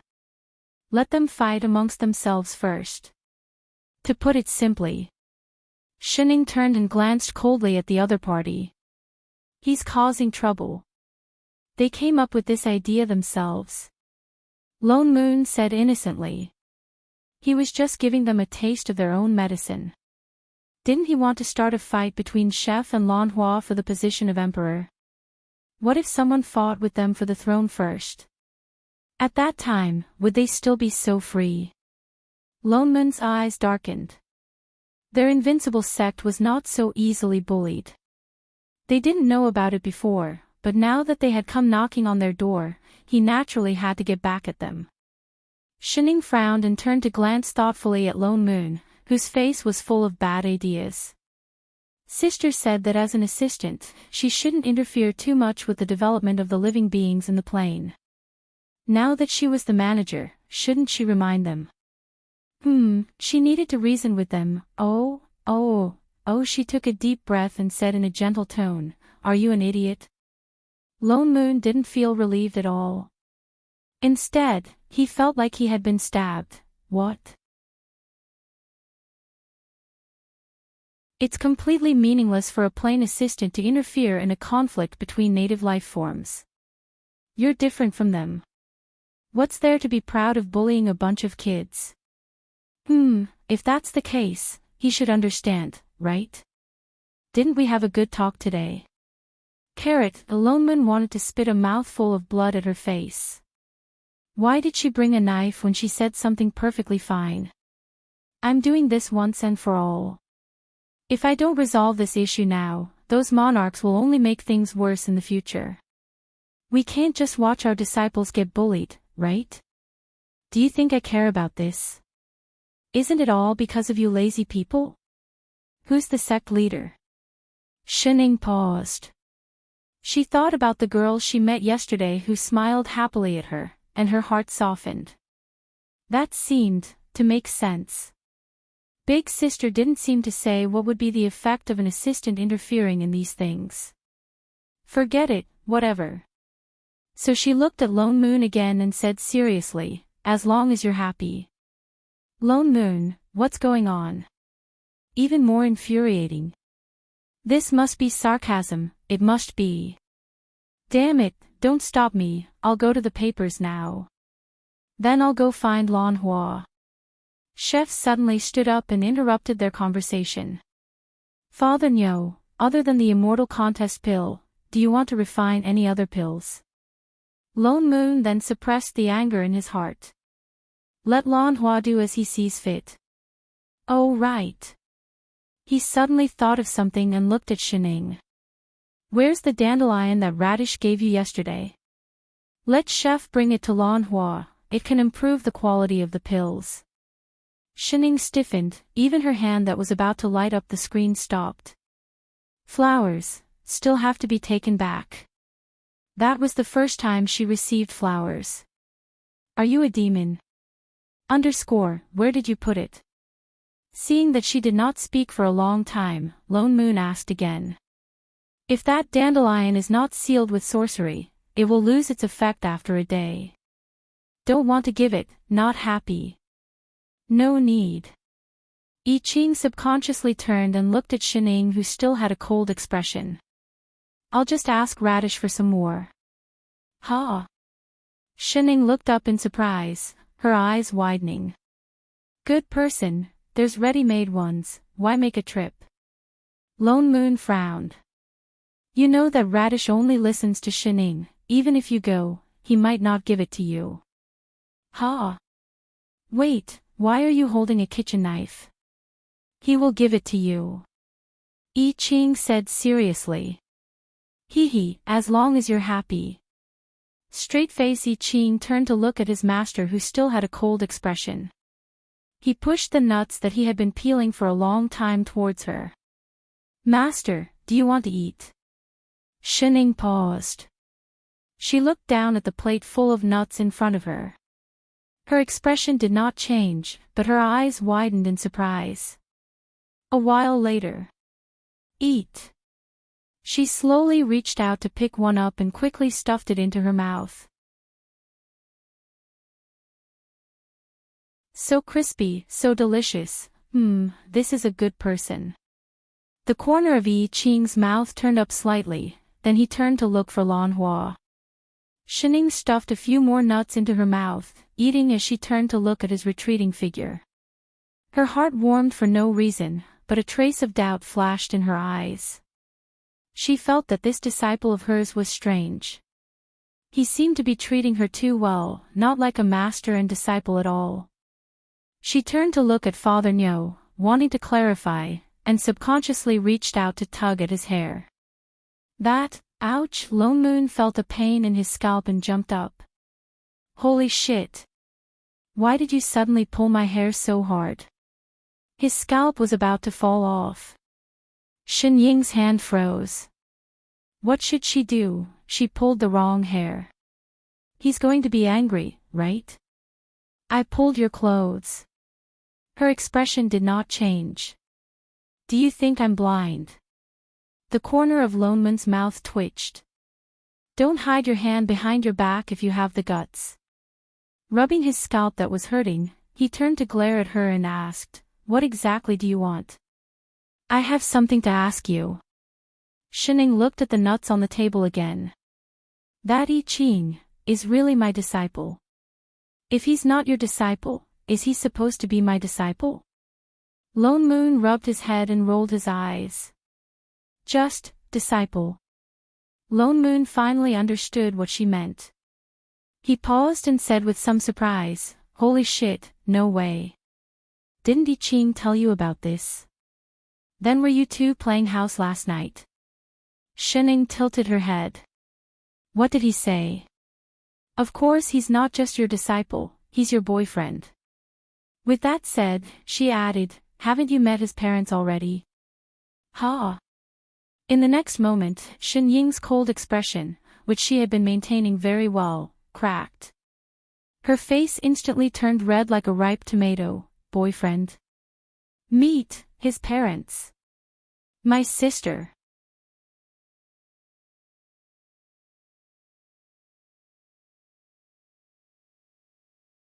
Chapter 409. I Ching felt that Master had been a little strange these few days. Although there seemed to be no change on the surface, she was still that cold look. But he always felt that Master would often look at him out of the corner of her eye. Whether it was cooking, cutting, or washing vegetables, she would always sneak a glance at him. And her expression was very strange. It seemed to be probing, puzzled, inexplicable and a little misconception of shyness. Master, is there something wrong? I Ching finally couldn't help but ask. The person who was typing on the data at the table stiffened. Her hands paused, and after a while she replied coldly, no. She pretended as if nothing had happened and let out a cold breath. With that said, she turned back and lowered her head to continue typing. Her head was so low that it was almost buried in the light screen in front of her. Only the side of her ear revealed a strange red color. I Ching was stunned and even more puzzled. After thinking for a while, he stepped forward and sat on the chair beside her. He pushed the pastries in his hand in her direction. The pastries this time are more troublesome to make. Is Master blaming me for being too slow and getting hungry after waiting for so long? Pastries. Shining was stunned. Then she moved her big round eyes from above the light screen and stared straight at the extra plate of pastries on the table. Her eyes became even rounder and her nose twitched. So fragrant. Is this a new invention? Yes. Master, why don't you help me try it? I Ching moved the plate in her direction again. All right, I'll try it for you. Shen Ying's expression did not change. Something flashed in her eyes. After a while, she slowly reached out to take a piece and quickly stuffed it into her mouth. In the next moment, her eyes narrowed. So delicious, it's even more delicious than before. This is my first time making this kind of pastries. What do you think, Master? I Ching asked seriously. Shining opened her eyes quickly and glanced at him. Shouldn't she praise him for being so delicious? So she replied coldly, not bad. With that said, she took another piece and stuffed it into her mouth. Then, another piece. Seeing that the plate full of pastries was about to be emptied, the corner of I Ching's mouth unconsciously lifted. As long as Master likes it. His gaze instantly became soft like water, as if there was only one person left in the world in front of him. Shining felt a little awkward under his gaze. She tilted her head and glanced at him. Suddenly, she recalled what Lone Moon had said earlier. Her heart skipped a beat, and she couldn't help but blush. Was he really her boyfriend? That was why he was so nice to her. He changed her clothes, changed her blanket, wiped her hands, and stayed by her side. More importantly, he could cook a lot of delicious food that she had never eaten before. She glanced at him again. He was also very handsome. Having a boyfriend like him seemed not bad. Greater than over equal to for all, however, Big Sis had said that puppy love was not allowed before the age of 18. No. Didn't they say that she had lost her memory due to hibernation and that she was actually 28 years old? Then, that shouldn't be considered puppy love, right? And didn't that person called Lone Moon say that they had already met the parents? So Big Sis had agreed. A terrifying face appeared in her mind. She subconsciously shivered. She turned back and scanned Yi Qing's face from head to toe. She really couldn't help but ask, "You really met my sister?" "Why do you ask that, master?" Yi Qing faltered, but still nodded honestly. "Yes, I did." "Then, did she do anything to you?" Yi Qing shook his head. "No. But he did give Father Nyo a beating." "Really?" "No. This doesn't make sense." Shen Ying's face was full of disbelief. She scanned him again and said seriously, "You're actually still alive. His legs weren't even broken." "Forget it." Shen Ying decided not to continue thinking about it. She looked at the last 2 pieces of pastries on the table and hesitated for a while. Gritting her teeth, she endured the pain and handed one over. "For you." "Huh?" Yi Qing faltered. He didn't want to eat it. "Master, I didn't eat." Shen Ying did not wait for him to finish and directly stuffed it into his mouth. This was for her boyfriend. Yi Qing didn't pay attention. He subconsciously opened his mouth and felt a soft hand brushing past his lips. His mouth was filled with sweetness. "Master. Master," only then did he realize something. His whole body froze. His face instantly turned red and his heart beat so fast that it seemed like it was about to jump out. This was the first time Master was like this. His gaze unconsciously followed the other party's hand. Shen Ying had already picked up the last piece of pastry and stuffed it into her mouth. As she ate, she even licked the pastry crumbs on her fingertips. A moment later, he realized something. He looked down at his own hand and his whole body stiffened. Her hand seemed to have, he subconsciously turned back. Their eyes met. Instantly, they understood something. The next moment, a huge wave of red climbed onto their faces. The air seemed to heat up, as if there were pink bubbles rising. When Lone Moon came in, he saw this scene. They looked at each other affectionately for 10,000 years. For a moment, he seemed to smell the smell of dog food. The corner of his mouth twitched. He could not help but burst the pink bubbles around them. "Hey! Have you two seen enough?" They looked at each other for a minute. The two stiffened as if they were shocked. They both turned their heads. One buried his eyes in the light screen, and the other stood up. "Father. Father Nyo. What's the matter?" "It's time to go." "Go what?" Lone Moon frowned. He scanned him up and down. "Did you forget that today is the day of the Bo Si Immortal Gathering? It's getting late. Yu Hong and the others have already gone over early in the morning. I specially came to call you." He looked up at the sky. "When Boss Land's Immortal Contest pills are ready, we'll go." As he spoke, Lan Hua walked in with a bottle of pills. "Here, the pills you wanted. A total of 200 pills. Thank you for your hard work." Lone Moon took the pills from Lan Hua's hand. He took out a Dharma artifact and threw it into the air. In the blink of an eye, it turned into a huge 5-colored spirit bird. As it flapped its wings, layers of auspicious clouds appeared. Immortal chi surrounded it. It was like an illusion, full of showiness. This was a bird that was very suitable to show off. Lone Moon raised his hand and conjured a seal. The spirit bird that the Dharma artifact transformed into flew down instantly. In an instant, it occupied more than half of the yard. "Let's go." He waved at them. Oh yes, Boss Lan, you go too. Me? Lan Hua was stunned. Why should I go? He did not need to increase his cultivation. Besides, that immortal spring was useless to the demons. You must go. How could he slap them in the face if he did not go? But I still have an appointment with Brother Radish and Nephew Dandelion to find new immortal herbs today. Since when did Song Ren become your nephew? Do you have to accept it so quickly? Why don't you go? I really don't. 3 years of rent-free. Yes, Father Nyo. No problem, Father Nyo.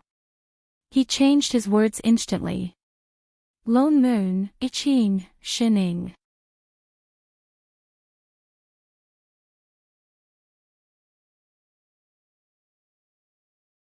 Chapter 410. The three of them mounted their swords and flew onto the bird's back. They saw that there was a lotus platform on the bird's back. It was very wide and could accommodate more than 10 people. Once they got on, the giant bird spread its wings and flew up. Along the way, it was like laying out a carpet, scattering colorful auspicious clouds and dazzling spirit light. Their appearance had to be shocking. Fortunately, he found this weapon from the warehouse last night. Lone Moon nodded in satisfaction. It was cool enough. It was just that the surroundings were too bright and it was hard to recognize the way. Chef, look, he was just about to ask the person beside him when he turned to find I Ching standing there in a daze. His eyes glanced at a certain someone beside him, as if he hadn't come back to his senses, his face full of lust. Lone Moon. F** King retard. He could only look at Lan Hua beside him. Boss Lan, have you been to the Bo Si Immortal Spring? I've been there a few times. Lan Hua released his divine perception and pointed to the left. Just fly in that direction. It's about a few 100 miles away. We'll be there in a quarter of an hour. Lone Moon changed his hand seal and flew directly in that direction. Shining frowned at the side, as if thinking of something. She opened a light screen and looked. The place you mentioned, is it here? She clicked on her wristband, and instantly a light screen appeared in front of the three of them. On it was a map. It was the terrain of the Bo Si. She raised her hand and pointed to a red dot on the far left. The place we're going, is it near this marked point? Lan Hua was shocked by the sudden appearance of the map. Thinking of Shen Ying's ability, he didn't think much and looked carefully at the illusory map. He nodded and said, yes, this is the place where the immortal spring appeared. Shen Ying's frown deepened. What's wrong? Lone Moon asked. What's wrong with this place? Shining turned off the map on the light screen and turned to look at him. 3 days ago, I scanned the data here and received a set of abnormal data signals. I've been trying to determine the specific direction. It can't be there, right? Lone Moon was shocked. Wait, you've been staring at that light screen these few days. You're investigating this. What else can I do? Shining turned and glanced at him coldly. Do you think I'm just fooling around like the rest of you? Can't you speak properly? How am I not doing proper work? And you, a person who eats 5 meals a day, how dare you say such things? What exactly are those abnormalities? Is it an invasion? Do you think invaders are like cabbages in the north? A few dozen kilograms at a time. Shining gave him a look of disdain and explained coldly, my initial guess is that it's just a spatial fold or a fault. It won't have too much of an impact on the plane. We can only be sure when we get there. What? What the hell was that? Don't understand. Shining tilted her head and glanced at the two of them, who were in a daze. This question was indeed a little difficult to understand. Back then, she had also studied for several months. Let me put it this way. They were still newbies. As a manager, she couldn't destroy their confidence. Thus, she took a step forward and said word by word in a friendly tone, "With your almost zero IQ, it's very difficult for me to explain it to you." Lone Moon, I-Ching, swish, swish, the two heard the sound of knives stabbing. Today was a good day to be a manager. For all, what exactly are you talking about? Lan Hua, who was at the side, was confused. He looked back and forth between the cold Shining and Lone Moon, who was already on the verge of exploding. Taking a deep breath, Lone Moon suppressed the anger in his heart. As an adult, he couldn't be calculative with children. He turned to look at Lan Hua and patted his shoulder. It's better not to know. Otherwise, he would be angered to death. Lan Hua, Bo Sea Immortal Gathering. Immortals gathered in the sea of flowers surrounded by immortal chi. There were immortals from various countries of the Bo Sea, and there were also immortals from other continents who had received the news and rushed over to join in the fun. After all, the Bo Sea Immortal Gathering was held after more than 3,000 years. It was a rare opportunity. At a glance, all the immortals sitting there had high cultivation levels. The lowest was a Stygian immortal, and most were exalted immortals. Yu Hong looked at the immortals carefully before turning to the disciple beside her. Are all the country emperors here? The country emperor of East Sui hasn't arrived yet, the disciple answered. Yu Hong frowned, and a hint of depression rose in her heart. In the next moment, they heard a bird cry that pierced through the clouds. The originally noisy crowd quietened down and looked up at the sky. They saw a huge spirit bird flying in their direction. Auspicious clouds filled the sky wherever it passed, bringing with it a shocking suppression. Sect Master is here. Yu Hong was delighted and nodded to the disciple beside her. The disciple immediately turned and shouted, "Sect! Bo Sea Celestial Emperor is here." The colorful spirit bird landed, and the country emperors all turned to look. They saw Lan Hua at the front, and then I-Ching at the back. Instantly, their faces lit up, and they all looked like they were watching a good show. The four of them walked down from the bird. Only then did the crowd turn and bow to them. "Greetings, Celestial Emperor." The person opposite them did not respond. Lone Moon just waved his hand, and the huge bird turned into a white light, turning back into a Dharma artifact and flying back into his hand. Only then did the four of them walk towards the main seat. The country emperors exchanged a look, and their gazes swept back and forth between Lan Hua and I-Ching. Their eyes were full of excitement, especially when they saw the two of them walking towards the main seat. They could not suppress the excitement in their hearts. They did not know if the immortal officials who came to make arrangements first were ignorant, but there was actually only one main seat. The relationship between Lan Hua and that celestial emperor I-Ching was very subtle. One was the real Bo Sea celestial emperor who was elected by all the continent's emperors, and the other was the current celestial emperor who had long been in charge of the entire Bo Sea. The key was that the two of them appeared at the immortal gathering together. Although the main seat was a small matter, it represented the real position of the celestial emperor. Who would sit on it? The more the country emperors thought about it, the more excited they became. They could not wait for the two of them to fight on the spot. Indeed, the two of them walked side by side towards the main seat. Seeing that they were getting closer, the two of them had no intention of turning around, and walked all the way to the main stage. "It's coming, it's coming." The country emperors subconsciously held their breath and stared at the two of them as they walked straight to the main seat, and then, the two of them turned around. Neither of them sat down, one to the left and the other to the right, and walked to the two sides of the chair respectively. And the young female immortal who followed behind the two of them sat on the chair sideways. Perhaps because the chair was too high, she even kicked her legs twice before sitting steadily. She looked up at the people present coldly. The country emperors, the immortals, what the hell? What happened to the big fight that was promised? What happened to the two emperors not getting along? What happened to the saying that two tigers cannot share a mountain? Where did this tigress come from? But the people from the invincible immortal palace looked as if it was a matter of course, including Yi Qing and Lan Hua. Yi Qing was already used to standing behind Shining.